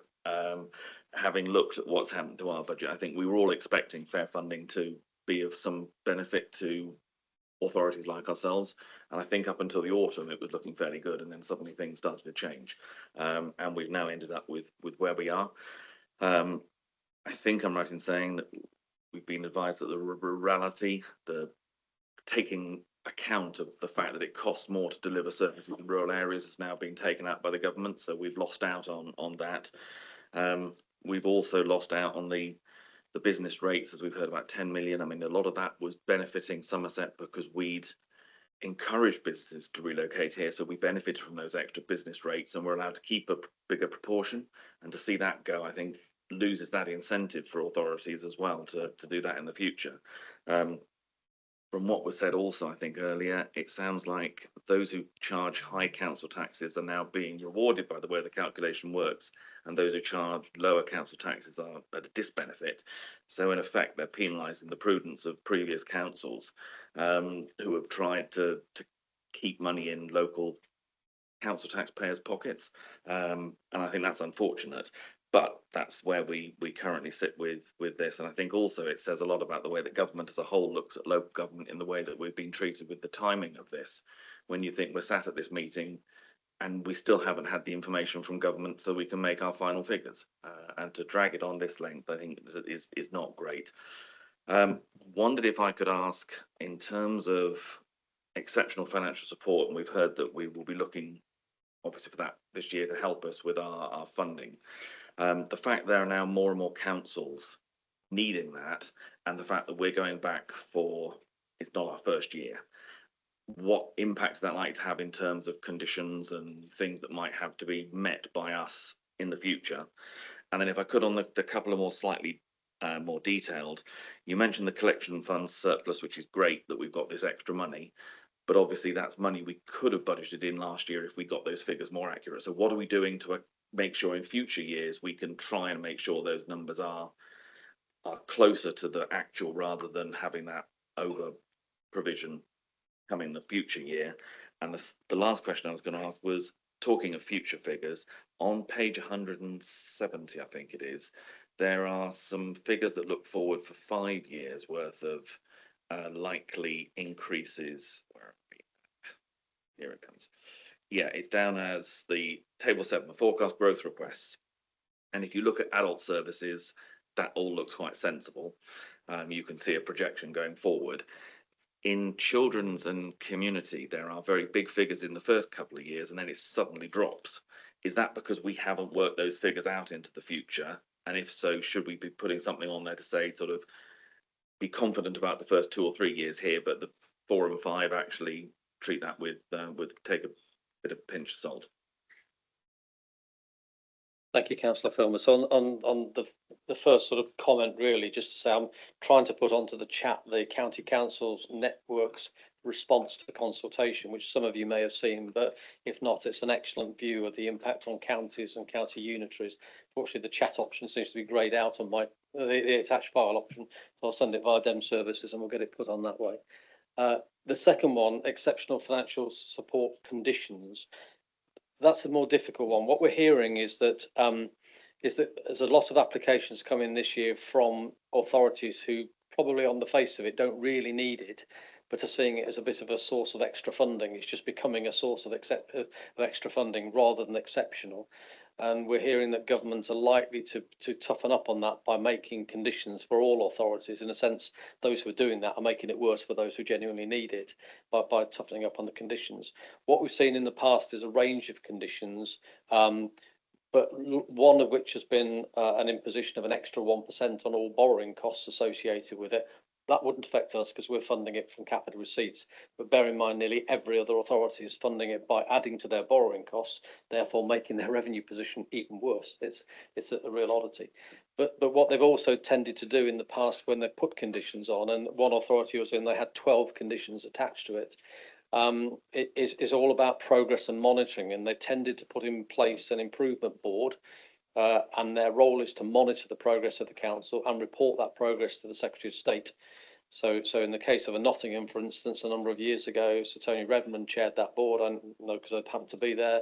He reported, I think it was quarterly, to the Secretary of State, personal meetings with the Secretary of State, and the council could only access the money when he was satisfied with the board that progress was being made on things like savings plans, demand management, transformation plans, and a whole range of other things. There was governance and a whole range of things. So they're the kind of conditions they've put on in the past.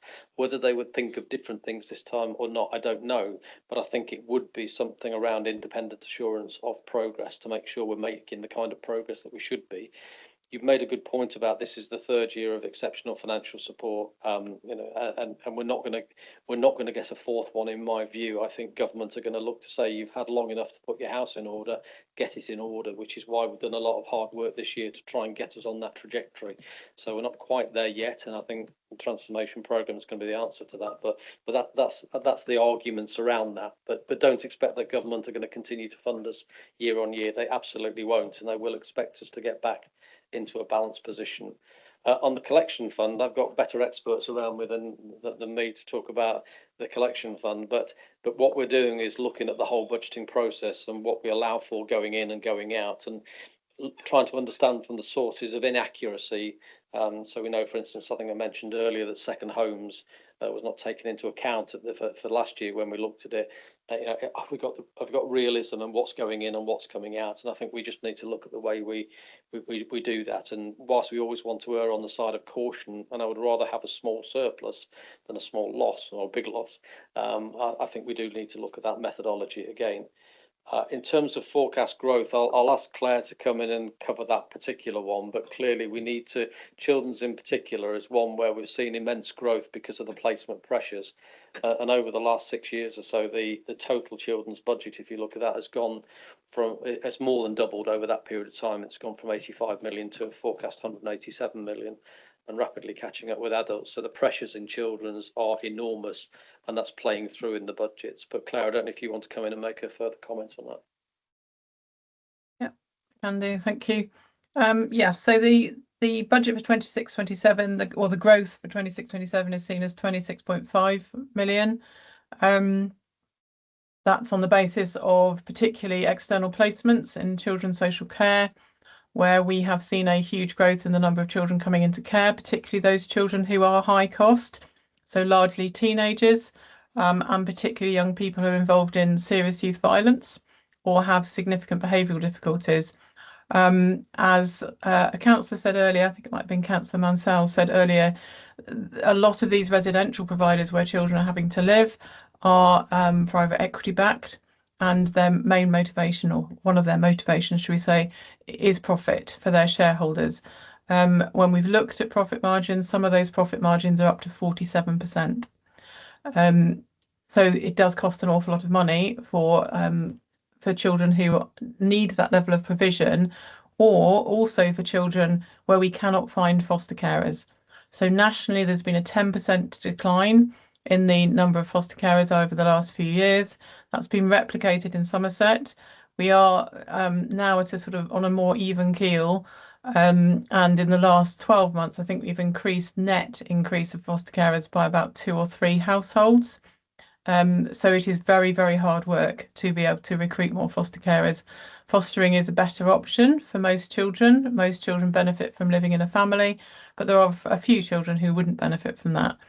We also have a very high proportion of residential care in Somerset because we have historically had a lack of foster carers as well. So the national average for children in residential care is 10% of the care population. In Somerset, that's now running at about 23%, which is something we don't want to see. So in relation to the savings that we're making in the forward year, some of that is investment into fostering and into reunification, which is trying to get children home, to bring in small teams to support that work in order for children to be able to go home or to move from residential back to fostering, which creates a saving for the council because those children are in a better place and a better place costs less effectively. In relation to the budget for the forward years, so the forward year 27-28 currently says 12.15 million. That is based on what it could look like in terms of particularly external placements for children. But as Clive said, the situation changes so rapidly and is an increasing trajectory of the number of children in care and the costs of care because of that sort of private equity market, that we need to reassess that during the forward year to be able to say what the accurate budget is likely to look like, or the accurate growth figure is likely to look like in 27-28 and beyond. Right, thank you, Claire. That was very, very helpful. Right, anything else, Councillor Fillmore, you want to come back with? That's fine. Councillor Lation. Could I just clarify something? I think the word funded was used with regard to exceptional financial support. And I did hear at a conference recently that it's no longer exceptional. It's not terribly financial in its approach, and it's certainly not supportive. So I just want to make the point that it is Somerset's people who pay. It is not funding from government. Just want to be absolutely clear about that. Thank you, Chair. Thank you. Councillor Sieb, do you want to come in? Yeah, I think I was pretty much on the same point. The press in particular love to use the phrase bail out. Somerset were bailed out. No, what we were allowed to do was things which was going to overdraft, basically. It's what people normally do. It's just councils need permission, and the exception is being allowed to do it. Mr. Heavey. If I may just come back on the analogy, it's more like putting the weekly shopping on the mortgage. So then an overdraft, it's literally putting it on for long-term borrowing. So that's why government don't let you do it routinely. It's just not permitted normal accounting practice nor good practice to put revenue costs onto the long term. Bear in mind that most councils fund it by 20-year borrowing. So salaries, they're funding over the next 20 years, for instance, by doing that. It's not the right. Better funding is the right answer. Thank you for that. And I think just to make sure the analogy goes all of the way, of course, this being a children's part of the discussion, it's worth mentioning that most of the debt that people keep waving at us as a bad thing is actually bricks and mortar of schools that were being paid for on a mortgage. Again, it's a good analogy for that. And they're not cheap, which is why the number's a big number. Right, thank you, Councillor Sieb. I don't think that I have anybody in the room asking to speak who hasn't spoken already. So that being so, I will now just ask Councillor Payne, did you want to come back? Yeah, I'll be really short. I just wanted to thank Officer Hall for being so quick with the reply. I did see under Environmental Offences Regulation 2023 Fixed Penalties Amendment that, yes, government are the ones who set those. I'm just wondering, therefore, if there is a method by which we can write to government to ask for them to increase those amounts so we can possibly come down on some of the other ones, that might be a suggestion for scrutiny to think about. But no, I just wanted to say thank you to the officer for being so quick with the reply. Right, thank you very much for that. And Councillor Trimnell.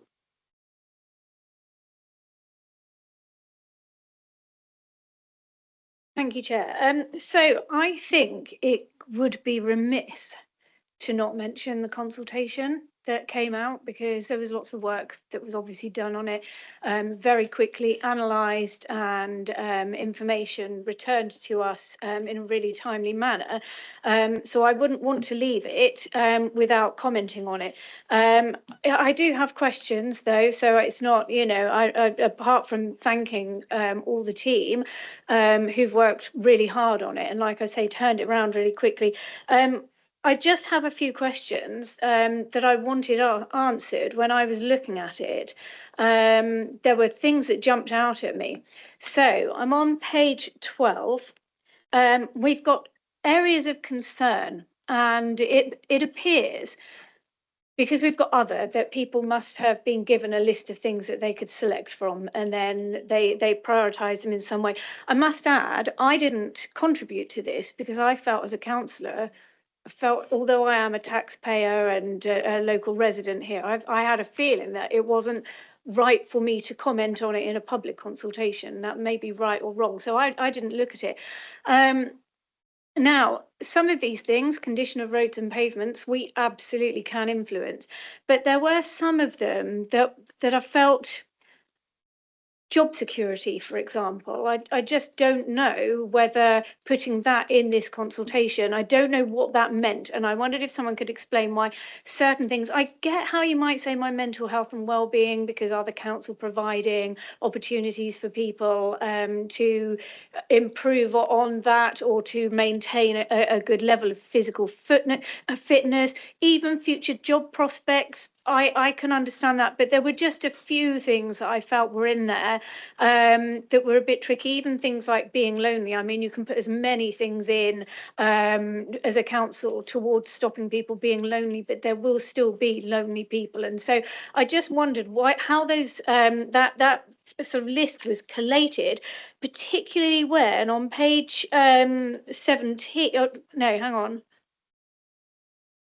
So page 18, where we had savings in service areas, I kind of felt like that and the concerned about bits should have corresponded or could have in some way. I think that would have worked better. Now on page 15, so we have at the top a piece of writing about council tax and a summary of the results, and then we have a bar chart. And I've looked and looked at the page, I've looked and looked at the text, and I can't understand why. And my gosh, it's going to be so embarrassing if it's really obvious or if I'm completely wrong. But the bar chart doesn't match the figures in the text, and so I was confused about that, why that would not have matched up. And then finally on page 17, where we had a query about fees and charges, and people were asked to agree or disagree. And my concern was, did we actually explain what fees and charges were? Because I think I haven't paid fees and charges myself, so I guess I would go, yeah, put them up. It doesn't matter. But I think until people are in a situation where they've actually accessed a service that they have to pay for additionally, I guess my green waste bin, but I wonder whether people actually know that they will be paying more for a cremation, or things that people are crowdfunding for these things sometimes, for funeral services. And so that was a question. And then finally, was there a question asked? There was no answer, so I suspect not. That was just, and I would have liked it at the beginning if I was doing this, should council tax go up, yes or no? And I just a couple of points or questions that I just wanted to make about it. But again, a big thank you for getting this to us so fast. Right, thank you, Lucy. We've got online Victoria Hill. And Victoria, I think you were responsible for pulling this together. So I wonder if you'd like to comment on some of the points that Councillor Trimmel's just raised. Hi, yes, thank you for having me. And I take on board the feedback we've had there. If I come to your final point first, we asked if people agree, or sort of to what extent people would agree with council tax increases, and that response is in there about the level of council tax increase. I will need to come back to you about the figures that potentially don't match. I'll need to have a look about that further. And again, I'll put a written response together about the what we did with the fees and charges section as well. Okay. Okay, thank you. I suppose the only other question that I'd asked was just about why, when we came to savings in service areas, it didn't correspond particularly to the questions of areas of concern, and the fact that some of those areas of concern are things that we can only loosely or possibly not at all influence as a council. Yeah, thank you very much for that. I will come back to you on that point as well, and clarify exactly why the decision was taken to ask the questions in that way. And that's brilliant. Thank you. I appreciate it's sort of it's all still very fresh as well. So that's brilliant. Thank you. Right, Councillor Filmer, you want to come back, and then Councillor Johnson. I had a couple of similar things to Councillor Trimnell. So could we be just given an email address that we can send our comments to, just so that it could be up, if where there are textual things that maybe aren't right, we can just highlight them. You're very welcome to email myself, or we also have a consultations mailbox, which is consultations@somerset.gov.uk. So, but feel free to email me directly. Right. And finally, Councillor Johnson. Thank you. Clive was just talking about the exceptional financial support, and I just wanted to clarify, because I don't know if I heard it wrong, but my understanding is that the government allows it, the government doesn't fund it. I just wondered if you could clarify that, please. Thank you. Absolutely. As said before, that it is neither exceptional nor financial support. It is permitting the council, in most cases, it permits the council to borrow, to put revenue costs such as salaries onto borrowing over a 20-year period. So carry on paying somebody's salary for your one salary for 20 years. In our case, it has less impact in the sense that we are funding it from capital receipts. So I suppose in some ways you can argue a slightly different impact on us, but it's not good practice to do that. When you incur salaries and they've been and gone, you should be expensing them. You should not be putting them onto long-term mortgage costs. So that's why it's bad practice. But there is no support from government. There's no bailout. It's simply allowing the councils to have an unusual accounting treatment. Right, ladies and gentlemen, we've spent a reasonable amount of time looking at the budget papers. It's never long enough, I suspect. And to some degree this year, it is a work in progress still. And so to that degree, we are somewhat limited in the comments and points that we can make. I am, I think, going to return to the supplemental paper that was circulated that summarised the findings of all of the scrutiny committees, their lines of inquiry, and their proposed suggestions to executive. And my sense is that really what we've talked about today has not really changed that list of things that we remain concerned about as scrutiny as a whole. I would like us to add, though, if we may, to the children and families comments, those that have just been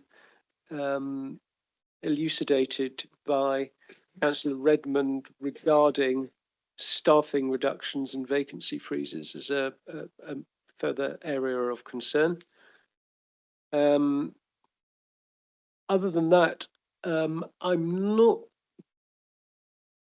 at all convinced that there's really anything in addition to these papers that has arisen from the debate this afternoon that we need to add.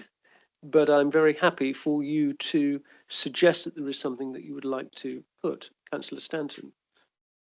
Probably pursuing an interest primarily of mine, but given the flooding situation and given the discussion about the special precept for Somerset Rivers Authority, I think it ought to be an area of concern for us that we, despite having an extra bit of money, we just don't have enough to do enough to make sure that flooding doesn't happen.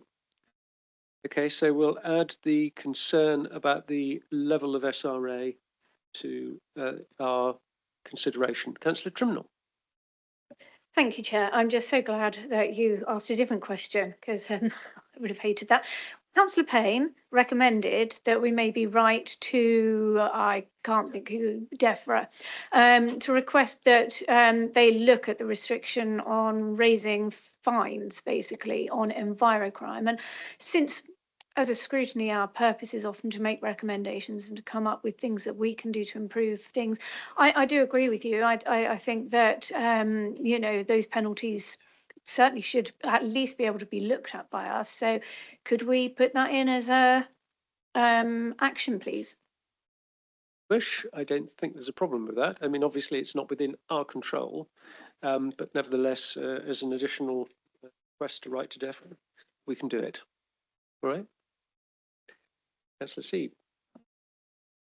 Thank you, Chairman. Yes, I was just wanting to pick up on Councillor Stanton's point and expand it a little.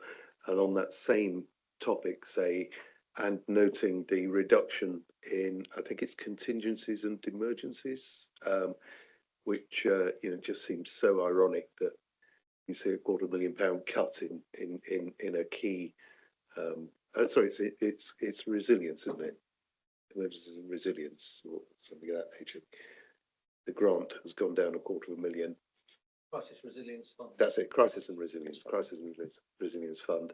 You know, it's gone down £250,000. It just seems very ironic we should get that information put before us today. Indeed.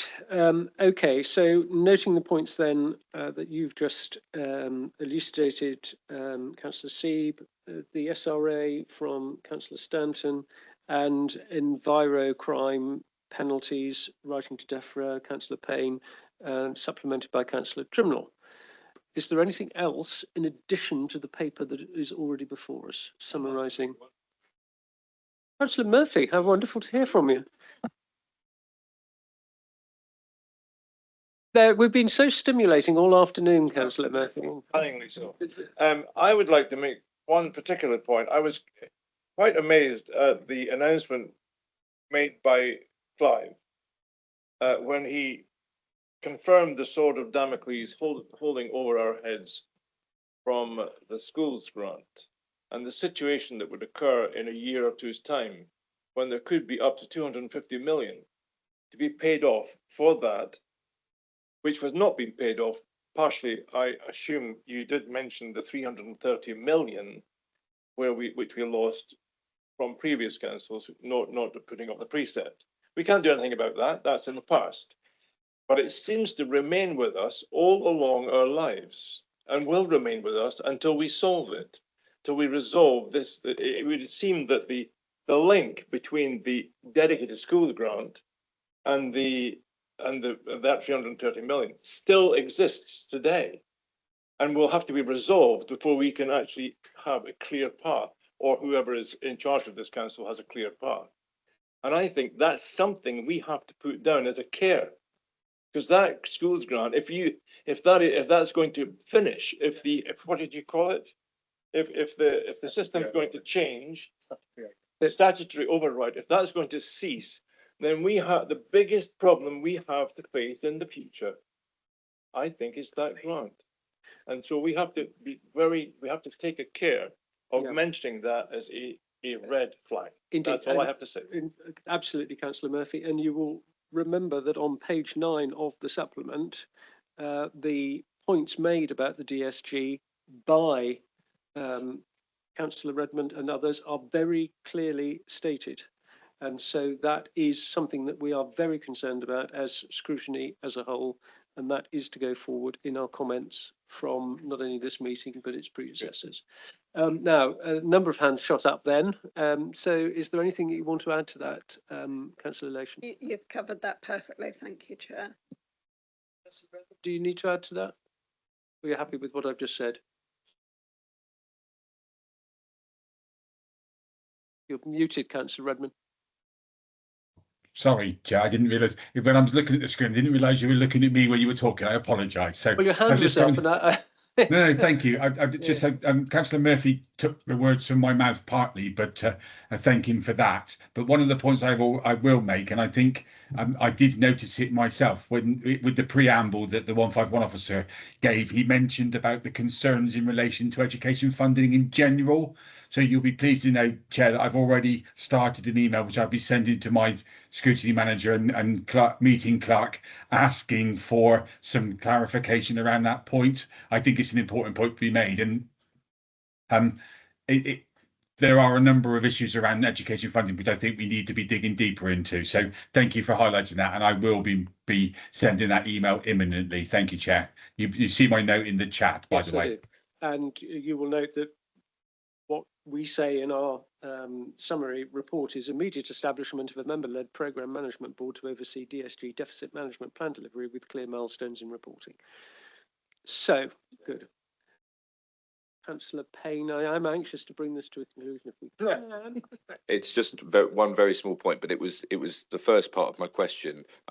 Could we add to that list of things to do? It's a discretionary spend on those charges that I'm concerned about. We've got a very small number of zoos in Somerset, and it's going from a per application renewal is going from £2,697 to £4,195, which is a 56% increase. And I think given the small number and small size of our zoos, that's a very unfair increase. I know it sounds completely niche and very specific, but I'm just looking at that, and I think that's something that we really must look at. Okay, well, can we express concern about the level of charge for zoos and ask that executive look at that at their forthcoming meeting? Mr. Chair, may I come back to me for just one point? It's a very short point. You're stretching the point. Only one person, I think, tonight mentioned AI, and that was, I think, Marcus. Marcus Kravis mentioned AI and wanted to have a talk about it. I also had wanted to talk about that because I see that in transformation, that will become a very, very major thing in the future. But I don't hear anybody talking about guardrails. Guardrails are so vitally important to put together either in a board or an independent board or an independent committee for AI. And I'd like to make sure we put that down. Well, Councillor Murphy, after our 5-minute comfort break, you will know that on the agenda item 8 is Modern Data and AI Council quarterly update. And you can make that point again very firmly. Thank you very much. You're very welcome. Right. So with all of those points we've made,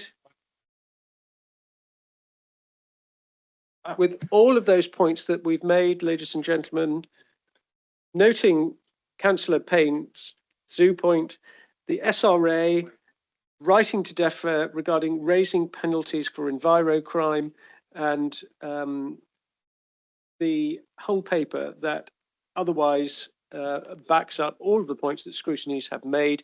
May we take those as our comments on the budget, please? All those in favour? Thank you. We will now have a 5-minute comfort break.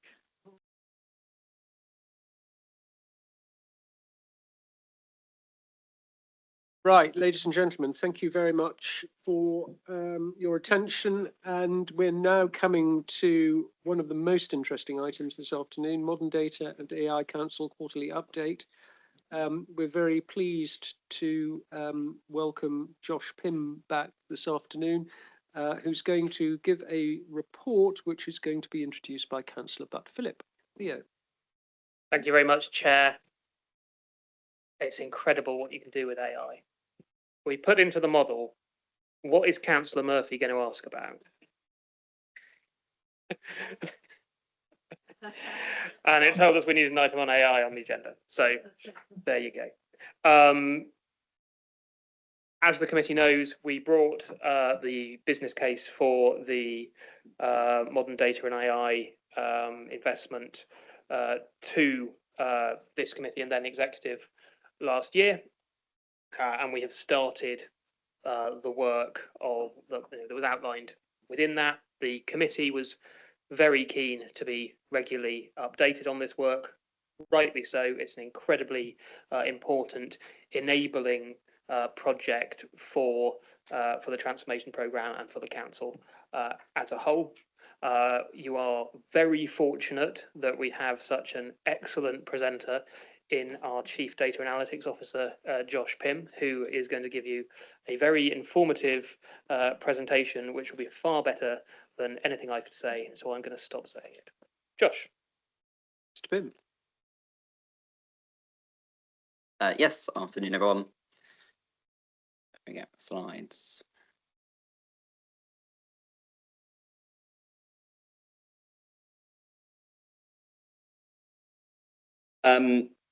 Okay, so this is an update from Across my service, which obviously was the beneficiary of the business case, two main recommendations just to note the update, and a secondary recommendation to integrate updates, so these updates as part of the Inspiring Innovation updates. But I'll kind of come on to that in a second. So as a brief reminder of what the business case was, Modern Data and AI Council, it was to build an enterprise capability. So it wasn't to do one project, it wasn't to do a couple of projects, it was to do multiple different projects enabled by a capability to accelerate our use of data and AI across the whole council, predominantly for the purposes of transformation, and to ensure that we do that ethically, securely, which I will certainly come on to. And I've added some extra slides for you all, so I will try and keep it short. Also try and guess what you were going to ask me. Just reminding ourselves, so service transformation, improved service delivery, better resident outcomes, more sustainable. That is being enabled through doing things differently, doing things better. So service model changes, new operating models. That's underpinned by Inspiring Innovation Programme to support that. And what holds that up and supports that is those foundational capabilities. ICT, HR, comms, there's many more. Data and AI forms a foundational piece to that. So our work within data and AI is supporting Inspiring Innovation to change the way that our services work to ultimately drive better outcomes, more sustainable outcomes. I'm going to do this in reverse because we're going to start with recommendation number 2.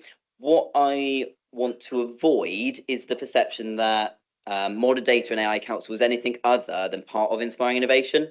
It's that capability that we enabled through that business case is absolutely driving elements of that Inspiring Innovation.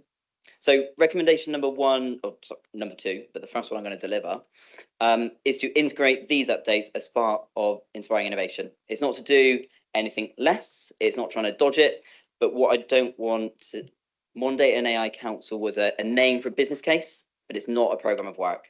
The programme of work that my team and that capacity is delivering is part of Inspiring Innovation. So that's where that one's come from. But the boxes are the same size, either or. We can keep the content. It's just making sure that we don't think that this is anything other than Inspiring Innovation. So moving on, one of the main pieces in the business case was around recruitment. So we've gone through and recruited a number of different roles across data engineering. So they're putting their welly boots on and wading through disgusting data that's really uncleanly. They're cleansing it, they're making it more accessible, they're providing it back to the organisation. Our AI engineers, again, we've gone out for recruitment for those and been successful. They're building the more complex AI solutions. And that's the stuff that's really going to drive some of our transformation going forwards. It's what's going to directly result in more efficient services that are more sustainable. We can go through the numbers. So 3 staff recruited for data engineering, 2 more in final stages. We've actually did final interviews for those this week and have appointed all of those. 2 of which are existing SC staff. So one of the main things that we wanted to do through this business case was to empower our own staff. When we talk about AI and kind of job security and all of that, actually, there's a big bit there around just upskilling existing staff into new areas. Same for AI engineering. So one of those staff was internal, and we've appointed 3 as part of that. Data science is where we're starting to look at predictive modeling, machine learning. It's what's going to move us towards more forecast-focused services, how we move ourselves to prevention and identifying individuals before they reach the point of crisis. We've shortlisted for those and we'll complete that recruitment by the end of February. It's kind of a bit of a lead time. You need data engineers to wade around in their data wellies before you can get the data scientists to then use that data. So it's kind of lined up quite nicely. And then finally, our support. So there are a number of roles in the business case that would then support the operations that we need to do, mainly around information governance, business analysis, project management. And we're looking at a range of different options in those spaces, and some of those staff are onboarded already. I just want to highlight information governance because it's a really critical one. It does kind of come on to the ethics and governance. So our IG officers support us in writing data protection impact assessments, data sharing agreements, ensuring that everything we do is legal, ethical and proportionate. But I also want to just highlight some of the legacy that we have in Somerset. So actually, I don't think people realise how much Somerset has done in this space. So just to highlight some of the things that Somerset has done in this space. So we wrote the National Information Governance documents that was shared by the Department of Education to all local authorities across the country, and included a guidance document for how to do data sharing across a partnership system. We literally wrote the book on it. As part of that, we built a how-to guide. Literally wrote the book on a how-to guide for project managers, for technical staff, on how to implement these sorts of things in partnership with Bristol and the DfE. And we rewrote national data sharing templates, which was reviewed by the ICO. Well, they're not allowed to approve it because they're a regulatory body. But we had a number of ICO, so Information Commissioner's Office colleagues that supported us in drafting that and then sharing that nationally. We were the first local authority, Somerset was, to enable the Digital Economy Act 2017, which enabled us to increase data sharing. It was a new piece of legislation that was provided by the Cabinet Office, and we worked closely with them in implementing that new piece of information governance legislation. Somerset Council, under a DfE contract, me personally, as well as other staff, have also peer supported over 30 local authorities up and down the country. Flying to Newcastle for the day, and that was a long day. But we've personally supported a number of local authorities in improving their data maturity. What I'm getting at is maybe that's a story we maybe haven't communicated. Actually, Somerset is leading in this space. We have been for quite a significant length of time. And we lobbied DfE as well around the working together guidance. So that included increased levels of data sharing, particularly in children's social care, in those preventative services. And that was all through the work of the Transform Family View application, which has been going since 2017, I believe. As part of this business case, we're bringing in additional information governance capabilities and capacity so that we can ensure everything we do is legal, ethical, moral, and we've got the appropriate legislation and gateways for data sharing. The purple cake with custard on top diagram. So just a reminder of where we kind of were with our infrastructure. So we wanted to identify our line of business systems, System C for children's case management, Capita for education, Eclipse for adults, those individual line of business systems that don't talk to each other. Our partnership data, and we've got very good partnership data sharing across our system and with our ICB colleagues and police, and our enterprise data set, Excel, SharePoint, OneDrive. Bringing all that data into our data platform, which sits on Microsoft Fabric, providing an accessibility layer, so identifying individuals across those individual line of business systems so that we can join it all together. We have a holistic picture when we engage with people. Self-serve analytics, reporting insights and single view applications, where Transform Family View is one of those that has been going in children's, and then the AI data science that sits on top of that. All of that governed ethically and via secure methods to encrypt the data. Just to break that down in terms of our progress in each of those areas then. So my team has been working across a number of different services in a number of different use cases. So homelessness was one of the big ones we talked about in the business case. Actually, we've now been supporting a number of additional services that we hadn't anticipated when we initially put through the business case. Just to break that down in terms of data migration, so individual systems moving into our data platform, we're currently working on homelessness, adult social care, and a system that records children who are NEET, so not in education, employment or training. We plan to be focusing before the end of February on education, children's social care, and moving a little bit further in time from that, public health, revs and bends, SAP success factors, so that we're moving that data into that single data platform. As part of that master data management and accessibility layer, we've got a solution that does address matching. We've got a solution that does individual matching. We can get really stats heavy if you like to, but it works on probabilistic matching systems for individuals, and that enables us to go back and cleanse that data. What we're also planning to do is integrate financial data. So at the moment, finance data sits in Dynamics. It doesn't integrate with our other systems. Children's will record on System C, adults will record in Eclipse. Actually, how does that all integrate with our finance data so that there's much more clarity when you're working at an operational layer to what are the costs of this? And so that's one of the pieces of work that we're going to be picking up by the end of March around how we integrate financial data with our operational case management systems to provide that added layer of financial scrutiny. In the self-serve and reporting area, so single view, so we began work on our housing integration for single view. What that will do is provide all housing information where relevant across Somerset Council and our system partners, so that it enables more holistic working together, and they have a better clarity of what's going on. Didn't like that door. So Transform is a system in children's that we're also planning an upgrade for as well. So what that requires is our children's data to be migrated into the platform. Once that's completed, it enables us new features for children's, mainly practitioners in children's social care, family intervention service. We also this week have completed the rollout of Transform Family View to 100% of schools across the whole of Somerset. So every school now has access to some of the data that we're able to provide them. And that's based on a per user basis on how much they should be seeing. In the self-serve area, we've started work on a new data catalogue that will help with our understanding of all the data that the council holds. There's a lot of it. There is shed tons of it. And so we need a map of where that all comes from. What are the rationale for having that as part of our record of processing activity? And so we're looking at new ways that we can ensure we've got that clarity. We've worked with Microsoft, and a number of finance reports have also been released in the last few months since Christmas as part of our work on Dynamics, which enables better budget monitoring for individual managers and officers. And we're just starting to now focus on capital reports as well, so that there's increased data available for that.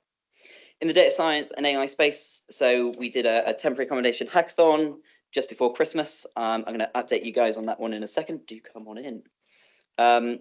We've done lots of council to council data sharing. Actually, there's a lot of interest in what we're doing in Somerset, where we're building out a lot of this in-house. A lot of the other councils are going, actually, how have you done that? Can we use that? Can we integrate that?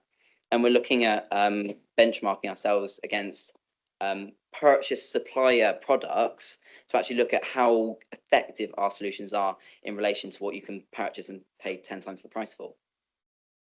In progress is our education, health and care plan digital drafting tool. That will be going live. There's a go, no go decision planned for March, at which point a range of communications will be released to residents so that they can be updated.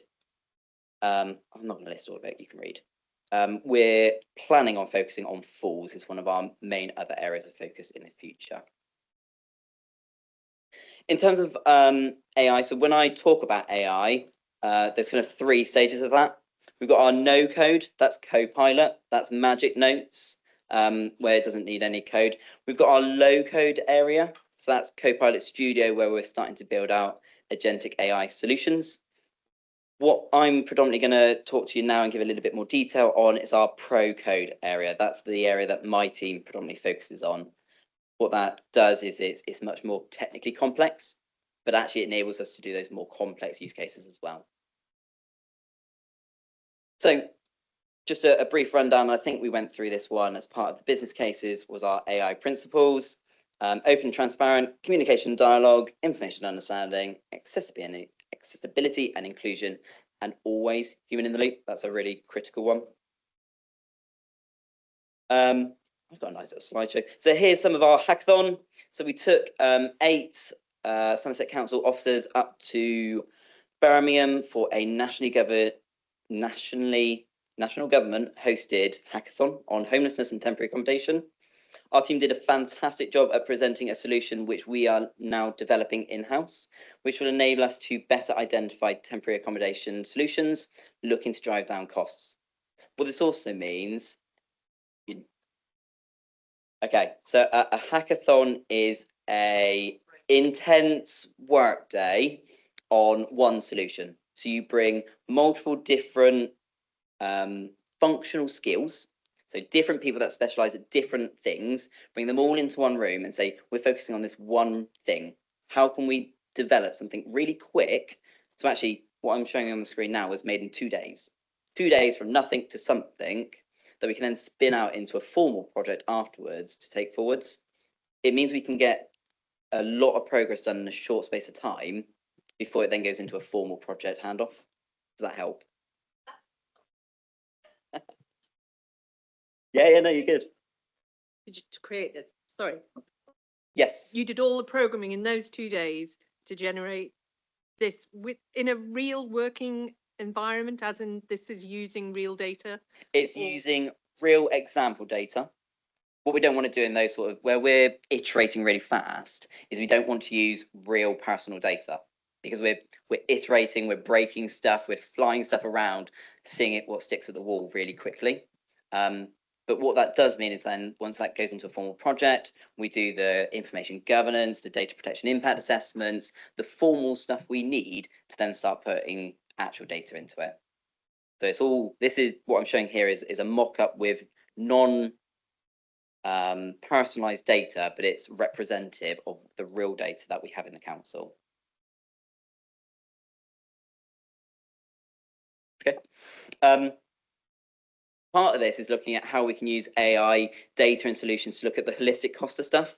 So actually it might be that we can find, if you've got 2 options for accommodation, one slightly more expensive than the other, but actually one of those is in a better location, actually we might be able to run down costs, but the placement might be £5 more expensive.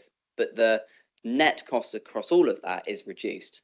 So that's how we're starting to integrate, certainly in Somerset where rurality is a big issue, our rural areas, how do we integrate public transport when we're making that decision? How can we make it a lot easier to pool all that data together? One of the other use cases this is the Education, Health and Care Plan tool. So this is going to be going live at the end of March. We've been doing a range of bias testing. You can't really see it in the diagrams here, but what it's doing is looking at differences in gender, what are the response differences to ethnicity, all the different things that we want to check and ensure that AI is not hallucinating and ensure our accuracy. So as part of that, we found no statistical differences. There were some minor variations, but nothing that ultimately proved to be statistically important based on the number of cases that we put through it. That's something that's not done and dusted. That's something we'll continue to do as we roll out these tools. This is our progress on redaction. So contextual redaction, actually, sometimes you don't want to just redact personally identifiable information. Actually, sometimes you need to redact as part of DSARs or FOIs. We need to redact any negative sentiment about a certain individual that one individual said. That's really difficult. So actually, we've started to look at how we can use AI to contextually redact. Our FOIs and DSARs take a significant amount of officer time to respond to.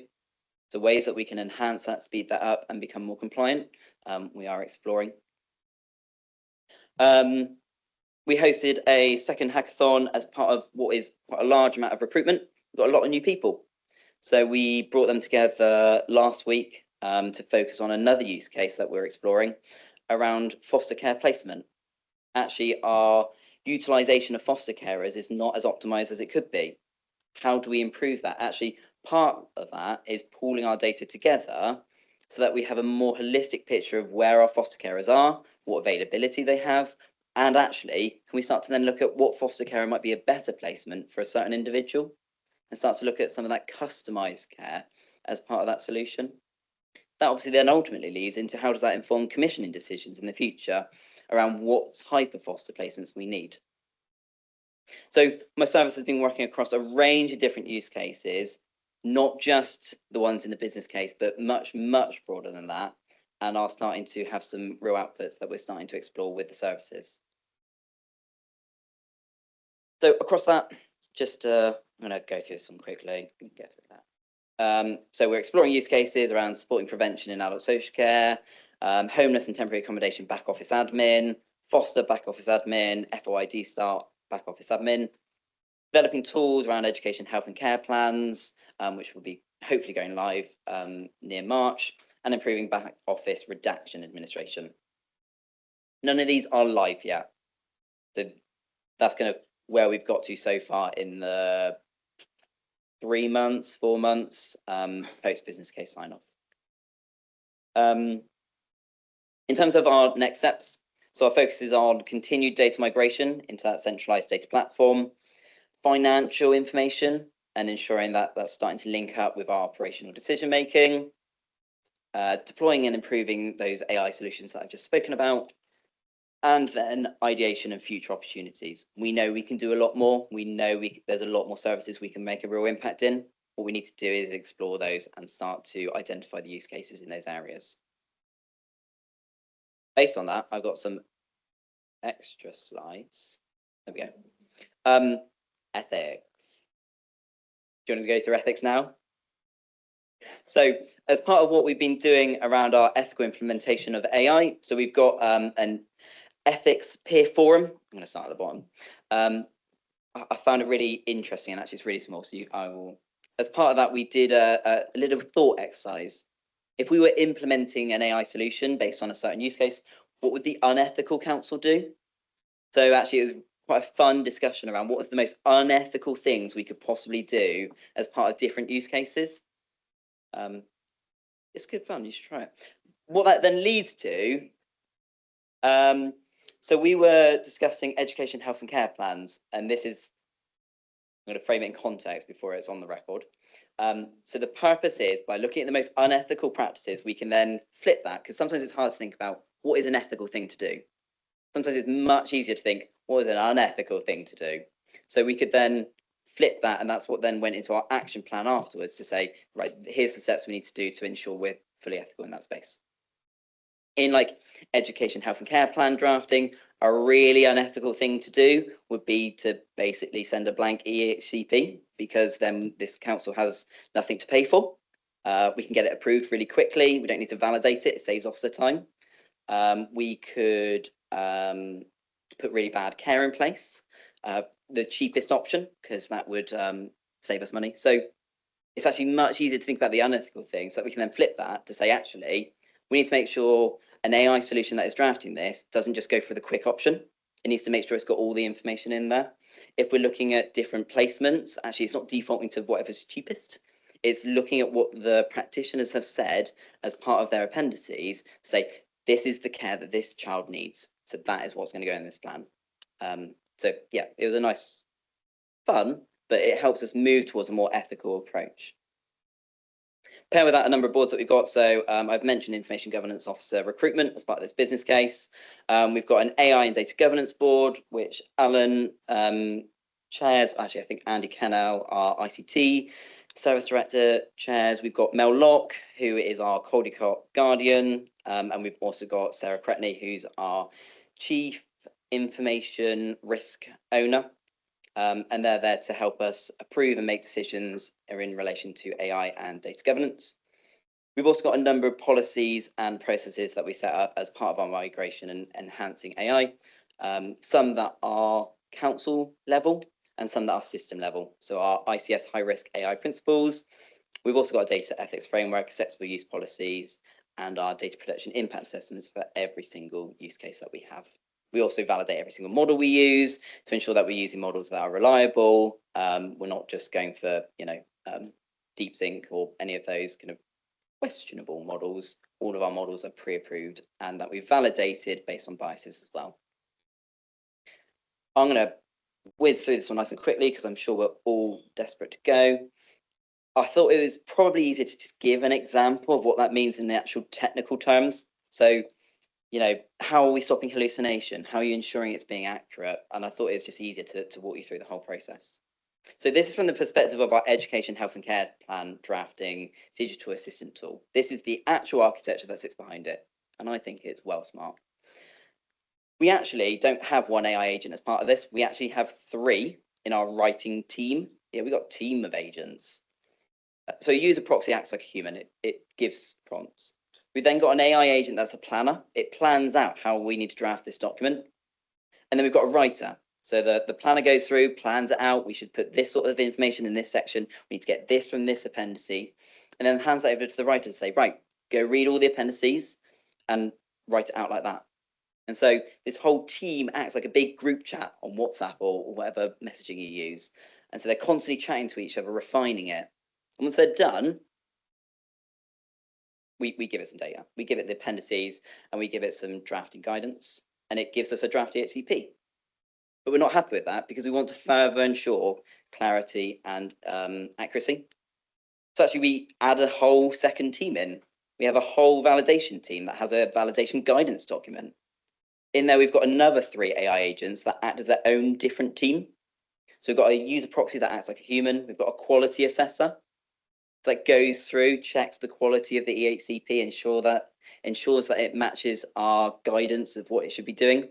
We've got a fact checker in there. So it's checking, is this fact true? You know, where did this come from the appendice? And once that's done, it has a validation feedback. Now, that then goes back over to our writing team. And the easiest way I can describe this is that imagine a student and a teacher. So our writing team is a student, and it's being set a homework task, which is our drafting guidance. It does its homework, it sends it to the teacher. The teacher has a marking scheme, so it knows what it needs to be marking against. And so our teacher goes through, marks the homework of the student, and then says, actually, you could have improved this section a bit more. Actually, rethink this section, and throws it back to the student. And unlike homework, this happens multiple times, a minimum of 5 for every single EHCP. And that gives us our draft EHCP. We do go another step further, because what if those 2 things decided to lie? And so we've got a third AI team that has, again, a user proxy, a fact extractor. So it goes through, it takes the draft EHCP, which has been drafted by an AI. So it takes the homework, takes all the feedback the teacher gave, and then goes, right, in this piece of homework, where is the fact of that within the source information? And then our evidence mapper says, that came from this place. So in our student-teacher analogy, that's like Ofsted. It's like Ofsted coming in to review the whole process from afresh. And that's what gives us an evidence mapper that we give to our humans. So our humans essentially are reviewing the quality assessment of Ofsted, in this analogy, of our AI solution. So what we're getting at is that when we're creating AI in this pro code phase, in this really complex stage where we're working on complex solutions, it's not your default copilot. There's many different solutions that we're using to ensure validation, and actually it's a 5-step process. So every single individual AI agent in there has controls that we've set, and then they're peer supporting each other, so they're cross-referencing each other. And then we're using a whole separate second team for team scrutiny, and each of those AI agents has agent controls and AI peer validation. And then we've got that 4th stage around after loop testing. So after we've done everything, we've finished it, we're then sending it back to AI to further validate it a final time. And obviously, as part of this whole process, coming back to our AI principles, human in the loop. After all that has happened, it's still the responsibility of an officer to check and validate the output of that AI solution. So that's our approach to ethics, governance, and constraining our AI to make sure that it's doing the right thing.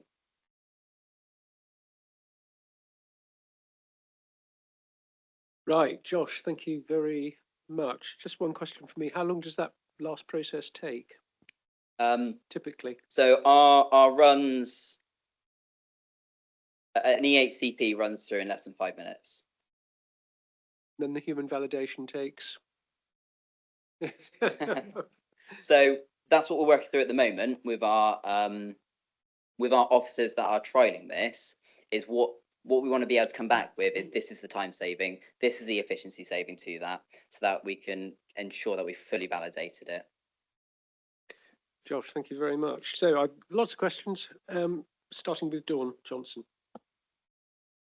Josh, you blow my mind every time that you come and talk to us. It's just like, wow. It's just so exciting what you're doing, and so just full of admiration for all the work that's going on. I can't even claim to get my head around all of it because it's not my level of expertise, and part of me still wants to see, but what's that person doing? What's that person doing? How's the AI actually doing it? And in some ways, I'd love to come and visit your little room and see what is actually doing what bits. Because when you talk about AI agents, like my mind goes to a person, but an AI agent isn't a person, is it?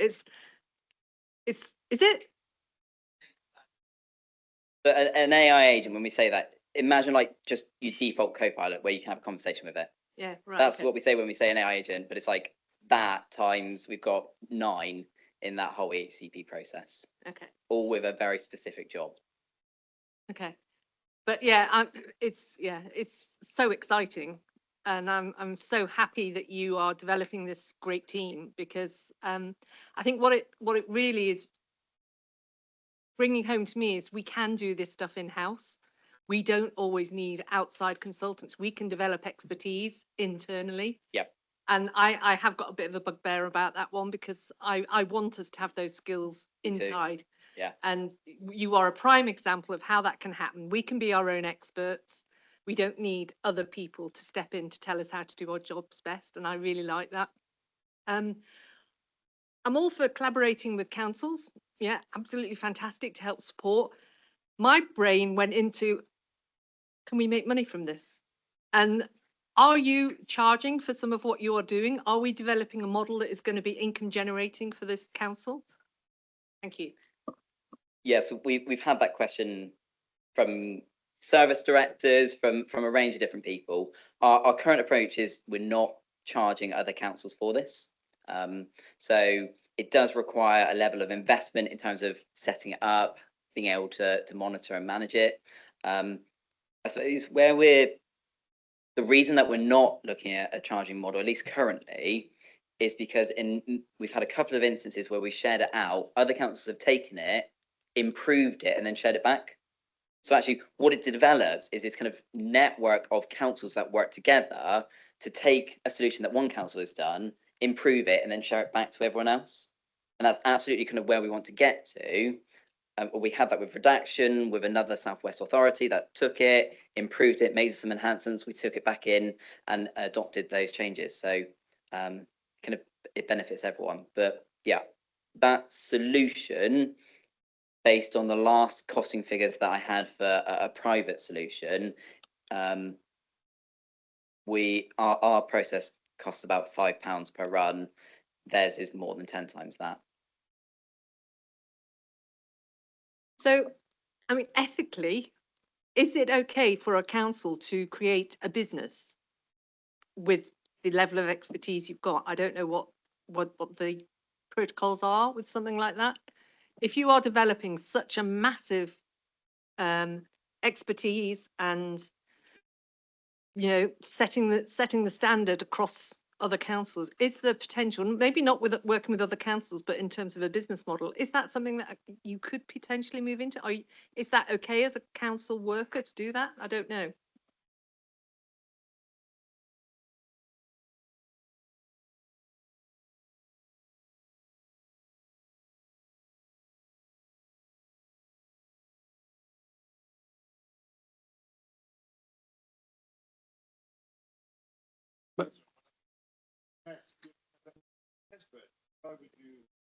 Right, Councillor Murphy.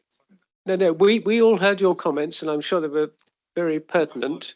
No, it's fine. Nobody else did online because you didn't have your microphone on. But I think Mr. Pym might have heard you and can now tie those comments up into a very, indeed, I think it's useful response. I think it's something we could explore in the future. I think there's certainly that opportunity. So when we look across the public sector, there's not many examples of that, but there are some. So I don't know it in that much detail, but local gov Drupal, there's other solutions. I think Locator started initially as a spin out from one of the London boroughs, which is a homelessness case management system, and that's kind of migrated into a kind of quasi organization on the side. But it would need more exploration, and I think we need to gain a higher level of maturity first, and to start delivering for Somerset value so that we can start proving it. After that, there's certainly opportunities in that space. I'm not meaning to hassle anybody, but we think that the front doors may close at 5 o'clock. there are other ways out, but I wouldn't want it to turn into a lock-in. Can we go out that way? So, oh dear. So look, this isn't a suggestion that you should hassle yourselves particularly, but can we keep our questions to the point? Councillor Seep. Thank you very much, Chairman. I'm a big fan of what you've told me so far. I agree that Vice Chair's points on sales. I would say you need to secure your intellectual property now, just in case. You might use an AI. The neighbouring authority point, I also agree. I mean, this is classic TECL territory, but I think of more interest is geographic proximity when trying to find carers, for example. So, you know, sharing data sets on edges is clearly something. And also, let's not forget, we've been talking siloed think here in a particular service. People identification is make sure you've got the right number of taxpayers, make sure you've got the right number of, who's getting benefits, make sure you know where people live, make sure they get an invite to vote if they're eligible. You know, there's all sorts of identification things internally. Right, moving on to the more substantive matters. Looking at the structure of, I like your check AIs. I think that's very mature. I would say my concerns looking at it is the ancient garbage in, garbage out. You're going to have a unique human perspective from the person who provides you with the diagnosis, and of course the actual subject of this is unique as well. And usually there is a mixture of standardization of terminology used, which may not finesse. So you probably want to be having a look at the quality of your input material as well, even if only to provide feedback to the marking officer. I'm also a little bit concerned about gaming. You know, somebody doing a diagnosis or providing the input may game for a number of reasons, and I have a nasty feeling that can turn into a positive feedback loop if you've got gaming, because the officer becomes desensitized to it, having been well hidden in good text that's well argued. I would be a little bit concerned about setting up a positive feedback loop, because I think we have a natural ethical positive bias, which means that we don't just choose the just about meets the needs solution. We choose one which will meet the needs, which may mean that we're overpaying in some cases. And there's also another issue for me about the delivery end. You know, some schools going to end up with handrails or whatever the particular intervention is at the end. And we do actually want to try and standardize the work at that end to get economies of scale and deliver broad spectrum interventions. And I do wonder if there's a sort of a group, a pattern and grouping question around, can we chunk stuff to get better economy in the way that we deliver an effective EHCP, and particularly when it comes to the school stuff. So what I've seen so far, brilliant and very mature. I just have these worries about positive feedback and about garbage in. Yeah, certainly data quality is always a challenge, and it wasn't not a challenge before AI, but certainly AI does expose more of those data quality issues. And so we're constantly working over all of our data sets on not just across the use cases that we've mentioned. Go on, do you want to? Yeah, Chair, if I could just come back at you. My point was not that it would expose the issues, it was that you would really effectively hide them, because it's only making its way out of the tail end of this process after it's been crafted and recrafted and recrafted. But that may hide rather than expose the imprecision of a term. Yeah, absolutely. What I would say is across all of these solutions is that the AI is not making the decision. ultimately it is for the officer to make that call and to approve that. In that example, EHCP, but there'll be many other examples. What we're doing is making it really obvious where information has come from, so that coming to that point around maybe complacency and kind of that training and culture, actually really making it clear this is something in this example, EHCP, this is where it's come from. It came from this document. This is the practitioner that said it. This is exactly what they said. So yes, it's an issue, but it's an issue in our EHCPs right now in that we need to trust our practitioners, don't we? So EHCP comes in from your education psychologist. We need to take what they're saying to be the truth, and that would be an issue now as it would be with AI. But I certainly take your point. Okay, thank you. Councillor Filmer. It was a couple of things, if I could. First one, following on from the discussion you had, how do we make sure that our officers have got the confidence to challenge what comes out? Because the danger potentially might be this has been through an incredibly sophisticated system. It's got to get the right answer. So how do we make sure that officers have got the confidence to actually say, no, hang on a minute, I'm not happy with that. And the other thing was, from your sort of purple cake with the custard on top, when you're doing the information being sucked into that, there have always been in the past sort of straw walls between different sections of the council that technically you shouldn't use information from electoral services in another part or whatever. How do we make sure that those are maintained and that people have the confidence that the barriers that should be in the way stay in the way? Yeah, so in terms of our pink cake with the custard on top, all of that is, while it's one holistic data platform, the data that is within it is segmented into business areas. So there's a segment of that is children's. It's all stored in the same way. It's all enabled to activate that interoperability between those different data sets. But if you're an officer trying to pull off a report, actually there's certain stuff you can see, there's a lot of stuff you can't see. And so what we then do is map each individual use case. So it might be to take the example of Transform, which is live now. So our social workers can see everything that's in Transform. They can see all the detailed flags that we've got, because that's what our information governance allows. We rolled it out to schools. We're 100% of schools. What we give to schools is a lot less in terms of their view. So they might not see all the detail. They might see only part of it. There's certain data sharing that we've got maybe with external organisations that actually they've said, actually, we don't want that shared with schools.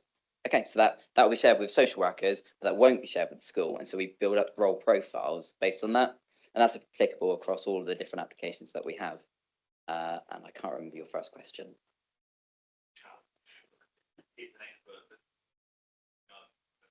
Well, it's not an expert system. We're very clear that it will still make some mistakes here and there, or where a practitioner's put a mistake in their appendix, that will then flow through. So it's still the responsibility of our officers to check and validate it. Part of that is culture, part of that is training. One of the things that we got told this week is officers were saying, actually, the best part of my day is going through those EHCPs and making them as good as they can be. And so actually what we're doing with that use case is we're doing the heavy lifting, we're doing the big drafting. You can then take that, curate it, and add that final touch that makes it a plan that is much better than just wholly done human, where you're just rushing to get things out the door. Thank you very much, Councillor Filmer. Councillor Hobhouse. Thank you, Mr. Chairman. Very good presentation, but as an environmentalist, I'm not going to be nice. Firstly, it's got no intelligence. It's computer learning.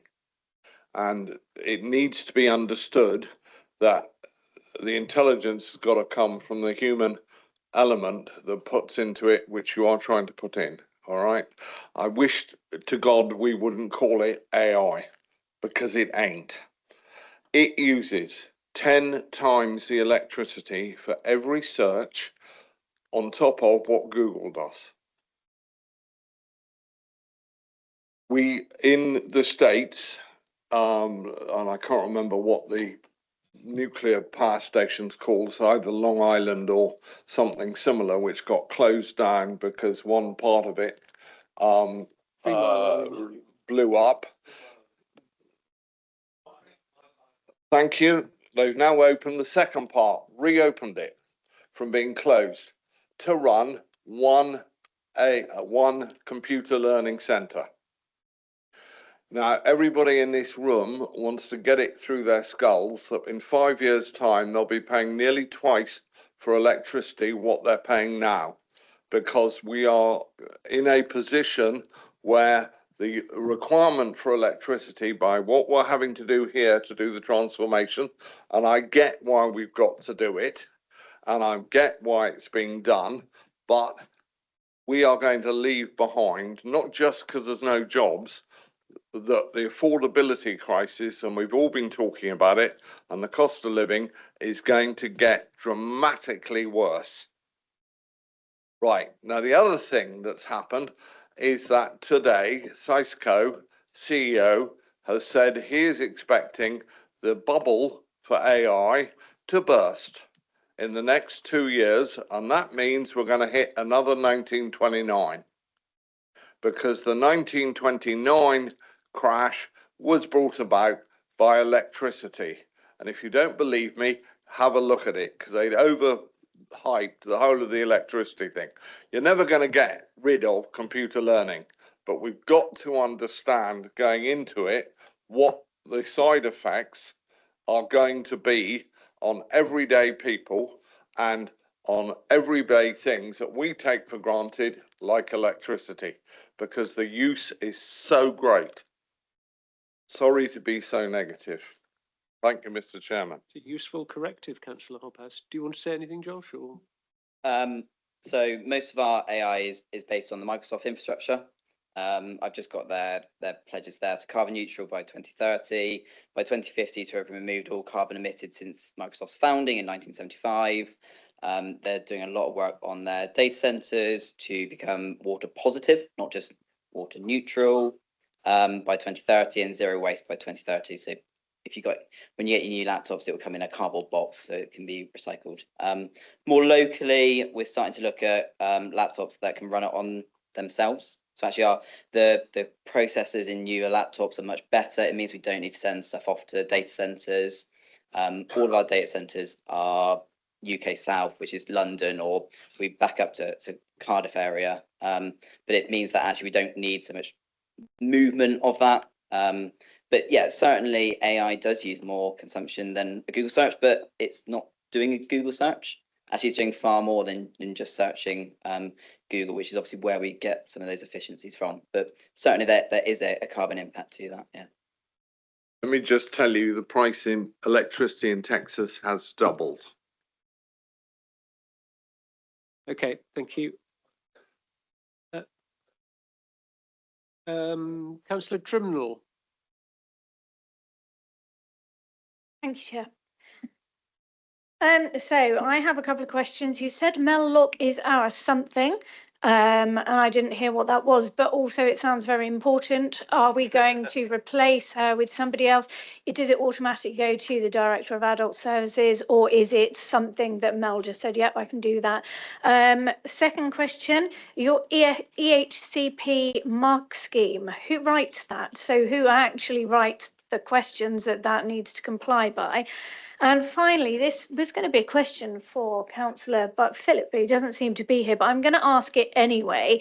Amazon today, it's been accidentally leaked in an email that they are laying off 16,000 workers, that's 4% of their workforce, as a result of AI being able to do the jobs that administrators currently do. Now, we're a cost-cutting council by necessity at the moment, and whilst you've given assurances, or I say assurances, I mean, it's not your place to say absolutely guaranteed, but it is not the intention of this council to use AI to directly replace jobs and to get rid of people, but in a situation where there's a cost saving to be had and AI is proving competent. So this really was for Councillor Phillip, like I say, because I don't think you're here to answer that kind of thing. But, you know, will AI give the temptation that becomes too great? So in terms of role, obviously Amazon is a very different organization to us. What they do is one thing, and they do a lot of it, and they do it, you know, you could argue well or not, actually.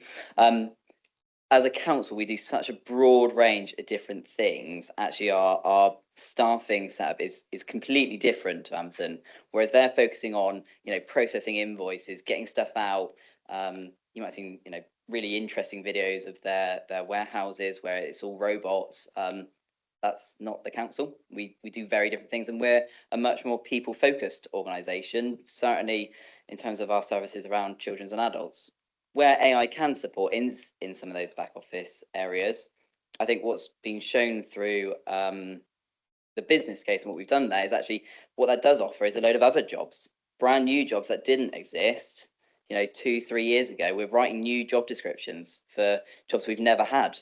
So yeah, there is certainly a conversation around how roles change, but I think it's more of how roles change rather than just directly staffing reductions in that space. On the Mel Locke point, so she is our Caldecott guardian. And I'm not going to pretend like I know everything about what that means, but she is essentially one of our main responsible officers for sharing data for the purposes of safeguarding. I don't know what's happening with that Caldecott responsibility. If that's handing over to the next person, that would be an answer for Mel. Thank you. Mr. Jones.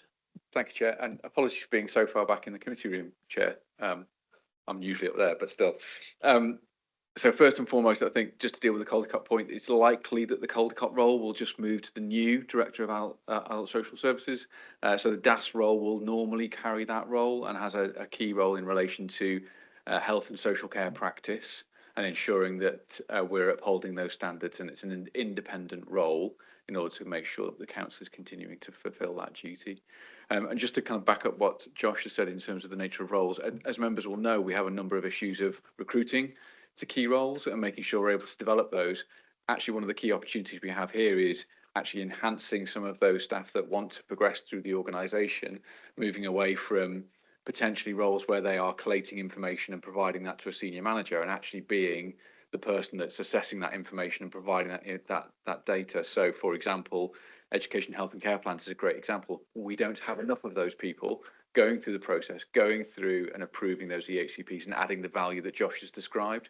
What this enables us to do is actually train the people we do have that are currently, say, compiling that information to actually become assessors, because that's the sort of job, that's the added value that we want to create and deploy the right type of kit to be able for them to do that. So actually looking at where we've got gaps, where we've got areas where we need to recruit to, and starting to reflect, actually, could we use this technology to, rather than replace that role, actually begin to replace some of those other roles and train and enhance the roles that we do have in the organisation and bring them through.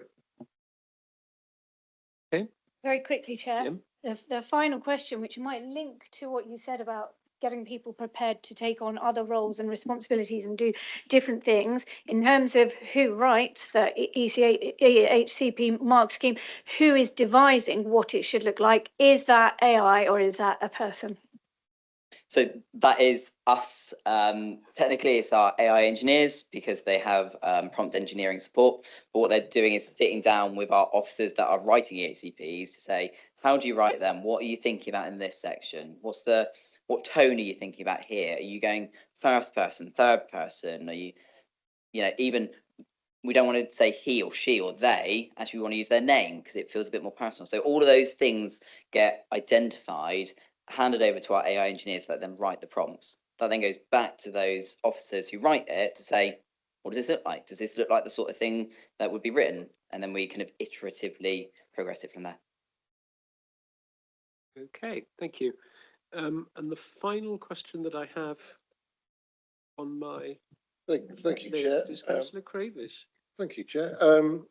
Yeah, thank you, Josh. It was I don't know what slide I started to feel very old, actually. I remember when magnetic bubble stores were a good idea. Question I've got, I suppose, is you said there's one point you said where it goes to the human in human gets this thing and has to check it. I just wondered sort of, so the tests, the ones you've done or the tests you've done, how many times has a human being had to alter it? So, well, yeah, have they got it? I thought that's just fantastic. But like I thought, yeah, well, have they got it? And how many times has that process happened? Yeah, so that's what we're working through at the moment as part of our final validation and testing. Yeah. We know it can do really good EACPs. How much time saving is it giving us now? So that's what we're working through at the moment. So hopefully next time I come here, I'll have those figures and be able to say, you know, we're saving 20, 40%, whatever it is. But yeah, we're just measuring that now. And if I can, also I left the microphone on. If I can have a follow-on question, because I mean, one of the things, and I think I might have said this before in a different scrutiny, I get confused with scrutinies, is that that as councillors, I don't recall as ever being offered any AI training. I mean, I don't know whether I've missed it as anyone else. And actually, what I've picked up from a fellow councillor, because who had AI training, was how we should all be using it in some form or another. I know Henry might worry about the environment. I just think we should build from this side of the water to the other side of the water. Lagoons, not enough energy in a lagoon. You got to go from one side to the other side. That would solve the problem. But I do generally think that, you know, with casework, with general stuff, just the amount of emails we get that are nonsense, that all councillors should have some sort of basic how to use Copilot properly. I mean, Copilot wrote my speech for planning yesterday. It's a shame Copilot couldn't deliver it, but anyway. I would agree, and I would say that for a lot of our stuff. So everybody with a council device has access to Copilot Chat, which is the free version of Copilot. It will, I would defer it to our no-code AI expert called Matt, but it should be able to summarize email strings. If you've got a really long email, it can summarize that. That's a lot of a time saving. It is all available, so please do inquire on the internet, because you should all be able to get access to it if you want to. Carl Haggerty's also currently chatting with national government around a programme of work nationally to train senior leadership, and I think that includes councillors as well, on what is AI, what are some of the digital skills, what does digital transformation entail, to help give that extra bit of context. But certainly see if we can link into that. I understand that there is going to be training offered for members in the spring. Very briefly, we talked about the whether we could make money out or whether we should be able to sell this. I do, you know, as public authority, public body, the other councils also public bodies, and we're all in it together. I do think it should be, this is maybe me being a bit idealistic, should be more of a cooperative between all these councils, maybe keep the government out of it. Right, Councillor Seavey, you wanted to come back? Yes, but as the owner representative on the Somerset, on the Southwest Audit Partnership, I would like Teckles, wouldn't I? You know, we've a long history from Somerset of starting good things that end up wrapping up a chunk of the peninsula, and Hull and various other places. Getting back to the subject, I think it would be, you know, I sort of feel like we probably ought to make a recommendation that the training, the language. For me, the biggest thing about AI is the language, and the being able to differentiate between what you would use a large language model for, an agentic AI for, what machine learning is, you know, how you do it, and the idea of training on a particular bespoke set of information in machine learning versus generic learning and search learning. And I think we need you really to have oversight of the framework that we're taught to speak about this, so that we can help govern the process properly. I think that, you know, it just worries me a wee bit that if we go and buy in a trainer, they may not use any of the terms you use in the same way that you use them. And I think we do need to nail that down here. Okay. I think that point has been heard. Thank you. I can do a member briefing on the different, what all those terminologies mean, if that's useful. Okay. Thank you. Are there any other points from members, please? Josh, thank you very much for being here this afternoon. We've got 2 recommendations to note the report, and this is part of us reviewing the progress made and understanding how it fits within the Inspiring Innovation programme. So I think that has been very well made by you. Thank you for that. And we look forward to further updates, and we look forward to our member training in a few months. So thank you very much. So the final item this afternoon, ladies and gentlemen, item 9 is the Scrutiny Corporate and Resources Work Programme, which is on pages 413 to page 414. And I'm going to invite Officer Wooldridge to introduce this item, please.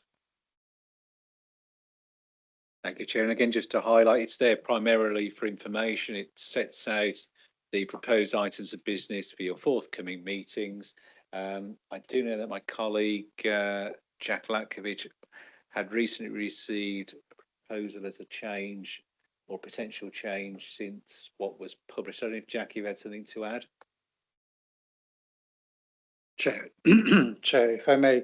So we, for the February meeting, the additional agenda item, which was added to the work plan, along with the RIPA policy for Somerset Council annual review report and also equality objectives and strategy, we have added the scrutiny review update as well, which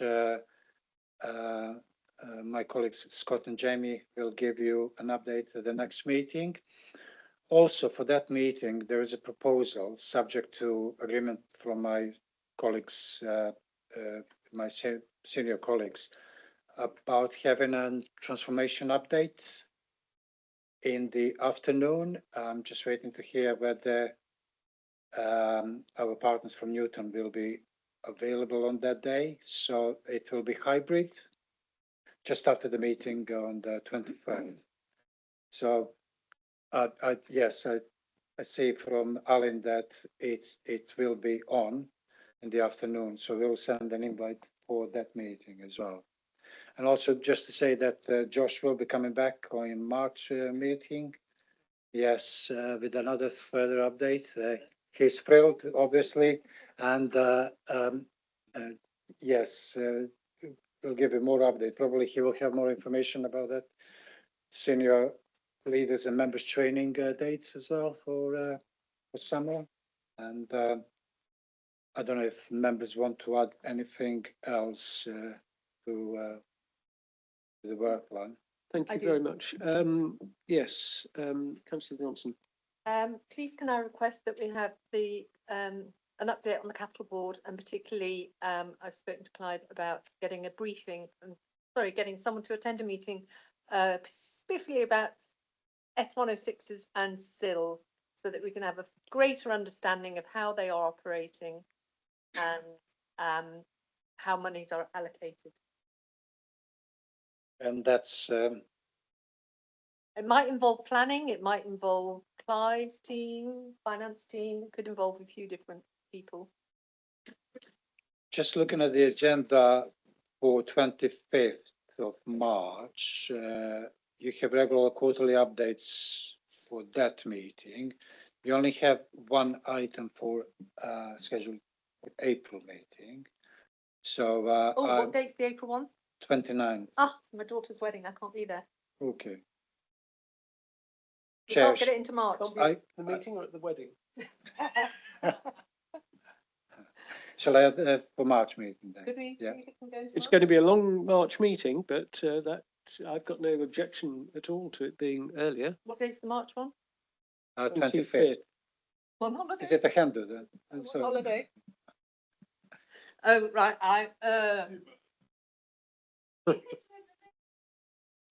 not from the wedding. Yes. And I'll be on a train on the Wednesday. Well, look, we've got how frustrating. we've got the that I have to miss, and it's we've got the opportunity to review that. But you've made the point, Dawn. I would like to be there. Yeah, let's see if we can feed them into the programme in an appropriate way. And Not my say. we've also obviously got a number of the things that have developed from the budget that we've been talking about today, the various boards that will be looking at aspects of the working through of the budget. And we do need to be clear about exactly how they're being applied. Now, whether or not that will be something that will need to come to scrutiny or not, don't know, but I think it's wise that we make provision for them having to come back to us to have some degree of oversight, or at least understanding that they are actually in action. Okay. Right. Are there any other points, ladies and gentlemen? I'm sure you all feel that you had a very happy and fulfilling day. But I would also emphasise that although we have clearly been scrutinising hard today, the council meeting later in February will also be a scrutiny opportunity that we must all take. So that will be, so to speak, part 2 of the process. And I thank you all very much, members and officers and all those who have joined online, and members of the public who were here in person and have also joined online.